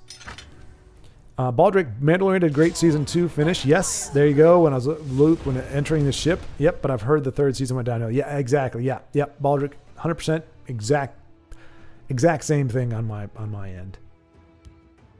So I didn't want to spoil the good experience by watching. Yep, a lot of shows go on. Yep, Joe, good call. A lot of seasons go on one season too long. Short with all this armchair psychology to say that only a child would like the prequels. No, that's not what I'm saying. I'm saying it's understandable. It's more understandable if you grew up with it. Like there's a bunch of other factors, but in a manner of speaking, and that's the most generous way I could put it. Dano's still with us. Awesome. I've read the Bane trilogy, Darth Plagueis, best book ever. Awesome. Okay, so I've got 2 hearty endorsements for books that I have not read yet that herald back to, in theory, the glory days of Star Wars. It's a decent point, though. Oh, it's a Disney book.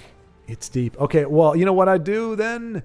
Personally, I mean, you guys have endorsed it, and I've heard your take on some other stuff. Enough for me to go, okay, I'm more than likely would feel the same way, or I would trust that instinct. I would probably look into the author, which I started doing with some of the expanded universe, in fact. Start looking at the author and their background, some other stuff that they've written, and see if I'm getting good vibes or if any warning flags are going up. So I probably would still do that. I'd look into Bane and see who wrote it, what they were all about. But it sounds good. I mean, to get 2 hearty endorsements from folks that I trust is a pretty big deal. Mando's problem was Kathleen Kennedy told Favreau and Filoni to keep Baby Yoda because he was making Disney a lot of money. They were planning to just include him in season 1 and be done with him. Yeah. Yeah.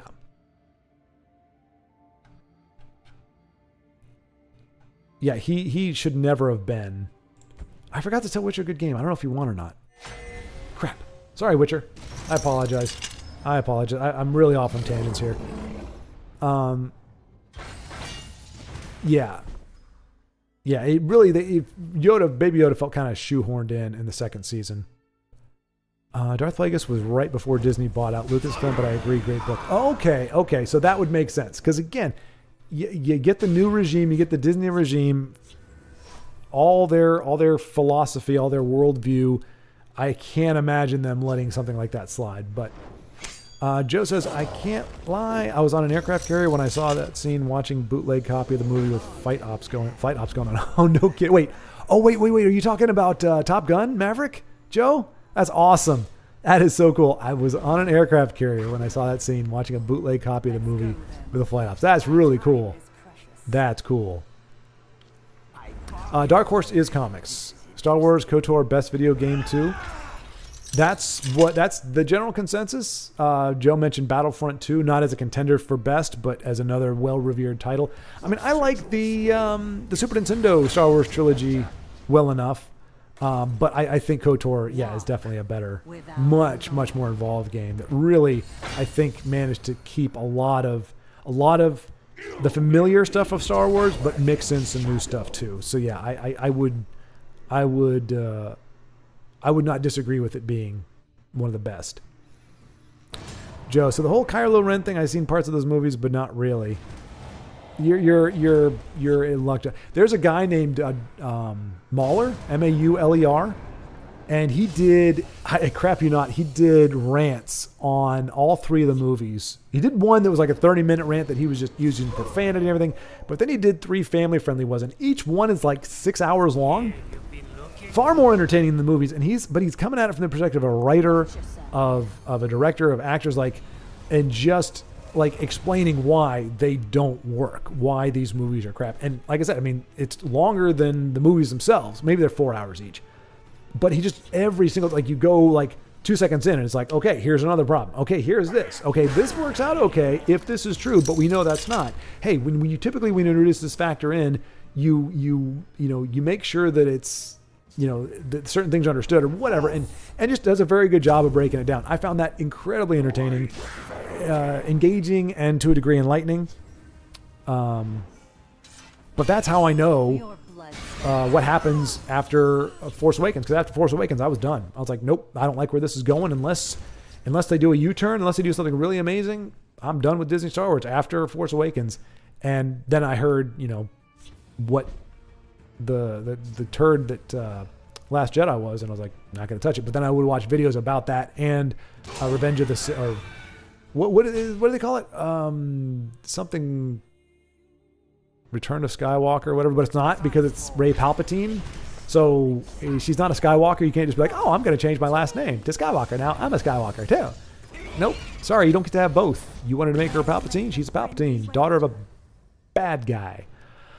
I had to use a dictionary frequently. Darth Plagueis. No kidding, Dano. Wow. That's goes deep into manipulating. Including. Oh no, guys, no. Midichlorians, no. The prequels. Their legacy, it seeps into everything like seepage. Oh, I hated the midichlorians. You take something that's mystical, that's greater than comprehension. It has an element of spirituality, not religion, not God, none of that. Just an element of mysticism, of something bigger in the universe. And you take it and go, nope, we're going to science the crap out of it. We're going to Star Trek, Star Wars, and we're going to have to explain the Force. And now we're doing blood samples. Now we're taking blood samples from people to see how high they're, not white blood cell count. How Force aptitude are you? Has nothing to do with your intuition, none of that. Oh, we're just going to count the amount of blood, midichlorians in your blood. Okay, there you go. There's your Force aptitude. Let's just make it really concrete, really definitive, and then we'll have to break it all, because otherwise, if we make it too predictable, like, well, you only have 45 midichlorians, so you can only lift a pencil. But no, somehow his midichlorians did whatever, and now he can lift more than a pencil. It's like, okay, so we're not even going to abide by the rules that we put down. Back to Tiago. But yeah, I mean, just why science Star Wars? Like, and here's the thing, folks. You cannot explain to me why Michael Jordan was as good as he was at basketball. Like, he wasn't ridiculously tall. He wasn't ridiculously like big, like LeBron James. Big guy, moves fast, like physical specimen. Michael Jordan, I mean, he had the ups. We could see that he could jump, but there's a lot of people that could jump. They're not great ball players. What made Michael Jordan amazing? What made him clutch? What made him be able to reach deep and pull things out? What made him and Kobe, they call them the assassins. Like, they just went at it with a tenacity and a competitive nature that nobody else sees. What made them great? Because you can have any one of those elements and still suck at basketball. You can't say what created Michael Jordan.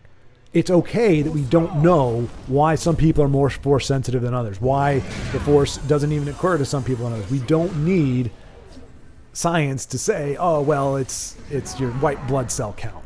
I just, it just, and the name, I hated the name. It's like too close to like mitochondria. It's like, it's just too earth science. It's too biology. So yeah, you took and Lucas even said like it was part like Zen, part Zaoism or whatever, Zaoism, however you say it. Like, that was the inspiration when he created the Force initially. So now he's just turned it into a blood cell count. Seriously, we're going around poking kids and going, hey, what's your blood cell count? Oh, you've got a lot of Force in you. Maybe that book isn't for me. Maybe it's not for me, because midichlorians did not exist before in any way, shape, or form. There was never even a hint of them, even in the expanded universe, until the prequels. And then it just. Let's see. Honey Badger said, I've never played KOTOR. I know a lot about the lore surrounding it, but never partook of it myself. I didn't play it until relatively recent, probably in the past 10 years. Long enough where the graphics look very dated, and it was a little hard to get through in that regard, but you could actually play Sabak. There was actually a game called Sabak, and it was pretty well done. It wasn't like Tessel, but you could actually play Sabak in the game and win money. It's kind of cool. The user interface is pretty bad in the game, though. Yep. Bro, they have it ported to iOS. Yeah, exactly. I have it on my phone. I have KOTOR on my phone right now. It's very bizarre. What a world we live in. I feel like I played it when it first came out. If I could, yeah, exactly, Joe. Could have played it when it first came out. It would have been great, but trying now with newer technology feels bad. Yes, and that's why I was saying 100%. If they could just do a remake of it, or like what Nintendo did with Mario RPG, they're doing it with a lot of stuff. What's the newest one? Paper Mario, where they make a few little quality of life tweaks, but overall they just give it brand new graphics. Not make the old graphics HD. Like, I don't need to see polygons in better resolution. They actually updated it with brand new imagery. That's what I want to see. Best turn-based game? Yep. Could agree. Could be Dark Horse. I have a Hellboy book by Dark Horse. They're not only printing comics. Yeah, Dark Horse, Baldric, Dark Horse does expand beyond that, but they started off, I believe, as just comics. I get to go to like 10 planets. Oh, wait. Yeah, exactly. Yeah, still talking about KOTOR. Yep. Honey Badger. Okay, let's change the subject for Schward. Marvel or DC, Schward? Which do you prefer? Okay, so setting modern versions of either one aside, 100% Marvel. DC has a god problem. All their characters are god tier for the most part and have maybe a weakness, if like barely, like Superman with kryptonite. Like he's not even he's a puss. Like he can't even like stand up when he has got kryptonite. So it's not like you can take away his, you can have kryptonite and have to fight a mano-a-mano. You take away the kryptonite and he's literally dying of essentially cancer right in front of you, accelerated cancer. So he's either God or he's a worm, a puddle. Wonder Woman is, she's gone through so many iterations. She was first a kinky creation by a guy who was into bondage and like lie detectors, like he was big into that kind of stuff, had multiple wives, all that kind of stuff. Very, we'll say interesting or unique or different kind of tastes in a lot of different things. He was the one who came up with her. And so a lot of his psychology, a lot of his brain went into that. But she has been revamped before she was formed from clay. Like that was her origin. And now she's the daughter of Zeus. So it changes, I think, more so than anybody else. And at first she had a kinky weakness. And then she had, if you go Linda Carter, she had, the belt thing for one season, and then they changed it and she didn't really have one, but it was she had to transform. She was kind of like two different people. There was pre-change Wonder Woman and post-change, and pre-change, she was just a gal who, you always did stuff. And then post-change, like no problem whatsoever. And now the current iteration, the Gal Gadot, and I think the most common the current comic, no weakness whatsoever. She's essentially Superman without the kryptonite liability. That's really it. And in theory, I think, she can get shot, but she heals super quick. So she's still mostly invulnerable, as far as I know. But a lot of their characters are like that. They're just larger than life. Batman, I think, is by far has been their most popular character because he is still human. Now, you watch Justice League of America, you watch some other media that I admittedly enjoy, but he does a lot of stuff that human beings don't do. They do have to give him a little bit of a buff so that he can hang with the gods. But yeah, DC to me has just been too, and you see it happen with Marvel. When Marvel goes Captain Hulk, when Marvel went, try to do the Incredible Hulk, he's kind of the same thing. He's godlike tier. He doesn't really have a weakness in particular. You try to kill him, he just gets more pissed off. And so it's like you've got this problem where it's like this overpowered character, and if something is going to beat him, you've got to have a way to explain it. Like DC, the best thing they ever did, the most poignant thing they ever did was the death of Superman, where you have him go up against Doomsday. You see him actually having to fight, having to be really challenged. No kryptonite involved. He's literally just going against something that can kill him. You see him get more progressively beat up, more scared, but more determined to hold his ground. And it ends with him killing Doomsday, but Doomsday killing him too. And it's like, you kind of need to do that or something close to that for God. But see, the problem with Superman is he is the top tier in his universe. So it's not like he could get him to a certain point and then somebody else came in and saved the day. Superman was it. All the other heroes got massacred or were out of commission. So if Superman didn't do it, nobody was going to do it. And if he did do it, then you're like, okay. It would have been fine if he was alive, but I think they did it right where it was like, okay, he did it, but it cost him everything. But yeah, Marvel, just in general, all the mutants, for the most part, they're not bulletproof. A lot of them are, or if they are bulletproof, they're weak in other areas. They're just more human. then of course you got, your Iron Man and Captain America. I think I had those Secret War action figures. There you go. He's going to take the thing there and I thought he was just going to do 2 to the guard and just go right in. But anyway, nicely done, Witcher. So yeah, anyway, long story short, I don't need to go on about that. I have thought about that before, and I can safely say that Marvel is my pick. Not current day Marvel, but classic Marvel. I will take over DC, even though I grew up very much like a Batman, Robin, Superman fan. And Marvel took a little more time to get to me, but here we go. Dano, I have 2 sabers customizable. I can go on. It's an old game. You can go in there and KOTOR.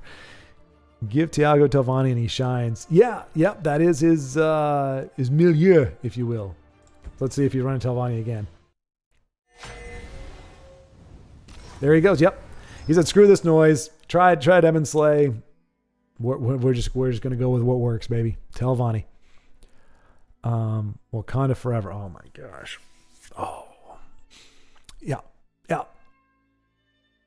Dano, I expect to see a winky face after that. Honey Badger, imagine if KOTOR was open world like Starfield, but good with a different combat system. Yeah, no, that was the thing. I did have to get used to the fact that it was this turn-based thing versus kind of like an actual like hack and slash. So, yeah. That is a good wish list, Honey Badger. Something exactly like that. Open world. Star Wars open world. KOTOR time period, yeah. Highly agree, Schwarta has the levels. Oh, crap. I'm not sure which one you're talking about. You only used 1A? I'm a AAA Schward. I'm kidding. It doesn't matter. I know you're talking to me. I'm not sure what that is in reference to, but the fact that you highly agreed, I'm glad. Because, yeah, Western open world Star Wars RPG would be amazing. Yeah. Agreed, Joseph. 100%. Oh, man. If only. Hey, you know what? Not in current day, but maybe in the next 5 to 10 years, I could see a developer doing that kind of thing when they go back to trying to make good quality games and movies again. When they're like, oh, hey, you know what? We can actually make money if we appeal to the fans that actually made these series successful, instead of going, oh, you're not. We don't make these for you anymore. We make them for us in our own little twisted world. You can take a swoop bike anywhere. So Dano is a fan of KOTOR. I mean, KOTOR. Have you played it recently, Dano? It sounds like you have. Sounds like you kind of go back there on occasion to play it. Fate of the Jedi book series is phenomenal. Okay, another recommendation. Does it have midi-chlorians? I gotta ask that up front now.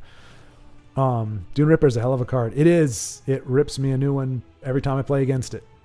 The little bastard always seems to evade me, and it doesn't leave the board until it wipes out half of my board and hits me in the face several times. It's a jerk. Especially paired with the Khajiit that makes your Pilfer ability of activate on Slay. Yeah. The 2/3, the guy. Yeah, I know what you're talking about. Baldric, nope, never seen that combo. Nice one, Indazoa. Yeah, exactly. Nice game from Indazoa. And yeah, I'm glad I'm not the only one who hasn't seen that before. Well, if Luke can't even project an image of himself without dying, I don't think Jedi stand a chance against the Dragonborn. Good call, C-City. Good call. I agree. I think you're on to something. I think I was leaning that direction. I don't know Dragonborns well enough, and I don't know what. It's like I said, Jedis. We don't really know what exactly we're talking about. Honey Badger. So hang on a second. I think. Whoops. What are you saying? Okay, Rogue One wasn't that bad. You are correct. Rogue One was watchable. It was. I call it serviceable.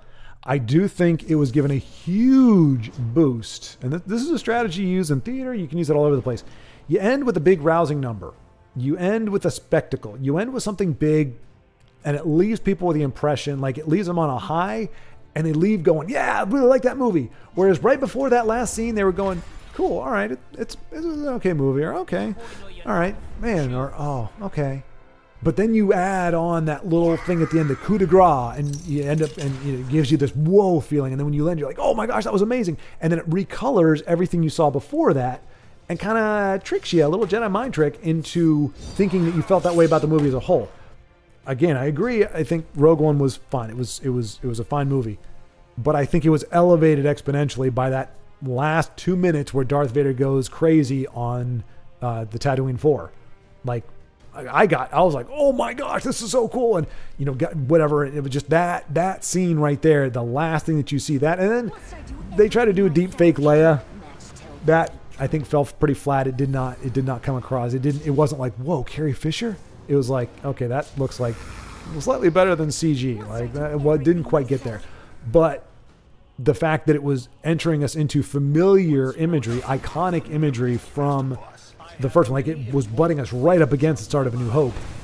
I think that hits the nostalgia vibe, and then the fight scene was just gets your energy going. It was done to be freaking amazing. Look at Vader, not even in his prime, but just him doing the Vader things. So I think it leaves us with a better impression than it was. Because I remember trying to go back and watch it. I actually have it. I own it. That's how I saw it. I didn't see it in the theater.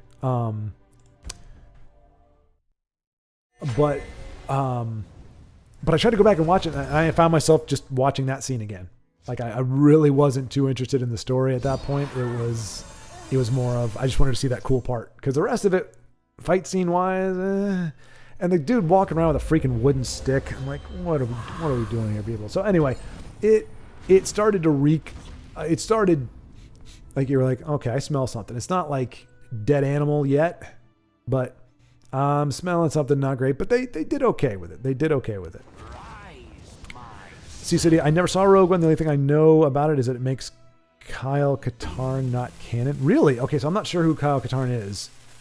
That's the guy from and there he goes. Answers the question. That's the guy from Jedi Outcast PS2 game. Might be too old for you, Honey Badger. I mean, I probably could have played it myself, but I'm not familiar with that. I didn't really do too much Star Wars gaming outside of like KOTOR I did, but that was much later. Really, the trilogy on Super Nintendo was like my last. The platformers were really my only. Like, I didn't play TIE Fighter. I did try Rogue Squadron 2 and 3, I believe, but I was not. Wasn't great at it, so it didn't last very long.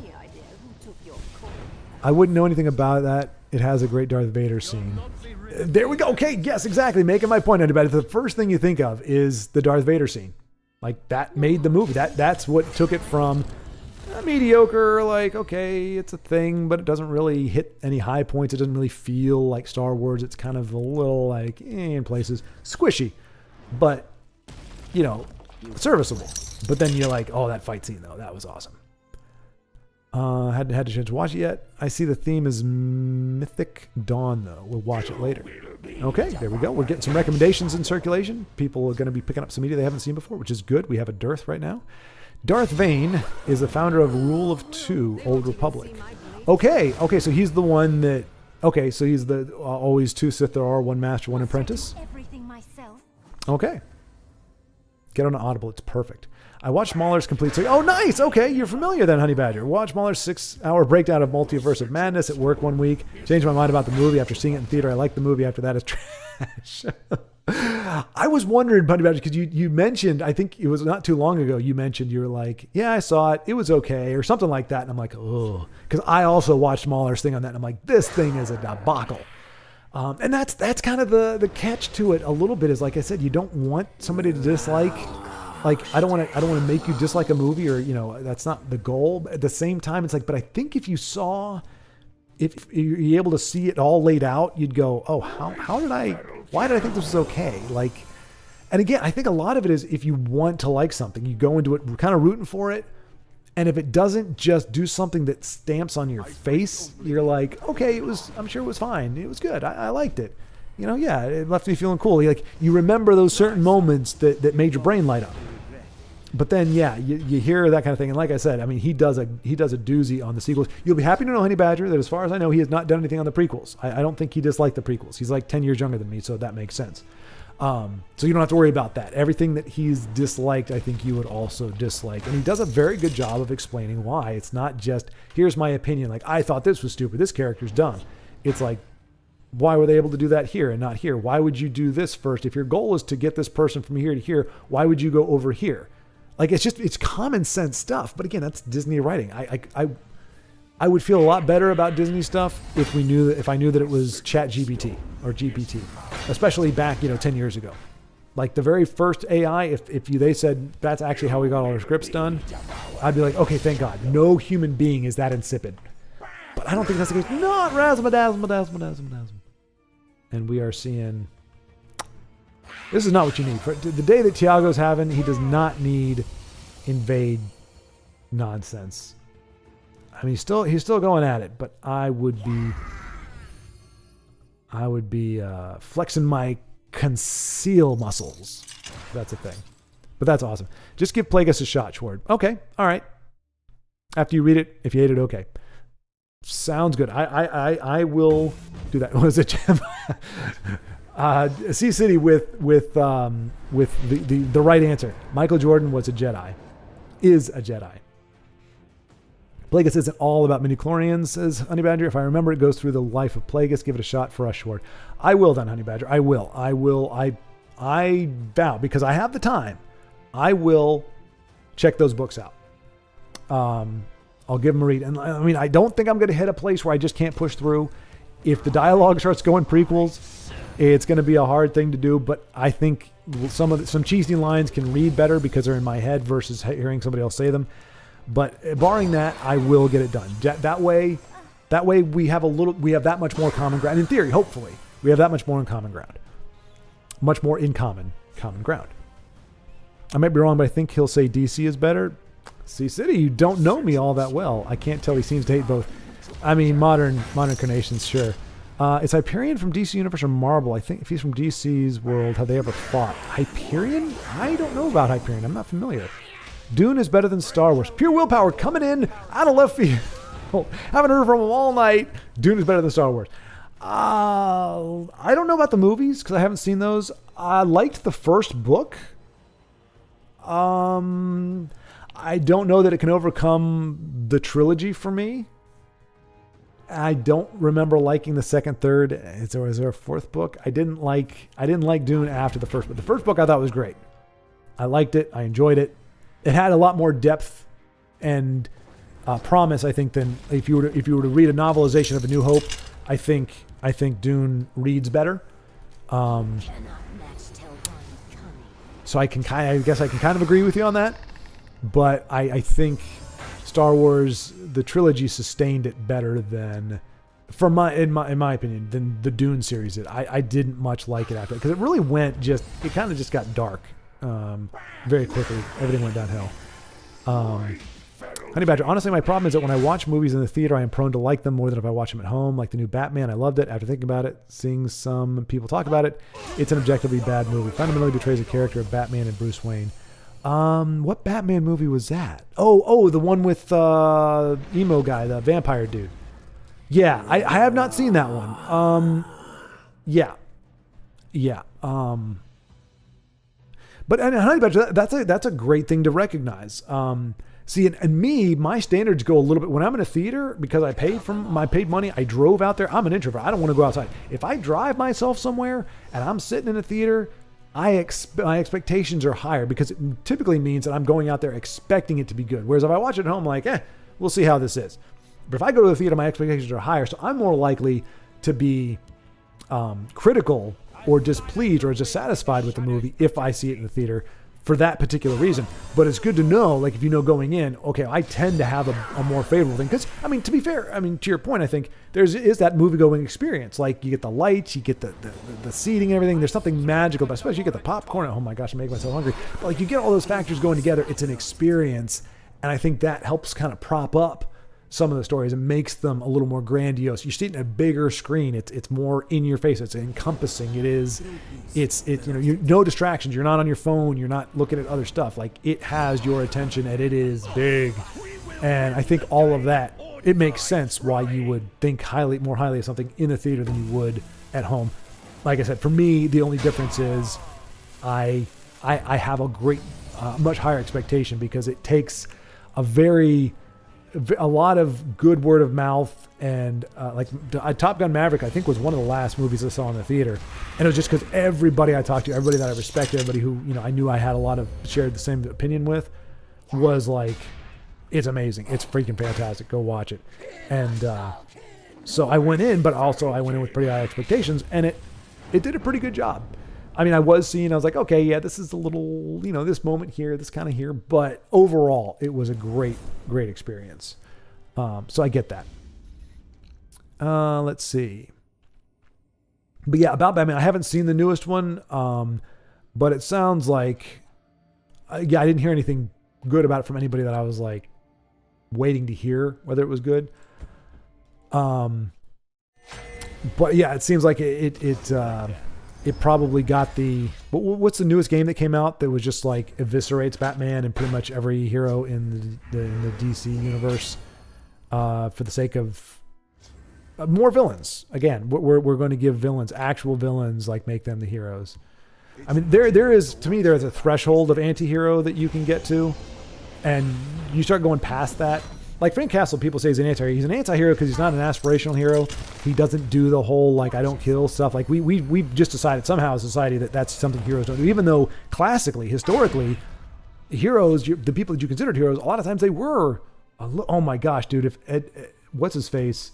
Sorry, no, I shouldn't say that. Ed Rosamond is going to ramp up to 24 and get that pure blood elder up to 12 if Dragon Invader does not have a silence. He does not have a silence. He is going to have to take down that guy. He is going to ramp up to 24. Holy cow. Wow. That is, I've never seen, 36. Oh my gosh. That's a disaster. But the Dragon Invader is handling it all handsomely, as dragons do. Still, that's an incredible ramp right there. Let's see. Dune is great. I still have to read the books dedicated to great houses from Brian Herbert and Kay Anderson. I think Kay Anderson, if it's the same Kay Anderson, he worked with Stackpole, I think, to write Rogue Squadron, if it's the same author. I've only read House Harkonnen. Honey Badger, Baldrick's, my brother listened to all the Dune books. He said the first one is great, and he would highly recommend that one. But then he said that the reset just became a philosophy talking point. That the rest just became, yes, exactly, yes, 100%, yay, more common ground. That felt the same way. First book, highly recommend, great, and then I just would have soon never read the second, third one. He said they were pretty boring. Yep. I would argue, but I don't know anything about Dune except for the new movie, Part 1, so I can't. I've heard both, from reliable sources, that both Dune movies are very good. So I am kind of curious. And what was it? Somebody said, like, I can't remember whoever plays the main guy. They were like, any movie that can make you believe that this guy can actually fight is doing something amazing. And sure enough, I looked up his, like, just him in general. I was like, yeah, that would not have struck me as the logical casting choice from what I remember. But yeah, if they're able to sell his fight scenes, then they did something amazing. Man, look at all that health. What's surviving your Butlerian jihad? What? Echo that. Top Gun Maverick must be watched in the theater. You do it injustice not watching in the theater. Yeah, exactly. And not only that, not even just for those reasons. The crappy thing is the aspect ratio is different because in theater you had a certain sequence that was done for IMAX. So I don't know if you've seen it, but you have the Blu-ray, the aspect ratio, you get the bars, you either have, bars at the top and bottom for like certain portions of it, or you have to kind of crop in and you're missing a lot of the picture. So yeah, it was meant for a theatrical experience. It doesn't even have like an actual clean DVD or Blu-ray release. But yeah, it was very much the experience, the spectacle. I liked it just because it bucked the trend of crapping all over legacy characters. Like Tom Cruise was not going to be like, oh, hey, like that did a great job. That's what Star Wars should have done. Whereas like, okay, here's the old guard. Here's Maverick, the old grizzled veteran. He's still got something to offer, still got something in the tank. But here's the new group. Here's the new kids. Here's the new whatever coming in. And it it made them likable. It made them, it's like it developed them kind of under his watch. And so it was like, okay, if they made a Top Gun movie with those characters, I might watch it, and even if he's like, and then in the sequel, then you would have him take more of a backseat role and he would just kind of be there almost as a cameo. And yeah, I mean, I don't know where it would go. I mean, I think they're better off just stopping with where they're at now. But if they were to do it, I like those characters well enough that I'd be willing to give it a shot. But yeah, it definitely needed to be in the theater. Suicide Squad killed the Justice League. Yep, that's what that was the one I was talking about. Yep. Batman is not an anti-hero. He just pretends to be. Yeah, Joe, he's not. He is not an anti-hero. He's a vigilante. So he's not on the side of the law. I mean, except for in certain iterations.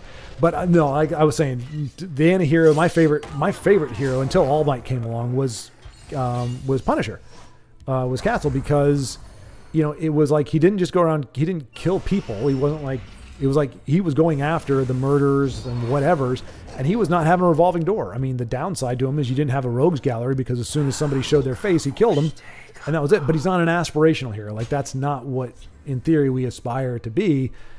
But at the same time, I'm going to tell you, I prefer a hero who's willing to put the kibosh on a villain permanently than a hero who's so, obsessed with their own consciousness and their own, moral whatever stuff, that they just create they're part of the revolving door process. I mean, Batman, hey, let's send them off to Arkham. They get out, they kill somebody. Now I take them back to Arkham. They get out and they kill somebody. How many people have to die until you go, you know what? Maybe it's worth a little bit more of a permanent solution. That's why I liked Frank Castle, because he didn't believe in collateral damage. As far as I know, he wasn't like, well, whatever it takes to get the job done. Like, I'll shoot through an innocent person to kill the bad guy behind him. I don't think he went there. If he did, I wouldn't be a fan of that. But I think it's very much like I'm not going to hurt anybody. Like, if you haven't done any wrong, if you haven't murdered people or whatever, I'm not going to really mess with you. But if you have, I'm going to end your life. And I'm like, that is an anti-hero, but it's an anti-hero I can get behind. Not criminals who actually do criminal things, hurt innocent people, kill innocent people, and we're supposed to root for them just because they happen to be the protagonists. That doesn't work for me.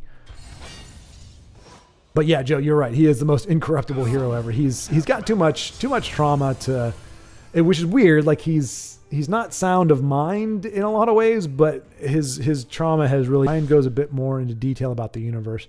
Okay, wow. Okay, so Baldric, sounds like you liked the Dune double trilogy. I don't know, sextilogy. Now it just sounds dirty. That's what makes him great, Joseph. Yeah, that's what makes him great, but I mean, and you have to take him for what he is when it comes to Batman. Like, you just have to, like, anytime heroes do stuff that in real life is just like a slap in the face, I just kind of cringe a little bit. But you just have to understand. I mean, I love Batman 66. Here's the thing with Batman 66. The Joker turns the city council into little piles of dust, right? They're just sitting on the chair, a little pile of multicolored dust. If they were dead and Batman's just like, we're going to take you to prison, I'd be like, what the hell, Batman? Like, the guy just created, it was a mass murder, and you guys are just like treating it like, okay, this is fine. Batman, using whatever pill in his utility belt, is able to rehydrate them all and turn them back in.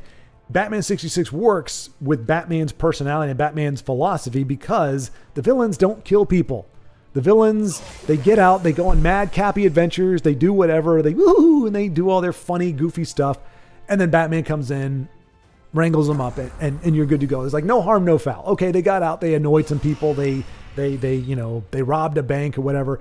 No lives were lost. Nobody's going home and grieving for their mother because these criminals got out again. So you never really hated the criminals. You never thought like you would have been bugged. Like, it would have been horrible if, like, you know, Penguin gets like the death sentence or something, or, you know, they go into isolation prison. Or, you're like, whoa, that seems a little harsh. They're just kind of goofy, zany guys.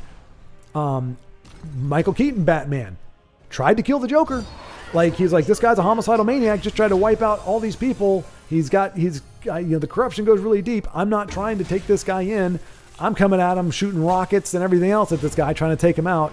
Failed, embarrassingly enough and inexplicably, but he tried to kill him. He tried to kill the Penguin. Like, Michael Keaton Batman was I thought he did a nice job of being both. He kind of was the classic Batman, but he also was like, this is dumb. I'm not just going to be like, well, let's take you to prison because I don't want to kill people.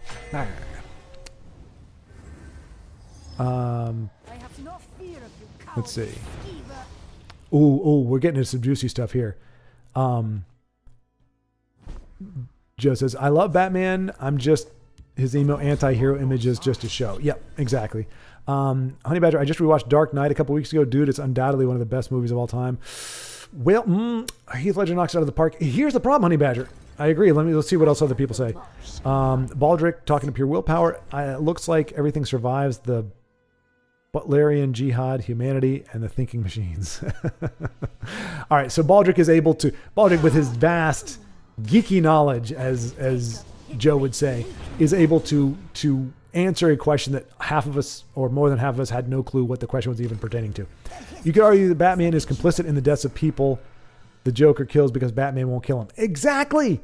That's my thing. You put yourself in that position. How well do you think of Batman when you're like, you put this guy away you know he's a murderer. You put him away 17 times. He got out and killed my mother.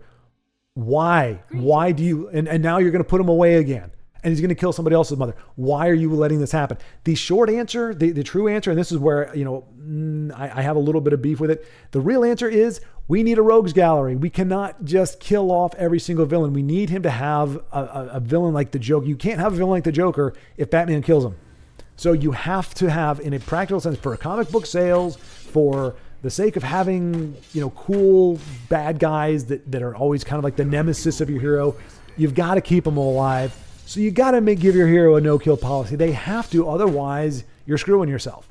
That's the truth of it. That is the actual reason why Batman doesn't kill, why Spider-Man doesn't kill. Because if he did, their rogues gallery would be gone, and then you're just throwing generic villains. You're trying to come up with a new villain every few weeks. You can't do that.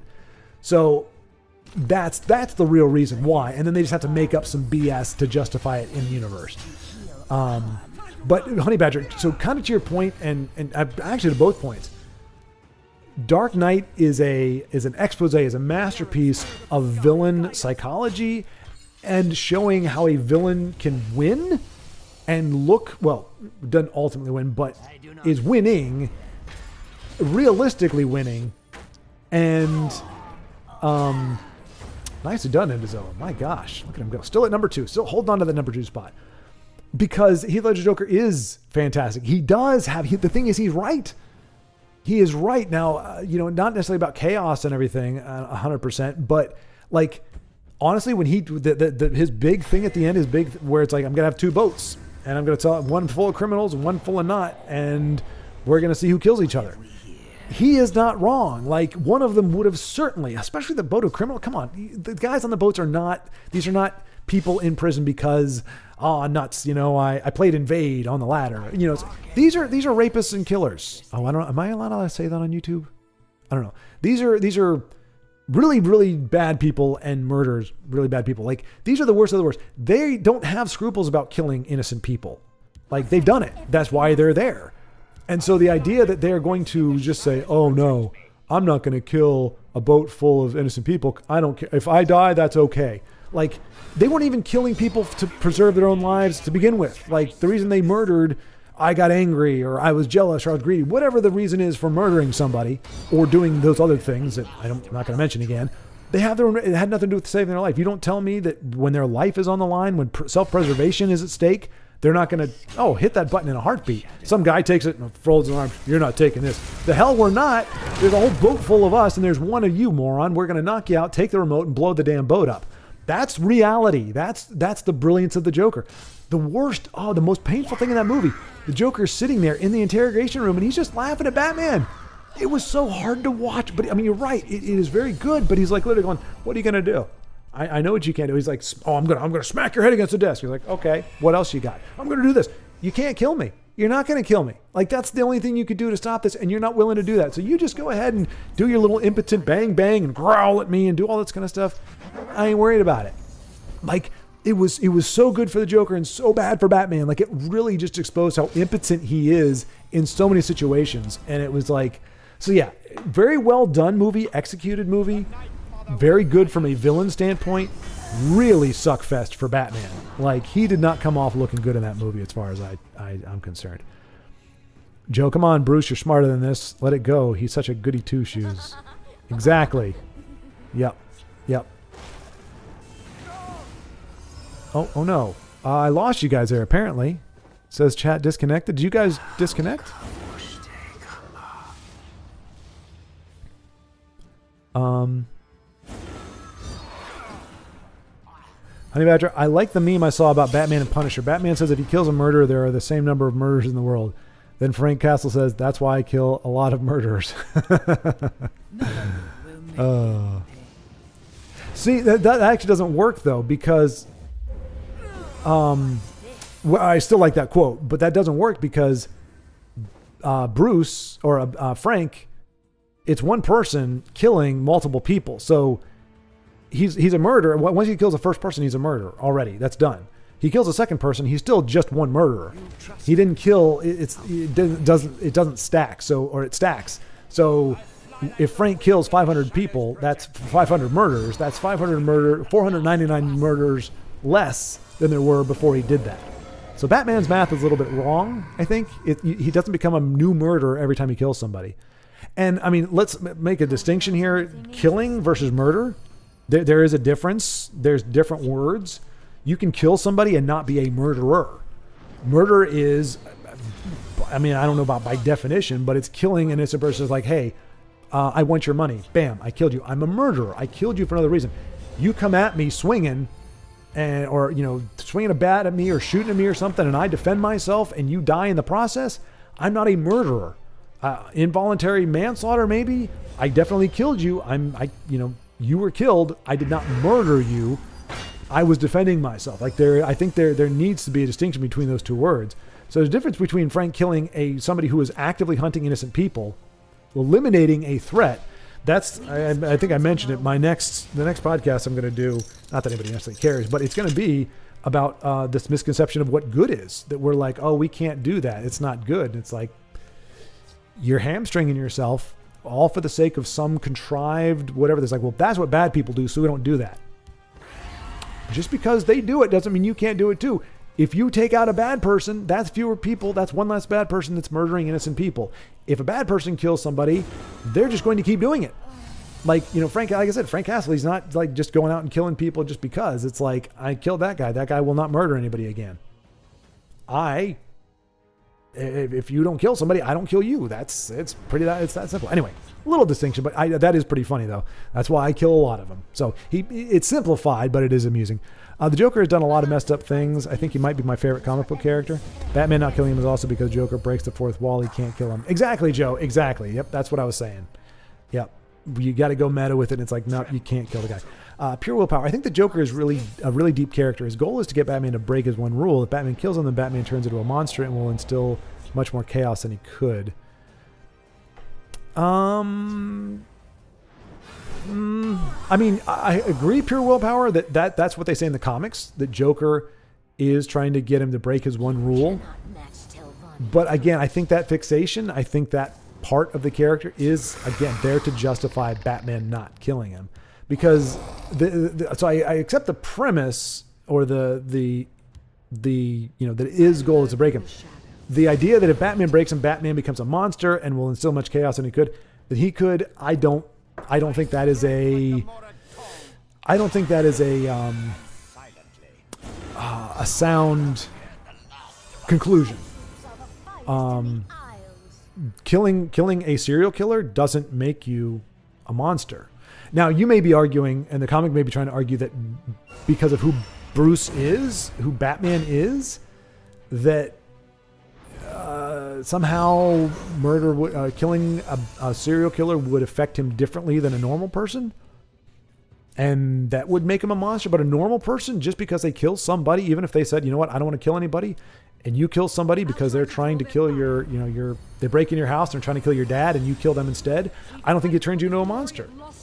And I'm pretty sure, anybody who's ever, had to kill somebody, whether it's in the line of duty, whether it's in war, whether it's, in defense, I think they would probably agree that, I'm not a monster. I just did what I had to do to protect people from somebody who was actively trying to kill them.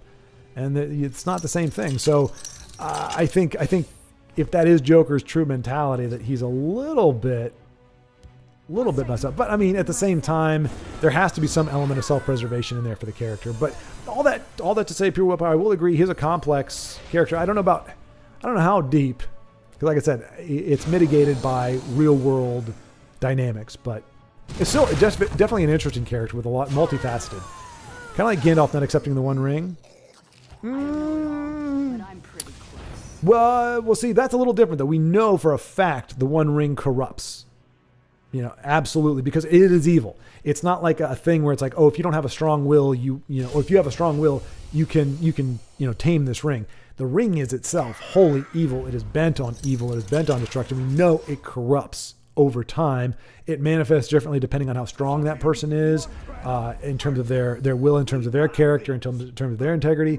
But over time, we know ultimately, and Gandalf knows, it will overcome him. Whereas with Batman, there is nothing about Batman where you look at him and go, oh yeah, if he were to kill somebody, he just becomes a monster. It's like, what? Whereas Gandalf knows at some power, take the ring with an intention to do good. But those powerful, whatever. And we know because we saw it corrupt Gollum. We know it corrupted, Isildur. Like in the short amount of time that he had it, he walked away from Mount Doom, and for whatever reason, Elrond didn't stop him. A lot of questions in Lord of the Rings, but why not the Eagles? But have you seen the letter Tolkien wrote about if Gandalf got the ring, what he would turn into? Yes, letters from Tolkien. A letter Tolkien wrote. I actually have that in ebooks, I think.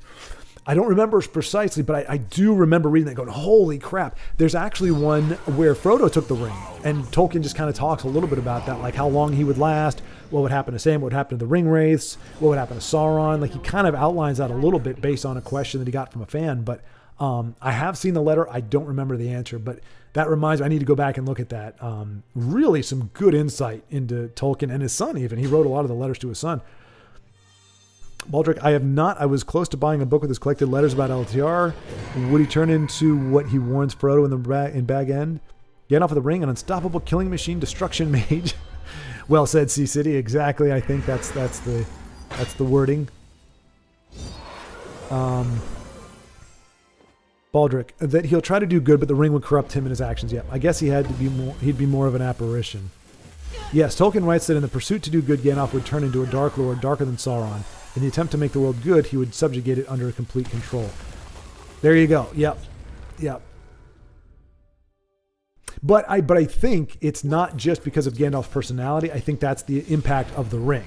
That's how he would interact with it. He would be constantly trying to do good, but the ring itself, as a corrupting influence, would say, okay, doing good, quote unquote, but doing it through dominion is still evil. So I'm okay with this. Like the ring would be okay with, dominion, but from a righteous perspective versus an evil one. Again, it's taken away free will and all that kind of stuff. And the ring is all about that. So it's not just how Gandalf would try to harness the power. It's the corrosive effect the ring would have on him as he's trying to do that. My power is not to be underestimated. Joe, oh, come on. LOTR is another thing you don't know a lot about. Come on. You got to talk to your older bro, man. Like, bro, tell me about Lord of the Rings. I need to get up on this stuff. Pure willpower. The Batman conversation is similar to themes of crime and punishment. You can't rationalize guilt. Good and evil is written on your bones. You can't outthink your conscience. I'm not familiar with Crime and Punishment. Is that a movie or that's a book? Okay. Oh, I think we've run. Oh no, Vincenzo! Sneaky devil didn't even pop into chat, but he's up here playing. Look at him go. Vincenzo friends playing it up late into the evening on Tessel. You can't rationalize guilt like you can't rationalize fear, but that doesn't mean you have to give into it. Pray There is no rational reason, like the fear in general, not everything. There are some things we're afraid of that we have a reason to be afraid of. It's self-preservation, but a lot of things we're afraid of, they're irrational fears. And just because they're irrational and we can't rationalize them doesn't mean we give in to them. Like, I had a fear of rejection for a long time, and just go, you know what? If I realize that my actions are being dictated by a fear of rejection or fear of failure, I go, fear does not have that hold over me. And I don't care if that's how my dad lived his life. I don't care if that's how other people live their lives. I'm not living my life that way. And so I'm going to do this in spite of the fear that I'm feeling. And every time you do that, you demonstrate some kind of courage, bravery, what have you, and you overcome that. So guilt is another thing. We're not meant to live under guilt, I don't believe. So, just because you feel guilty, that's fine. But when you start seeing that your guilt is having a negative impact on other people or yourself, it's very possible to say, nope, I'm not living this way. I'm not going to do it. It may be a fight. It may be a struggle. It may not be something that comes naturally, but I still think you can overcome that. Like I said, but you have to recognize that it needs to be overcome. And if Batman's just wallowing in his guilt, which I don't know what he has to be guilty about, but I guess Denise back again. We'll have to watch this back again. Not sure how long I was asleep, but woke up and phone was out of battery. Denise, yes.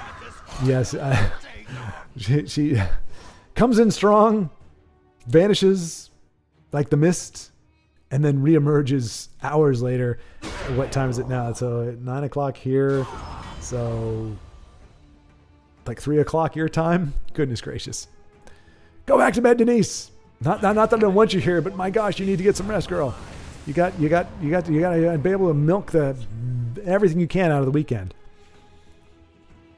Honey Badger, do you like Star Wars? If so, you're in for a treat. Honey Badger, I like the original 3 Star Wars films. Return of the Jedi was my favorite. Yes, Denise! Denise, I love you. Yes. That's why Denise and I get along so well. You see, that's 100%. Denise knows what's up. Honeybee, my understanding of why Gandalf didn't take the ring is because it's meant to be commentary on how intelligent and power can't mix. Just because you're smart doesn't mean you're pure. I mean,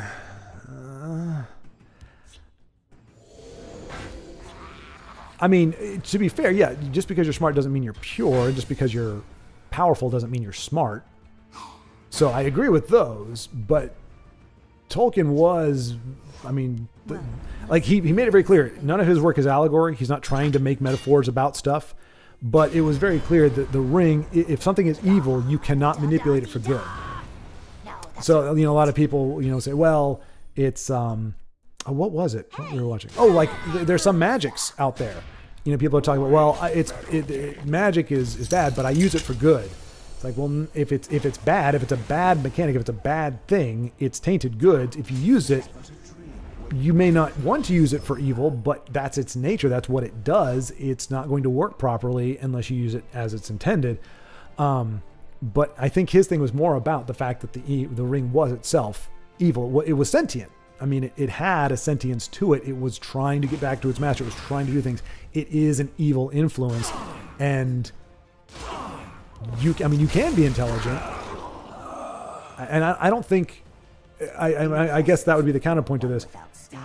You can be smart and pure at the same time, or you can be smart and untainted. Gandalf was the equivalent of an angel. Again, that's not what Tolkien said, but he was sent from Eldar, or I can't remember the guy's name, but essentially the god of Middle Earth or whatever, sent down as essentially to be a guide for humanity. So, and obviously Saruman was the same way, and he was corrupted. But I would say of all people or all beings, Gandalf was, especially Gandalf the White after the resurrection, is, it's not a matter of is he pure enough. It's just no matter how, he is not at the level of Melchior or Sauron. He's not at that level. He can't overcome that power on his own. Nobody in Middle Earth can. Sauron was just that ridiculously strong, and he put that much of himself into the ring. No being is going to ultimately at some point the ring is going to wear you down. No matter how the hobbits, they weren't incredibly intelligent, but they were very, very pure. Corrupted the crap out of Frodo. It took a while, but on the steps of Mount Doom, when the ring really turned on the juice, even Frodo, as pure as he was, got corrupted. So that kind of doesn't really correlate with that, because it's the purity thing, it didn't matter how pure you were. Ultimately, you were going to get thwarted by the ring, which is something I think modern authors wouldn't do. They wouldn't have had Frodo do that. They wouldn't have had him fall. They would have had like Smeagol ambush him or something, or have been like, oh, maybe he's going to do it, maybe not. They wouldn't have taken that risk and made that statement that yes, even our hero, even our protagonist, didn't have what it took. He did a great job. He got all the way there, but at the key moment of truth, even he could not get rid of the ring. Even he took it for himself. It wasn't that he couldn't drop it. It was that he took it for himself. It claimed him. And so I think, you're not going to, the hobbits were supposed to be pure of will, or they were supposed to be pure and just the good old, homegrown nature. Like they were Tolkien's guys. He loved the Shire. He loved the English countryside. They were his guys, but even they could be corrupted by the ring, I think is the, this is definitely the stream for you. Yes. I'm trying to catch up on the comments through half shut eyes. Pure willpower. Wait, do you look at these fictional stories as a commentary on metaphorical themes meant to help you understand the world, or do you hold them to the same standards you do the news? Are quicker than your eyes. Well, no, I don't think they're... The news pretends to be facts. The news is entertainment. It works as entertainment. It needs sponsors. It needs viewers. The news is not here to give you facts. The news is there to keep you entertained, to keep you coming back to it. It is trying to get viewers just like every other show out there. The news presents itself as a purveyor of truth. We have seen time and time again, historically and particularly in the past several years, definitive examples of the news not only omitting truth, not only leaving details out, not only leaving entire things out, steering people away from certain things, deception through omission, but actively outright lying and then trying to justify, well, we didn't think the people could handle it. Well, whatever reason you want to put out there, you have violated trust. So the news is saying, we're real. This is truth. Here's our truth. Fictional stories are saying, this is not true. This is not real. But yes, there are going to be themes. There are going to be ideas that we can grab onto, that we can relate to, that we can understand. As I said, Tolkien made it very clear. I hate allegory. I despise allegory in all its forms. He was not trying to communicate some extra thing. Doesn't mean that he wasn't, hey, I like the idea of nature overcoming industrialization. I like that theme. Like that's fine. But he wasn't trying to say, oh, this ring represents this, and this represents this, and this is what reality is like. It was here are things you're going to recognize, things that overlap with our reality, things you can that resonate with you, and that I personally believe in, but not pretending that it is truth, and that it I guess that's my thing. And they can be useful for understanding the real world, but understanding that like Gandalf isn't actually a character. It's Tolkien that you're talking about. Like when we talk about fictional characters, we're not talking about actual sentient beings that make these decisions and do these things. We are looking at puppet masters, for lack of a better term. When you're reading Lord of the Rings, Frodo is Tolkien. Sam is Tolkien. Like all these characters are Tolkien. I'm not saying that like he's Sauron, but like they are coming from his mind. We are reading what he has to say and what his thoughts about a particular topic are. He's a human being. Same thing. I mean, me and Denise had this conversation. Superman is not actually a person, not like a real person. He's not a real hero. He is a made-up being who is an amalgamation of a creator and various writers over different times with very different perspectives, and you can see that in how his character is portrayed at different times. He does not have a consistent character because he does not actually exist, never has. When Superman says this phrase, you are not reading what Superman is saying. You are seeing what Superman says via the views or the perspective or what the writer wants to say. So it's understanding that I'm not looking going, oh, I learned a lot from Spider-Man. I learned a lot from Frodo. If anything, we're saying, well, I learned what Tolkien's view of the world is. Or I'm seeing that particular perspective, but I think it's we can screw ourselves up. I mean, I've actually had somebody quote a fictional character to me, a character from a movie as in an argument. I'm like, that's just X writer. That writer said that word. And so it's a quote, yeah, but it doesn't have the authority of that character because we don't know for a fact that character said it. like because a character doesn't exist. So they can say whatever you want them to say. And we've seen that. We've seen the bastardization of of a lot of heroes and stuff. It's like, well, it's canon now. That character said this. It's like, what? Really? But it is what it is. So, let's see. Crime and Punishment is a book by Dostoevsky. Okay, Baldric. Baldric, man, an encyclopedia. I'm gonna call you Baldric stirring up the encyclopedia. Okay, that's a mouthful. Maybe I won't call you that. But damn, if you don't know a little bit about everything that comes up, you are the glue. Like if somebody throws something out there, it's like out of nowhere, and he's like, oh, I have a I got that reference. Honey Badger, pure willpower. When you say hold them to the same standard as the news, can you elaborate on that some more? I'm struggling to understand exactly what you mean. Magnificent monster. Let's see.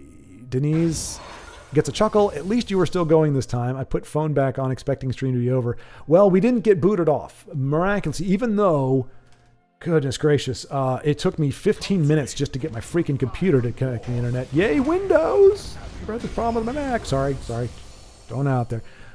Macs have their problems too.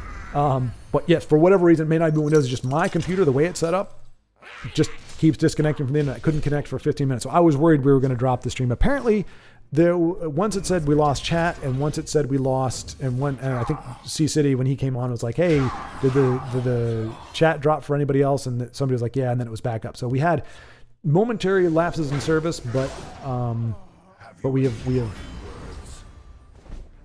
wow. See, look at that. That is invade for you. I could finish you off, but I'm just gonna screw with you. Like revel in the victory that I didn't earn. Poor Vincenzo. Man. All right, here we go. A Ross is going to send us off. This will be the last one. We've pretty much caught up with chat, and I do enjoy the heck out of the chat, but I got to look into the tournament thing and see if I can put something together for that. I don't know that I can. I got to get some stuff done before I go to bed. And let's see.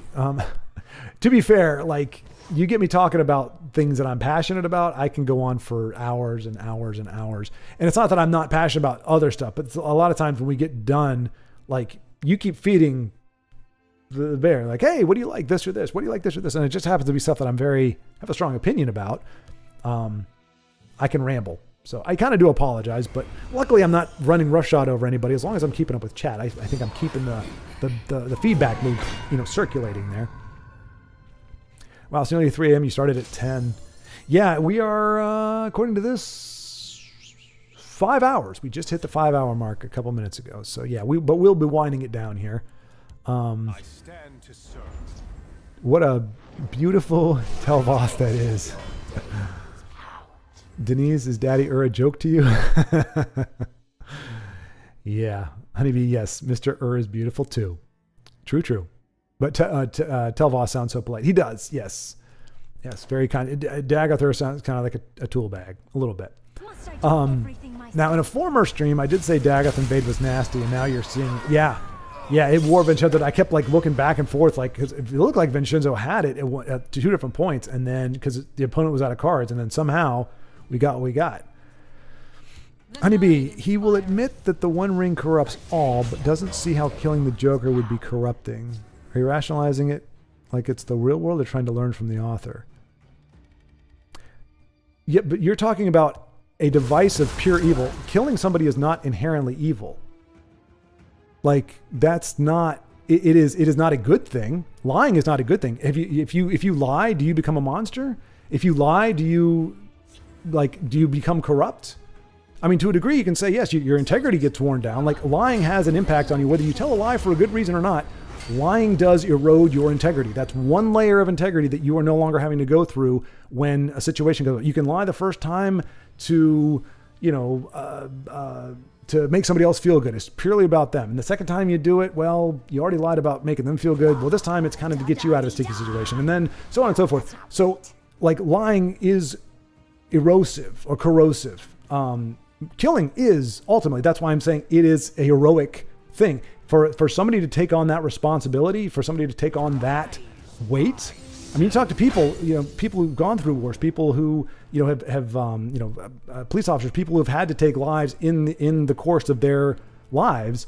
I mean, would you say that? Would you say that any war vet, anybody who's actually seen combat, they are corrupted? Would you say that any police officer who's had to save somebody's life by taking another life, it's happened recently. We saw somebody literally who was about to be stabbed and the cop shot that person. Is that police officer now corrupt? We're talking about two different things. You're trying to make a comparison between a fictional object imbued with evilness, comparing that to an act that a human does that inherently does not make them corrupt. It is not a corrupting thing. It can be it can be a downside, but it doesn't automatically make you a monster. Like I said, otherwise you've got plenty of people out there that I wouldn't consider to be monsters or corrupted, that you would just, if you say taking one life is the exact same. I do not equate those things. I do not say that if you take a life, no matter what you do or why you do it, it doesn't matter. You took a life, it's bad. It's not great. Like I said, to me, it's a sacrifice.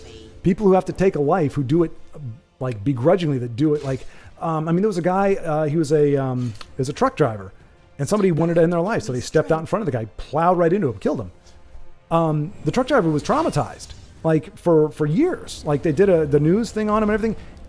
It wasn't his fault at all. It was just literally, he was instrumental in taking somebody's life, and it bothered him that much. It has a consequence on you. Didn't make him a monster, didn't make him corrupted, but it takes a toll on you. And I think the problem with our superheroes is they want their conscience, they want all of that clean, they want it pristine. They don't want to get their hands dirty. They want to do it the goody two-shoes way. And because comics are written and manufactured, the stories are manufactured, they're teaching about a life that doesn't exist. They're teaching about a reality that doesn't exist. There are times where we go in life and there is no good answer. You know, how many times do you hear in the movies where like, there must be a better way? And wouldn't you know it, the writers make a better way for them. In real life, there isn't a better way. Sometimes it's either you kill 5 or you kill 50 people. Like that's the situation. And so stories that make it seem like, oh, that's not really a thing, you can always find a different way. That's bullcrap. So that's not something I'm prepared to learn from a work of fiction with people trying to tell me, oh, there's always a better way. It's like, it's good to look for a better way. It's good to not jump to these things first, but sometimes you are going to have to make a really hard decision. That's what makes it reality versus fantasy. But I think Tolkien gave us enough of that reality. Frodo gets his finger bitten off. You know, he actually has to leave it. He is so scarred by the ring that he has to leave it. But it doesn't mean he was corrupt. It doesn't mean he turned evil, but he was scarred by it, and it was a burden to him, and he got to go to the Grey Havens, because he was. So anyway, that's kind of my thing here. But again, I don't think Tolkien was trying to teach people. He said, I don't do allegory. Like, I'm not trying to instruct you. If I write something, I may have like a certain thing that I'm trying to, an idea, like something that I want like to hit home. Like I want a certain character's way that they deal with this to hit you in the stomach. I want it to hit you in the feels. I don't want to tell you what to think. I don't want to try to teach you a lesson through what I write. I think that is a horrible, unless you're literally, if you say, look, I'm writing a fable, Aesop's fable. I am writing this to instruct you. This is a parable. This is a story used to teach you a principle using a metaphor or simile or a story. That's fine. Those are all well and good, and they do a very good job at that. But if you try to pretend that your story that's there for entertainment, if you try to put it forward as an entertaining story but your motive, your desire is, oh, I want to teach you, because we have people doing that.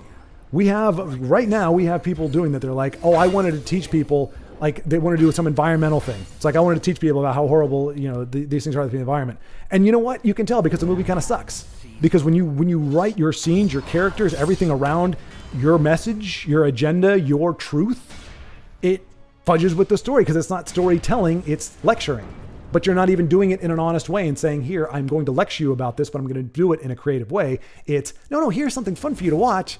Oh, by the way, I hope you understand the truth about it. Oh, no, was it James Cameron? James Cameron with Avatar. He literally said, I'm trying to teach people. Which is why the plot is bogus. The plot is bogus. The characters are thin. It's a crap movie with decent visuals. I mean, well, we could say darn good visuals. But the story is crap because he's trying to teach you. He even said, I was trying to teach people. It's just crazy. But yeah, I mean, learn from the author. No, it depends what book I'm reading, but if I'm reading fiction, I'm not trying to learn anything from the author. Because I can't vet these authors. I don't look at them and go, okay, do I actually think that these are good people? Do I look into their family life? Do I look at how they live their lives? Do I look at what they have to say about other things in the world and go, okay, yes, whatever they have to teach me, whatever they have to say in their work, I'm going to buy into that because I think that what they're saying is right. You don't do that with authors. So why would you just say, okay, I'm gonna learn what the author has to teach me? I mean, I guess you could say that you understand, okay, this is what the author may be saying. But again, I would say people like Tolkien who have said, I'm not trying to tell you anything. I wrote this book for kids. I wrote this for this particular reason. I was trying to express this. I like languages. Tolkien was a linguist. He wrote created three different languages. He wanted to create a universe where he could use his languages. Like, he wasn't trying to teach us something about it. He was just, I mean, he had his beliefs on evil. He had his beliefs on good. And so those thematically fit into the work, but he wasn't trying to teach us something about our reality through his fiction.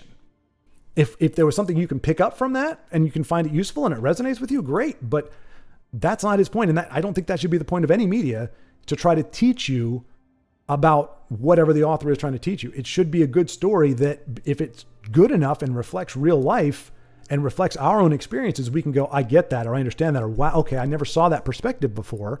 Like, oh, that's an interesting way of looking at it. But that's not what Batman, that's not what these other fictional things are doing. I mean, they're definitely have an agenda. They're definitely trying to teach you something, but I don't have enough respect for the writers or their perspectives to take that in and go, oh yeah, what they're saying is true. The guy who's the mouthpiece for Batman is actually saying good things. All right, we got one more. Honey Badger, this is gross for Vincenzo. Yeah, that was a hard one to watch. Dagoth Invade and Tribunal Invade are horrible. When you see them, you know the game doesn't want you to win. Poor Vincenzo. This Dagoth Invade is just nasty. Vincenzo was so done, he turned on Age of Empires. Did he really? Oh, I forgot. Yeah, we were going to play that at some point. I forgot we had that in common. We both like Age of Empires. Let's see. Ninja Nina. Oh, hang on a second here. Let's see.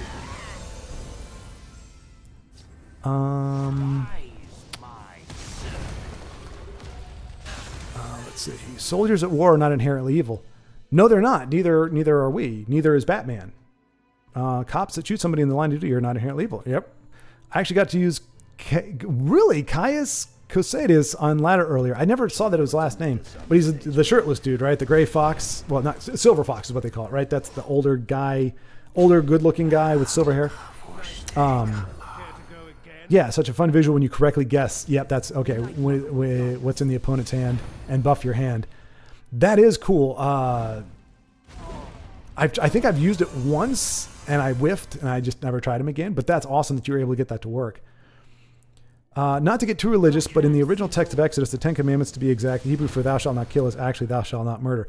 That's exactly, Honey Badger. That's what. Because and here's the thing. I mean, again, not to get religious, but you would have you'd cut your trip short very quickly in terms of respecting God of the Hebrews if he said, "Thou shalt not kill," meaning don't kill anybody, and then he said, "Hey, these people who have pillaged the land and are doing all this stuff, I want you to go in and take the land from them by killing them." Like, okay, well, how do you marry those two things? So there has to be a difference between fighting for self-preservation, fighting to not be enslaved or destroyed by another person or another group of people, and just killing somebody like Cain killed Abel.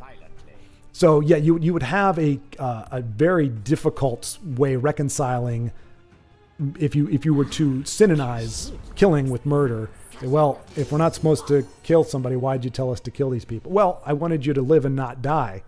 Well, we still killed people. Okay, maybe I should clarify.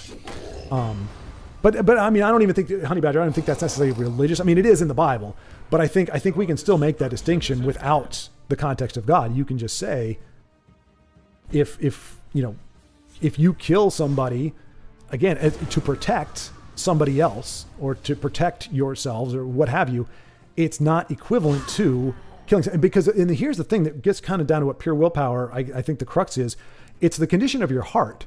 If there's malice and hatred and animus, like you kill somebody out of hatred, that's why, I mean, and again, not to go religious, the Bible says if you killed somebody, if you hate somebody in your heart, you've committed murder. As far as God is concerned, the state of your heart, if you hate somebody, it is the equivalent in terms of your heart, in terms of internally, it looks exactly the same. If you were to take a spiritual picture of your heart, it would look exactly the same as somebody's heart who's murdered somebody. There's that level of disdain, that level of animus, that level of hatred for another human being that's there. So yes, if you are somebody who hates people or has a hatred, you kill somebody out of hatred or animus, then yes, it is corrupting because you acted out of a corruption, you acted out of a malice towards another person. Whereas the people who, do it out of protection, they do it reluctantly. They don't take any joy in it. They're not like, yeah, I kicked that guy's butt. Right? Yeah, I killed him. I put him in the ground. They don't want to talk about it. I mean, I talked to one guy who was a vet. He was, get this, when I met him, he was 67 years old, worked in a warehouse with me. He'd fought in Vietnam, and he was a police officer for 25 years. I don't know it all. And I asked him at one point, I was like, and wasn't trying to, get a juicy story. I was just like, did you kill anybody when you were over there? Did we actually see combat? And he just kind of looked at me and he shook his head and just said, it's just not something I talk about. And that was it. Like, I didn't ask him any questions. We didn't go any further than that. Like, there was no joy. There was no mirth. There was no, yeah, I killed those whatevers. Clearly, it seems that he did, kill. But you would be hard put to say that he was corrupted, that he was turned wicked, that he became wicked because he did that. And he went on to serve and protect for another 25 years and then went on to do great stuff at where we worked. So I think it comes down to your heart. Why did you kill somebody? If there's no animus in your heart, like if Batman were to kill a Joker and he doesn't do it because the Joker did something and Batman's doing it out of, as a retaliation, if he's literally doing it, like, I need to protect people. I can't protect people by putting you in prison every time. The system is so corrupt. You just keep getting out and killing more people. Those lives weigh more on my conscience because they're innocent. Innocent people's lives should weigh more on your conscience than the life of a killer. Somebody who has already disregarded humanity, has had no respect for human life, that person's life should not have more consideration than the lives of the innocent people that were taken. And so I think there's a big difference in the hearts and in the minds of murderers and people who kill out of necessity. And that's how I distinguish between the two. So I think refusing to kill a serial killer doesn't make any sense, especially if it's proven that whatever the rule of law is in Gotham City is inadequate and your villains keep getting out and killing more people. I think it's irresponsible at that point to just say, well, it's passing the buck. It's going, I don't want to do it. I'm not going to tarnish my views or my whatever. But, so it's just going to be up to other people. Hopefully somebody else. But then Batman gets pissed off. Because it was a Red Hood or something who was essentially Batman, but it wasn't Batman, but he was like a Robin or something that went AWOL or went crazy. And he started killing bad guys and Batman's going after him now. And it's like, he's not killing innocent people. He's not snatching purses. He's not killing, Susie Sue on the side of the road. He's killing the people that are trying to rob from Susie Sue. I don't know the whole story. I just remember that part and I'm like, wow, so you're going to use all your resources and all your formidable whatever and time, which you have very little of, and energy, which you have very little of, as an asset. And you're going to go after the one person that's trying to thin out the herd. Whatever. Let's see. Ninja Nina. Hello, Ninja Nina. Yeah, sorry. It got a little heavy here at the end. It got a little thick. Philosophy and right and wrong. Denise, what is the evil witch doing on screen? Did a memo just go around saying play Thorana Day? We were just talking about her earlier, and yeah, I mean, you can see Tiago is running Thorana. You better be running me. I am the creepiest thing ever. Mwahaha. You can't decide whether or not killing some is inherently evil. It's not up to you. Much like the Ring of Power, your intentions don't determine how you feel after. That's where I disagree. I 100% disagree. I think it can't be inherently evil, unless you're saying that anybody who has killed is inherently evil or is practicing evil. And I do think very much your intentions do determine. And I'm not talking about intentions like, oh, I killed him because I want to become the next mayor because I can do a better job. I can save lives if I kill this one guy. That's not self-preservation. That's not doing it out of need. That's doing it out of greed or a misplaced deal. So that is where the intention can start to fall apart, where what your intention is, road to hell is paved with good intentions. But if you kill somebody going, I just don't want to die, I don't want these people to die, the condition of your heart and your mind is very, very different. It is not susceptible to corruption because it is not in itself corrupt. Whereas if you do it out of, I would say doing it out of revenge is not good. That lends itself to the corrosion. But it would still be a far cry to say, okay, he killed Johnny out of revenge. But that doesn't mean he's going to kill Susie or John or Mark because Mark looked at him wrong. It's like, this is somebody who murdered his entire family. Yes, he did it to get back at them. First of all, he took an actual killer off the street. So there is that. But you can say he was motivated by revenge, and that is going to erode on him. That is going to have an effect on him. But he is not... but that doesn't mean that he's going to lust for more, that there's a bloodlust. There are genuinely wicked people. There are people out there that think they're entitled to something, that think that they should have something, that they, whatever your motives are for killing somebody. And once you do it the first time, it's a slippery slope. You just go, okay, well, it was easy that time. It took care of it. Like if you delight in wickedness there's the phrasing. If you delight in killing, yes, it is going to be corrupting. It is going to be addictive. If you avoid killing at all costs, until that cost would be your own life or somebody else's life, then I don't think that corruption, I don't think the idea that you would become corrupted and, go down a dark path like that, I think is very little. Eros got rid of her. She can't hurt you. I imagine Thorana is auto kill. I hate her. That's careful, Denise. We're treading on careful territory here. You can't. Now I think Thorana is a murderer, right? She's a sicko. Like she's a naughty person. But Denise, just that animus. She's an auto kill. I hate her. Everybody has a fantasy about killing someone. I mean, maybe a lot of people do. I remember distinctly having a fantasy. There was a kid, I got sucker punched when I was in 7th grade.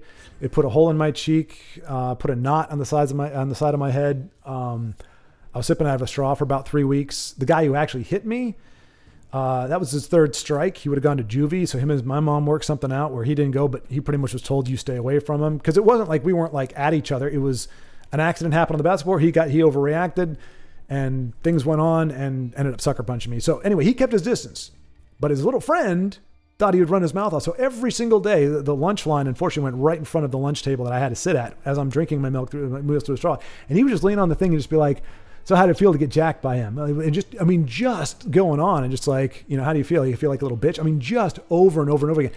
Did this for about a week and a half, 2 weeks. I got home and I threw my bag on the floor and I'm almost in tears. And I'm like, I said, Mom, I'm going to break his freaking jaw. Like I am going to rip his freaking face open. And I mean, I didn't imagine ripping his face, but yeah, there was a thought going through my head. Like I wanted to hit him so hard it broke his jaw. I will admit that thought was there. And that's when my mom called the school and said, you need to make sure this kid doesn't get anywhere near my son. And again, it's not like, oh, I'm big and bad, but it was like the anger was there where it was like, whether I did it or not, whether I swung and missed and he hit me, my mom didn't want me, get suspended from school because this guy just kept egging me on. And there was I can typically ignore people, but when he's just standing in front of me the entire time and does not shut up and I can't move because we had assigned seating, what are you going to do? So anyway, so I will say that I've fantasized about that has gone through my head. I've never actually fantasized about killing somebody. Now I'm not saying that's because I'm awesome. It's just I've never felt that level of animus towards somebody where I wanted to end their life. Punching, yes. Fantasize about standing over and be like, don't ever say that again. You typically in my younger years, cause you have that little thing, but nowadays it's like, it's just the cost is too high. So I don't know. I'm not trying to be, I would just say that maybe not everybody fantasizes about killing. Maybe they flash it in their head for a second and then they're like, no, you know what? That's whatever. But I mean, I have been furious.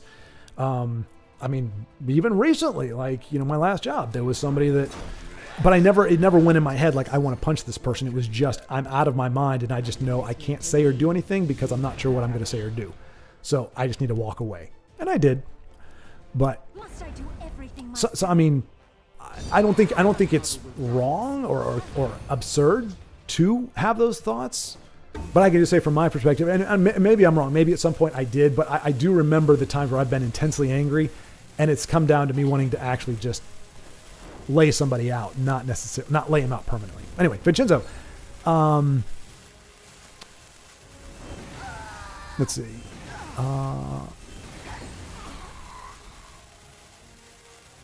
Always let's see. That said, Ninja Nina, That's what I was trying to say. I don't think it's a decryment on anybody. Clearly, if you said that, it means you probably have thought of it too. It's not like, oh my gosh, thinking of killing somebody. Like I said, mine has been like, I don't want them to be gone from the earth. I want them to, in theory, be humbled, I guess, and in pain. But fortunately, that's few and far between that I get to that point. Let's see. I'm here late as hell. Didn't think you were still streaming, but screw that Dagoth invade. I was trying to squeeze a quick game before playing Age of Empires with my wife just for a loss. Yeah, Vincenzo, we saw it, man. I'm sorry, brother. Like I said, I kept checking back in the middle of my rant. I was checking back and forth, and I'm like, okay, he's got him. He just has to close it off. Wait.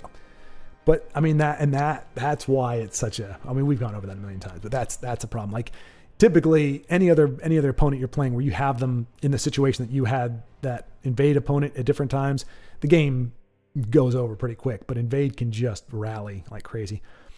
Honey Badger, I saw on Schwartz's Steam get notification that you were playing Age of Empires. Oh, that's how you saw that, Honey Badger.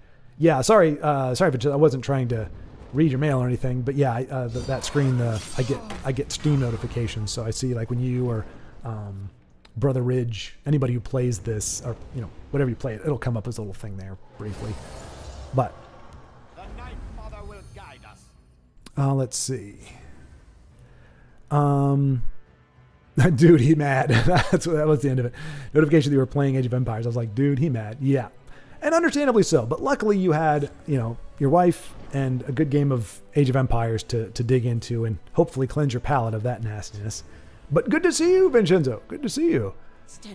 Good intentions doesn't always mean what you're doing is good. Yeah, I agree, 100%. Yep, that is. We can agree on that. Wanting to do something good because again, we don't know But a lot of times the key, one of the ways to flag it, is it good for me? Is it something I can do? Selfishness is usually at the heart of a lot of things that we consider to be bad or detrimental. It's putting myself above somebody else, not my life, but something that I want. Whether it's I want to make the world a better place. Again, that's a selfish thing. My vision for the world, I want the world to see that I can make the world a better place. When it becomes self-centered like that, and it's not all the time, but a lot of times that is the warning indicator that you may be looking in the wrong place, or you may have a bad entry angle, a bad approach to it, because it comes down to I want to because I know my way is better, so everybody should see it my way, or everybody should have to do it my way. And again, I mean, if you can do that through normal means, it's like, hey, you get me to vote for me, and I'm going to put the bill forward, and yada yada. That's fine. But we're talking about murder. We're talking about things like that. It's very hard. You have to be very. I mean, there are very few ways I can think of it where you can say that I'm going to take a life, and it not be, like you're piling up bodies, but in your mind you're saying it's for the sake of reducing bodies, but you're unnecessarily creating more bodies yourself. So Tiago, what are we seeing here? Assemble Titan. Was that a yes, it was a Desperate Conjuring. Okay. I was like, why would he be running a Titan on this deck? Okay. I was just testing my Dagoth list for the tournament, but I got to play a game with my wife too. Oh, okay. Gotcha. Is your wife going to be in the tournament, Vincenzo? If she hasn't registered, it would be cool if she would, because I'm really... It's not that I don't want to be a part of it. They need one more player as far as I know. But I just know, like, I'm going to have to put, decks together and, figure out the time and everything. It's feasible, possible, but it would be a bit difficult. So if your wife can jump in, that would be great too. Hopefully playing AoE with your wife goes better than how Tessel was treating you. Yeah. Tessel did not want you to play, Vincenzo. It's good that you just came in for one game and got it out of your system. Vincenzo, you got unlucky meeting that invade. I'm glad Dagoth invade is rare because way nastier, which is weird. I never would have thought. If you told me asked me what the worst one is, I think it's the one with the invasion party. You got to have run willpower, but apparently, which I guess does work for the tribunal, but apparently Dagoth is even worse and it doesn't run invasion party. That Dago list is probably going to bite me in Night Dark Wolf's tournament, but I couldn't replace it fast enough. See, that's what I'm saying. Like I don't even have time to pick something. I'm probably just gonna have to run one of my dragon decks, and I don't know what else. I have to find 4 of them.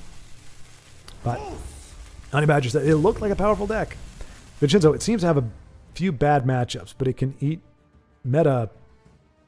I don't know why I'm editing that. I'm meta shit up. If it draws well, that was my idea anyway. To a much lesser degree, when it comes to discipline, I've always heard it said that as a parent, never discipline from a place of anger. Yes. And hello, Ninja. Nina. Honey Badger, yeah, and you know, this is controversial, but I stand by it. My mom feels bad about it, but I told her I thought she did well. She had a process. When she would, I would get spankings, but she used, for most of my young adult life, she would use a wooden spoon. So it wasn't a big paddle, it wasn't a switch. It was like a wooden spoon that you would stir like, you know, pasta with or something. So it stung, but it didn't bruise, it didn't leave a mark. It literally just was a smack, a little bit of redness, and it went away. But anytime I did something, I got the look, I got the stare, and she said, "You're getting spanked when we get home." She wouldn't do it in the store. She didn't grab me by the arm and try to smack me or anything. She just said, "You're getting spanked when you get home." And I would try to bargain my way out of it. Sometimes it would work. Most of the time it didn't. She said, "Go to your room." I go up to my room, and she would calm down. And I didn't know it at the time that's what she was doing. But sometimes she would come up and within 5 minutes, sometimes it took her about a half hour. But she would come up and she would be very calm. And she'd say, "Son, you know what you did?" And I was, you know, it's most of the time, "Yeah," or, "But I didn't think this." She said, "No, you knew what you blah, blah, blah, blah," you know, whatever it was, clarifying what it was that I did wrong. You're going to get 2 spankings. I turn around. And as long as I didn't fight, as long as I didn't try to put my hand up or whatever. Now, when I was younger, I did have to drop the pants too. And that was, I mean, my palms would get sweaty even thinking about it because it was terrifying. Like as soon as you turned around, exposed that butt, it was coming. The pain was coming. And it was a terrifying thing. But she didn't do anything. She'd spank. And that was it. And I'd grab my butt and scream. And she'd walk out of the room, come back in about 2 to 5 minutes whenever I stopped crying. And she'd sit there and we'd talk about it some more. If there were, you know, if I had questions or whatever else. And she'd hug me and we reconciled and went about it. That to me. And I told her, and she said, you know, I felt bad about that. You know, later on, I was like, oh, I didn't want to traumatize my kids. I was like, Mom, as far as I'm concerned, that was like the best way to do it. You didn't do it out of anger. You didn't do it impulsively. You didn't do it because you were trying to teach me something. You told me what it was that I did wrong. I knew very well what it was that I did wrong. The spanking itself, there was momentary pain, but it was not injurious. It didn't like damage me or anything. You know, it wasn't like I couldn't sit down for a day or something. It stung sometimes for, 15, 20 minutes. You know, I had a lingering sting, but I could sit on my butt right after that if I wanted to. And we reconciled afterward. Like you hugged me. Like I knew that you loved me. Like that was never in question. So yes, that's a long way of saying, Honey Badger. I mean, again, some people don't believe in spanking. They don't want to spank. I'm not trying to say that you should, but as a discipline, and that's a difference too. Again, we're talking about intention. There's a difference between a parent punishing their child and disciplining their child. Discipline is, hey, you did over here. Like, don't go there. Don't do that. Like, if your kid is reaching for the oven, a stove, you smack them on the hand. That's not punitive. You're not doing that to punish your child for reaching for the stove. You're doing it to, hey, no, don't do that. And to me, spanking, or that slap or whatever is a way of teaching a child the concept of consequence when a child doesn't inherently have that ability. You tell a kid, don't touch the stove, I'm going to slap your hand. You might even do the spanking thing or ground him or whatever it is, whatever your preference is. You're not doing it as punishment. You're doing it because you're going, this discomfort you're feeling now, this is hopefully in lieu of you burning yourself. Like that is going to be much worse, but you are too young to understand the concept of that consequence. So I'm giving you a very mild but very poignant demonstration of what it is to, like, it's not that you're not listening to me and so therefore you get punished. It's, I'm telling you not to do this. Just think of it like it stings like this. If you do this, this is the equivalent of it. So for a young mind, for a child that can't understand, hey, if you don't brush your teeth are going to rot. Like you eat sugar, you do this, you don't brush your teeth. By the time you're 15 years old, your teeth are going to be falling out. You're going to have cavities and everything else. I can't explain that to you. I can't impart that concept to you as a child, with that mind. What I can do is say, did you brush your teeth? Yes. Did you lie? Yes. Well, now we got the double whammy. We got the lie and the fact you need to brush your teeth. So here's a sting. There's a consequence for you not brushing your teeth. You don't know it yet, but the consequence that I'm sparing you from by getting you to modify your behavior at this young age is far worse than this spanking on the butt, you know? And I think that's the service that it does. That's why you can't just be buddies with your kids, because there is that obligation to instruct them. And young kids cannot understand the concept of, in 25 years, I could be dead. In 25 years, I'm going to be in bad health if I keep doing this way. But I do know I don't want my butt to sting. So I'm not going to do that, because I want to avoid the consequence that I know about, the consequence that's immediate, that I can understand, that I can see, that I can experience now, so that I'm not continuing to do behavior that is going to have a consequence down the road that I can't possibly comprehend at the moment. Anyway, that's just my little thing on corporal punishment. Or, like I said, I mean, you know, if you want to say, you know, grounding or whatever your choice is, I just think those are a little less poignant, and they are a lot of times, especially nowadays with phones and whatever, it means nothing. Like, you're grounded, go to your room. Okay, I've got 17 different ways to play video game. I can play Tessel. I can climb the ladder. I mean, not any of us really. We're too old for that. But there could be some kids out there. I'm going to play Tessel then for, 16 hours this week because I have to stay in my room. It's not as big of a deal as it was back in the day when you wanted to go out and play. Let's see. Bro, how long did you stream today? You started before I went to the bar base. Yeah, well, so... Closing on 5.5 hours? Yeah, just over 5.5 now. 5.5. But to be fair, Honey Badger, I think it was all Honey Badger. I mean, Sea City jumped in, and Body Bag, I think, egged in, but it was mostly Honey Badger saying crazy things. We're gonna refresh them because I'm not gonna get back into them.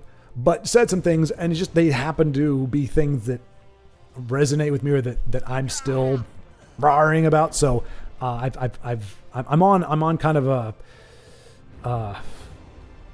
bit of an adrenaline rush right now, and so I'm going on longer than I have. But my voice is starting to go hoarse on me, and I do need, like I said, I do need to get some stuff done. So we are going to. I said this 20 minutes ago, I know, but I am working on wearing it down. But yeah, 5.5 hours. Not anything close to what you did with your 8 hours, I believe it was. How's Ava Empires going? Waiting on my wife to... Oh no. Oh jeez. Oh jeez. Oh jeez. Okay. Waiting on my wife to join the game. Pretty hard when we're several states away. Yeah. Different time zone, I'm guessing too. I also suck at AoE, though we only play against AI because I'm also teaching how to play it. Nice. Okay, it's actually fun. Being able to team up against the AI, I've done that a few times. That is pretty fun. I enjoy it more than playing against a human because I also suck at it, and humans kick my butt all the time. You can not cheat, but you can do some pretty stupid things against a computer, and the computer's not going to get mad because it's a computer. But you do it against a human opponent. Like, come on, man, what are you doing? Honey Badger. Oh, that's right. Several states away. Yeah, like we don't know you're on some top secret James Bond mission in Cambodia. Nice one, Vincenzo. Hey, who knows, man? Maybe that Dagoth game. Hey, invade. He's fighting against invade. Maybe it's not. Maybe it's more than a metaphor. It's just training to be James Bond. It ain't that deep. All right. Just get my double O's. I'm gonna be 0014. It's just training. So here she is again. Oh, Thorana. I was like, wait. Talking about Ninja? But she just showed up. I haven't seen her before. Talking about Thorana. It's training, I say, while theoretically airdropping out of a plane. Hold up, let me text. It's just training. Meanwhile, the pilot is like, dude, we're not supposed to be here. What are you doing? I like that there is this whole like sub-narrative that Vincenzo is secret agent man. And that he's actually... Oh, no, see, there you go. I'm drunk. Well, hey, look. How many martinis did 007 have? You think he was sober after all that? No, sir. No, sir. Meanwhile, some oligarch despot in his yacht in the Mediterranean, completely oblivious to Vincenzo Bond, about to drop on his head.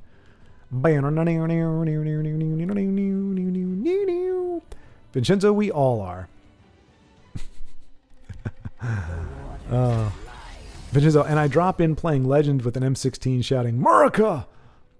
Yeah, that doesn't quite have the same James Bond sophistication, does it? Does he? But he didn't even say like for king and queen and country, does he? I think he says it casually, but like, oh, what the things I do for queen and country. I think he says that at one point, but he's never like, for the UK. So hopefully, Vincenzo, you can come up with a different. Well, he doesn't really have a thing, does he? Like he has a lot of catchphrases, but he didn't have like a battle cry. So maybe just don't even work on the battle cry. Just leave the battle cry out. It doesn't work for the 00. America, yeah, coming to save the motherfucking day, yeah. Yeah, that's very like classic 80s muscled. Your Jean-Claude Van Damme. Well, I'd say Jean-Claude Van Damme. I mean, granted, he played an American or whatever, but it's like he's very clearly, especially with his accent, not American. I mean, he's American, but like not from there. So it's just weird to be like, it would be more like Sylvester Stallone, I guess. America, yeah, come on. Okay, I can't do a good. I'm withering on the vine here. Freedom isn't free. There you go. I love that movie. What? Freedom isn't free? I haven't seen that movie. Still waiting on my wife to join AoE lobbies, so I'll stick around. How about a nice cup of liberty? Hey, I see what you did there, Ninja Nina. A nice cup of liberty. I actually, crazy enough, I have not heard that one before. Good. I'm glad Honey Badger gave some chuckles there. My mom just ninja threw a chancla at me? The chancla of justice. What is that? Oh, wait a minute. Is that from oh gosh, is that from the Marvel movie?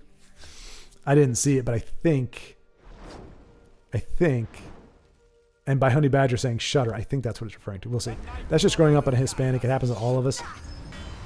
Ninja Nita, my old grandma chased Mister around the house with a wooden spoon, but she hit like a wet noodle.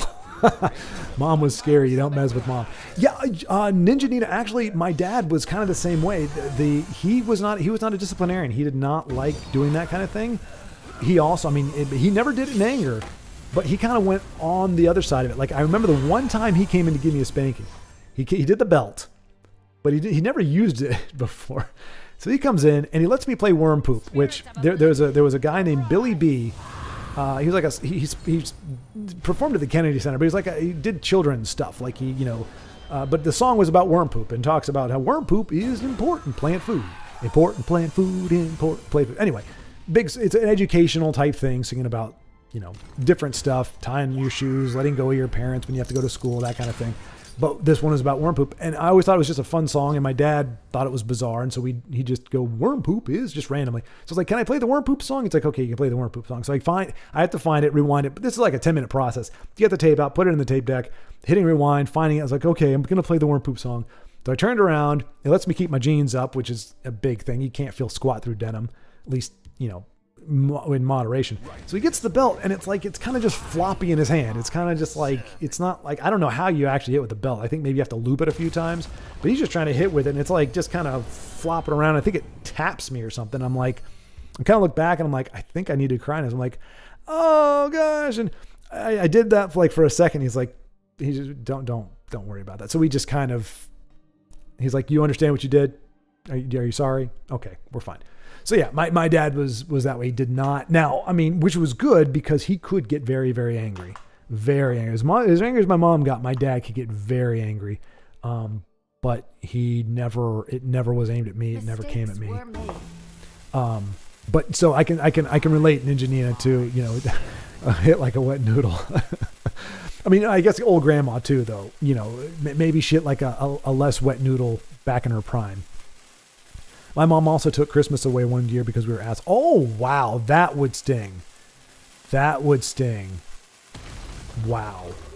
Yeah, we never lost a Christmas as a punishment. That's pretty severe, Vincenzo. It's also a good cost saver, though. I wonder if that was part of it. We were talking about like the meta reasons. It's like, okay, here's the stated reason why a character does something. The reality is they blah, blah, blah, blah. So it's like, okay, mom did it because of punishment. Or was it like, well, money was a little tight that year. We really didn't want to crank out the money for gifts. We really couldn't pull that off, so we kind of made that the punishment. I'm not saying that's what happened, but I wouldn't be surprised. Parents are very resourceful like that. Use different ways to leverage things that, because it really feels bad to say we can't have Christmas because we just can't buy you guys stuff, or Santa can't buy you stuff. But it's a less feels bad for everybody involved to be like, okay, this is because you screwed up. Honey Badger, the worst part was when mom was fed up and she said, you just wait till your dad gets home.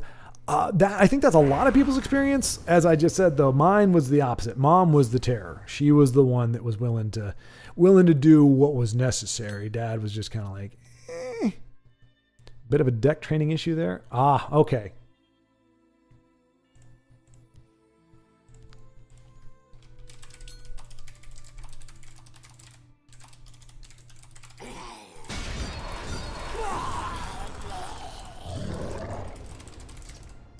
Khajiit will keep you safe.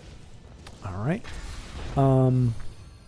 I hated those days. So, Honey Badger, sounds like you had the inverse. The dad was the big guns there, and mom was just kind of like, all right, fine. Just wait till like that the hammer's going to drop. So I guess, so my equivalent was when my mom shot me that look, and it was like, I'm a dead man. Like, it wasn't wait till your dad get home. It's just like, wait till we get home, away from public eyes.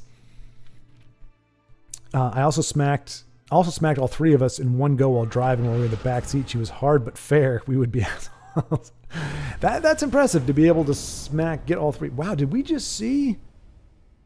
Wow, we just saw like 2 games in a row where it just went down fast. Had to fight pretty hard to get the scheduling worked out. Nice. But thank God it's like the one big Tesla related event every year put on by a good friend. I hate to miss the last one.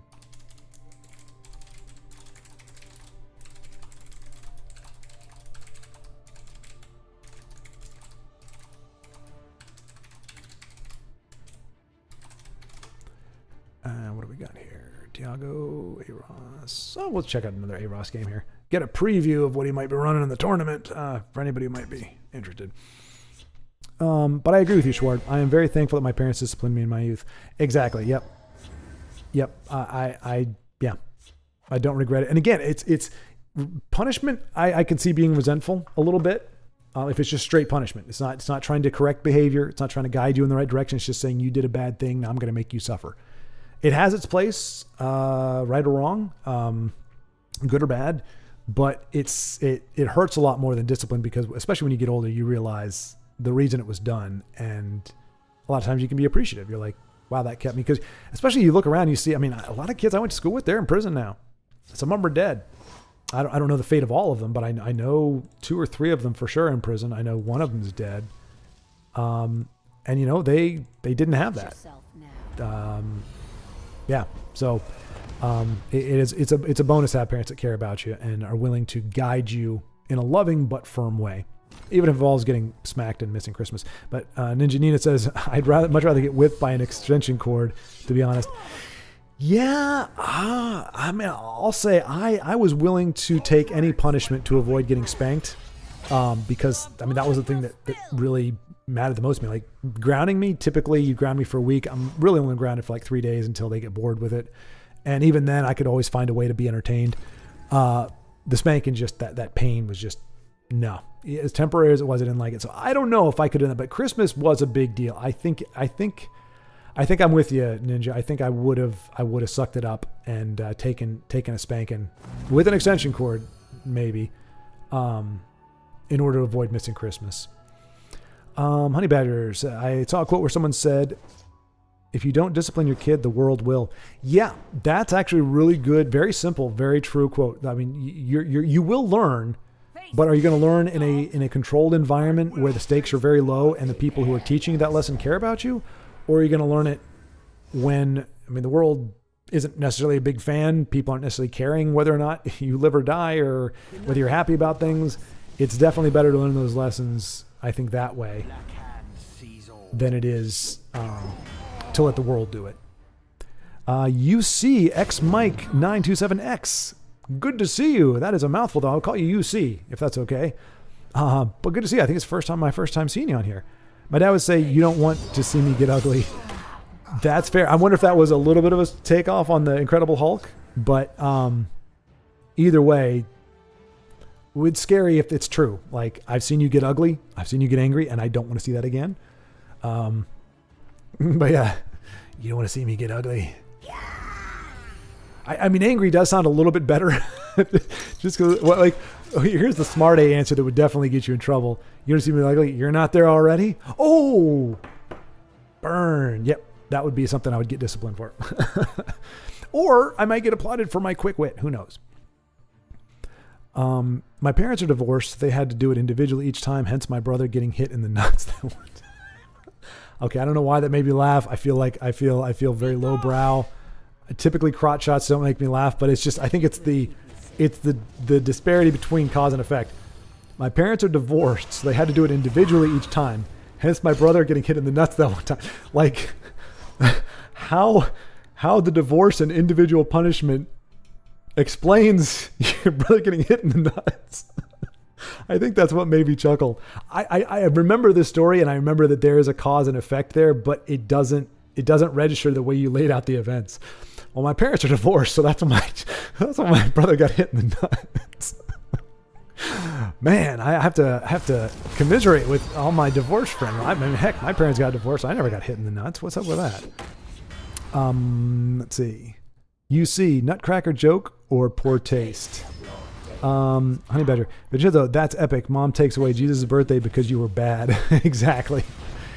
Yep, you're so bad, Jesus is taking away the special day. My mom made us watch as she donated all our gifts. Good. Whoa.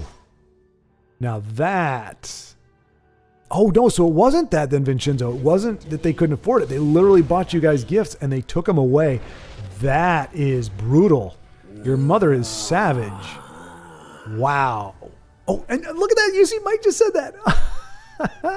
I love it when we're on the same page. Yeah, so Honey Badger gives us a full all caps what, and UC says the exact same word I did. Savage. Mom of the year right there. Yeah. Yeah. I don't remember what exactly we were doing, but we were being assholes. My mom was hardcore. I mean, you need to ask her, because I'm curious how bad you had to be to warrant that kind of punishment, and then the salt and the wound. I mean, you must have cheesed her off bad. Wow. Your mom sounds legit, bro. Oh, I love my mom. She's great. Yeah, that's the thing. I mean, that's, again, I can't say universally. I can't say it's, it's all the time, but usually you feel more loved being disciplined than less. Like, parents these days have it in their head, well, my kids are going to hate me if I don't give them what they want. It's like, your kids are going to, when they get old enough, they're going to appreciate that because they're going to understand it. You don't cater how you behave as an adult to a child.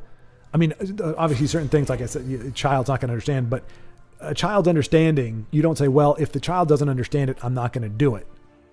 Because eventually they're going to grow up and go, why did you let me go this long without, well, I didn't want you to get mad at me. I wanted to be your best friend. It's like, no. Schward, some would agree that climbing the ladder is a worse punishment than spanking. Argue. Yes, Honey Badger, they would argue and they would be correct. Honestly, there are, nope, you are 100%. I won't divulge too much of my own personal view on that, but yes. Sometimes a quick little spanking is preferable to the prolonged torment of a day on the ladder. Pure willpower. I got hit every day growing up and I turned out all right. Well, I mean, to be fair, we got the clown face here, so I'm guessing part of that's in jest. But I mean, it can be the case. Typically, well, like I said, I'm taking it with a grain of salt there. So somebody's not inherently screwed up if they do experience that. But typically, if you're getting hit and you phrase it that way, not discipline, I'm getting hit. Typically, that kind of thing does create some issues down the road. Like but by your own confession, you turned out okay. So I will take that as gospel that you got hit, but you stuck with it. You kept to your morals and your stuff, and you turned out okay. You see, grounded for me was like zero technology. That's what it would have to be now. Like, you don't ground somebody, you just take away their phone or their iPad or their tablet, and that is like cutting off their arms. Really, at this point, in this stage, that's the one good thing about that. Like I said, the downside is grounding somebody to their room. A lot of people have game systems, TVs in their room. A lot of people have phones and all that kind of stuff. So that's the downside. But the good side is if parents have a built-in punishment that is so severe. We we don't know. My generation doesn't know what it's like to be married to technology that intimately, that if you take it away, we just feel like you've cut off like one of our senses. And that is, you take a phone away from somebody who's like 19, I guarantee you that they'd like start shrieking, just like, oh my gosh. And I don't say that in a demeaning way. It's just, that's how it was raised. That's how technology has been incorporated. And I think it would be horrible for a kid to be deprived of that. Not to say that it shouldn't happen, but Ross, some really big names are attending this year. I'm excited. It's always funny when the game gives me my card at the very end. Sucks to lose to that guy though. He is DCer with poor etiquette. All right, so the guy's a jerk. I don't know what a DCer is. With poor etiquette. But poor etiquette, I think is what he was saying. Poor etiquette, yeah. So yeah, it always sucks to lose to turd muffins. It stings. You lose to somebody who's nice, and you can take that pretty easy. I mean, it's not so. It's like losing to a friend. You're like, all right, cool, you're a good guy. Like, hey, if somebody had to get the win and it couldn't be me, I'm glad it was you. You will go to your room, play Tesla, and only match up with Invade. Oof. Oh man. Imagine somebody's mom that savvy. Like somebody like you know somebody who's actually she's played Tesla, and she actually sets that up as a punishment, and this kid's like, oh mom. No, it's like, you will have to play Tesla. Okay, fine. Oh, my punishment. Against nothing but Invade. You have to concede every game except Invade. No. Sorry, couldn't resist. That's Bell? Hell, okay. Yes, it's hell of a bell with all the demon faces. Vincenzo, I got grounded one time. I could only have my phone at school because we walked home, so I had to have it in case something happened to us. Okay, gotcha. I mean, hey, that's a good reason. Again, the old school, man. Granted, we did walk home from school. I didn't. We had walkers. You had to be within like a mile of the school to walk, though. Otherwise, you had to take the bus, and the bus stops were very good about putting you within, 100 yards of where you need to be. I was within like 50 feet essentially because I lived right on the corner, but even the people that live further in development, you're 100 yards away at the most.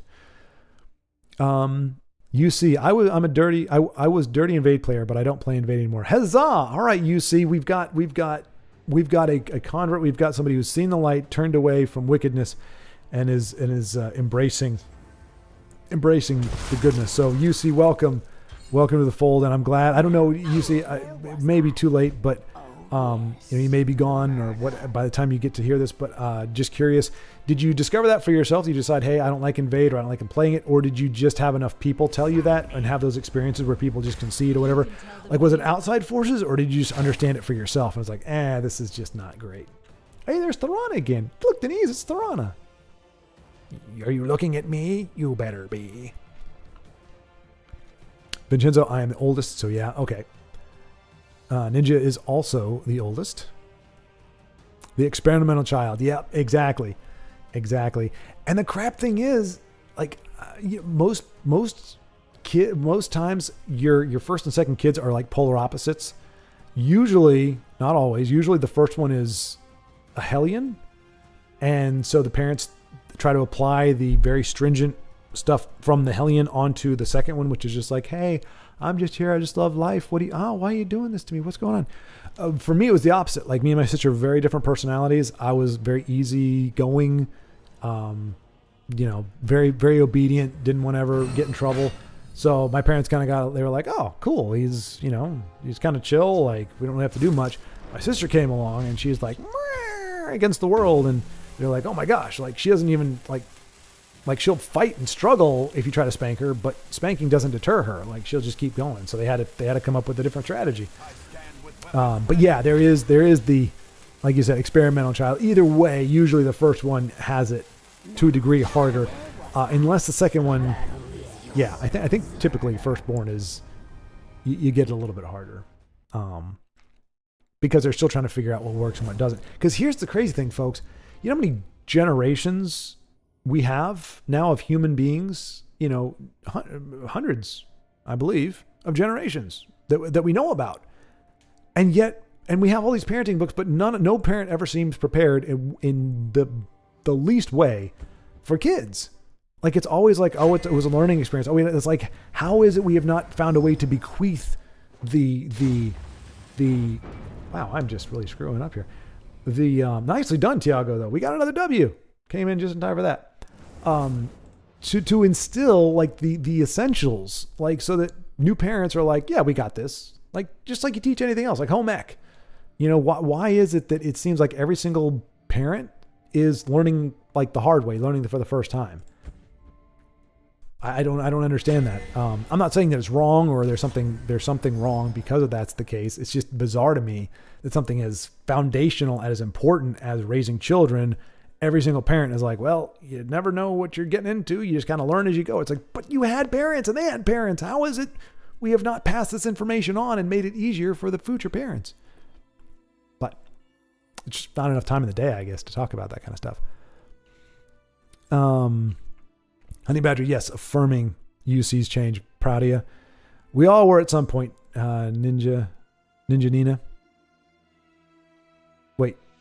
No, she was the oldest. She was not an Invade player, right? No, yeah.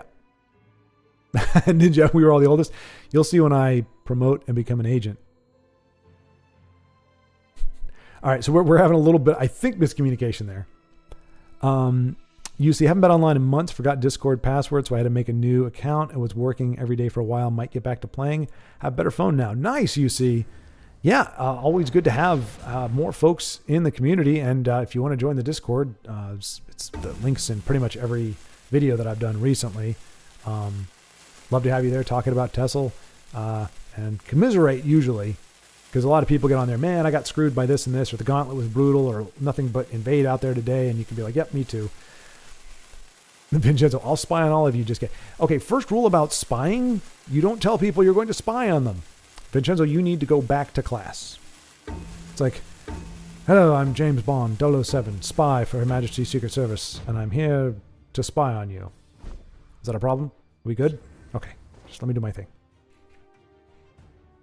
Yeah, nice. They got the Vincenzo slug. So just so crazy. They've got it's got the glasses and the mustache. Not the emoji, my weakness. Yep, it's very spot on. Chankya. Oh, geez. Wait, is that Chankla? Ah, Chankla. I think it's like, thank you. Hey, Schwartz, it's pronounced, Chankla. Or is that Chankla? Chankla? Okay. Got it. Chankla. If I got that right. You walk on warm sands. Let's see. Chankla? Chankla. There you go. That's it. Chankla? Oh, okay. Okay, so it is Chankla. Okay. Yeah, because you put like Schward. You throw 3 A's in there. It's not like Chankla. Chankla. All right. Chankla. Got it. See, I learned that. I learned how to say Tiago's last name. Tiago. It's late, and we're waiting for our opponent to reconnect. If we keep this up, he will stream for 8+ hours. Yes, Honey Badge, the slipper. I don't know what the slipper is referring to. Dag nabbit. But I'm glad somebody else got the joke. No, I'm gonna have to. So I thought chat was. I say what I say because I'm like, it looks like I only have this much to scroll down, like 3 more messages, and then I scroll down and it's like 3 pages. I'm like, oh, like I do want to catch up on chat, so I probably should stop my tangents. My mom basically let us all open the gifts in front of everyone, and then on the way home said, "Yeah, you aren't getting any of this because your behavior." Oh, damn. Please excuse Khajiit. Damn. That's cold. That is cold. It's one thing if you open them knowing you were going to get, but if you open them and like you have that moment to say, this is mine now, I have this thing, how awesome is this thing? And she's like, nope, yoink. So, what, are you kidding me? What? Oh, that is, yeah, your mom's, exactly. It just keeps upping the ante. Jeez. Can we get an F in chat for Vincenzo's childhood? Hey, that's the first time I've anybody had invoke the F. I've seen it. I don't know what it stands for. I've seen it in other chats. But look at that. We got 2 Fs. Yay. She almost sent me to boot camp earlier than I did go because I kept sneaking out to see my girlfriend at the time for things. Studying.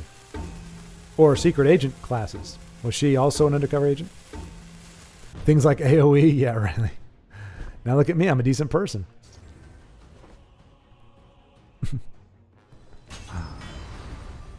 You are, Vincenzo. You're a good man. You're a good man. You see, 80% of the ones I knew in high school are married and or have kids now. Wow. Well, yeah. Yeah, that's I guess that's about right. I mean, most of my friends got married right out of college. By the time most of my friends, by the time they were 23, married, probably had a kid on the way. It's Tusk Man. Wait, Tusk? Tusk? Are we talking Tusk? Tusk?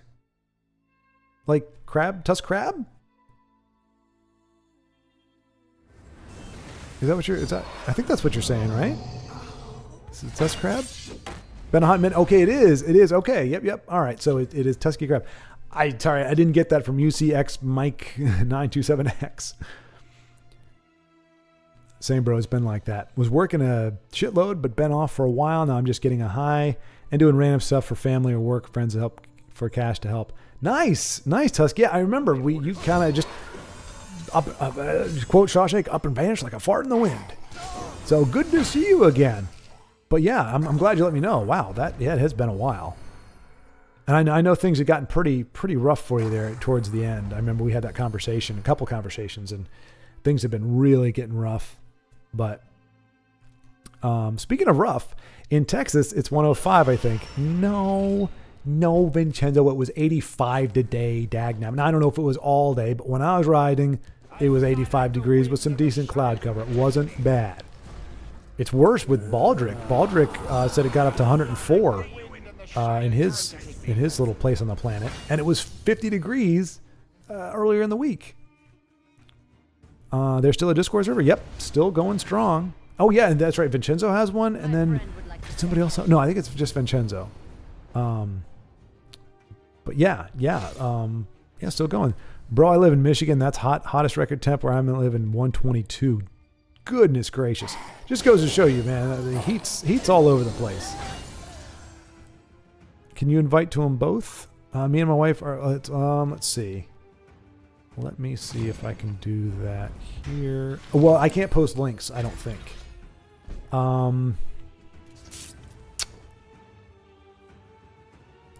If you get in like the comment, well, it's in the description of each of the videos. It'll just be, say, link to Discord. You just click on that, it'll go inside. Or if you want to comment on a video or just like throw something, just say, hey, where's that? What's the link? I can paste it in there, but I don't think we can paste links into chat. Or maybe you guys can't. Maybe I can. Let's see how that goes. Bloopity bloop. Bloopity bloop. Bloopity bloop. Invite. Where is... Sorry, yeah, the sound's gone for a hot second here because I'm on a different screen. This shouldn't be that hard. Invite people. There we go. All right, let's see what happens if I do this. Well, I can't see it. So if it worked, great. If not, I can't do it. But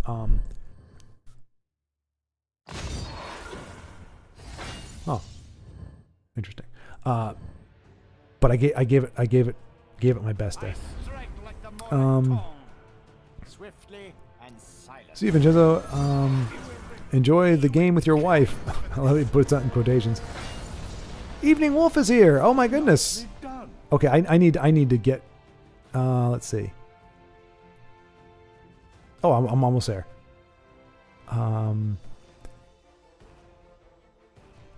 I just read up. I'm older than Vin. Also, Schward knows me. Yep. I can't wait till he realizes. Yeah. Okay. I forgot. Yeah. I don't honestly remember how to spell his name in game. It's been that long. Wow. That's so true. How does he know that my older brother, Resident Evil boss? Wait. That's so true. How does he know that my older brother, Resident Evil boss, and I'm just like a nice person. Older brother, Resident Evil boss, and I'm just like a nice person. I'm not sure what that is in reference to, Pure Willpower. Might need a little context. Good to see the Wolf playing. Evening Wolf, and I'm here too, Denise. There he is. Hello, Evening Wolf. I think F means revive in some game. Okay, that makes sense. How are y'all? Evening Wolf. Tusk Shadows. Up, Wolf. Evening Wolf. Telvanni versus Telvanni. Safe time to take a nap. Good call. Yes, exactly. Geez, it does work. Nice. Okay, cool. All right, good. Okay, so I don't know if anybody else can, but I heard people saying they can't post links in chat, but I guess if you are running the stream, then you can post it because I know it's not. And this is going to be a great time to wind it down. I hate to do it, Evening Wolf, just as you jumped in, but we have a bit of a lull in people playing, and I have finally reached the end of the chat. So yeah, Love Blow Sorceress. So funny the sound she makes when she wipes out a rune. Work calls. See y'all next week. Honey Badger, have a good night. I will take a look at those novels, or look into getting those novels, and take them a read and let you know. Hopefully we'll be able to have oh, I love this part, and oh, that was really cool, and I thought it was cool how they did this, and that kind of thing. Conversation like that will be most welcome after the battlefield we left bruised and beating today, and I am going to sleep well tonight. Evening Wolf, I am going to take a look at again, like the times and everything of the tournament. My mother is heading out of town tomorrow, so there's some things I got to take care of. But I will, if I can, I will sign up for as the 16th if you still haven't found somebody.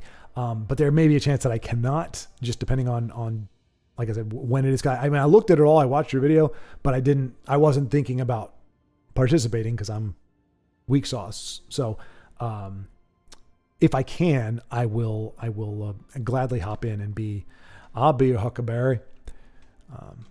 Alrighty. Let's see.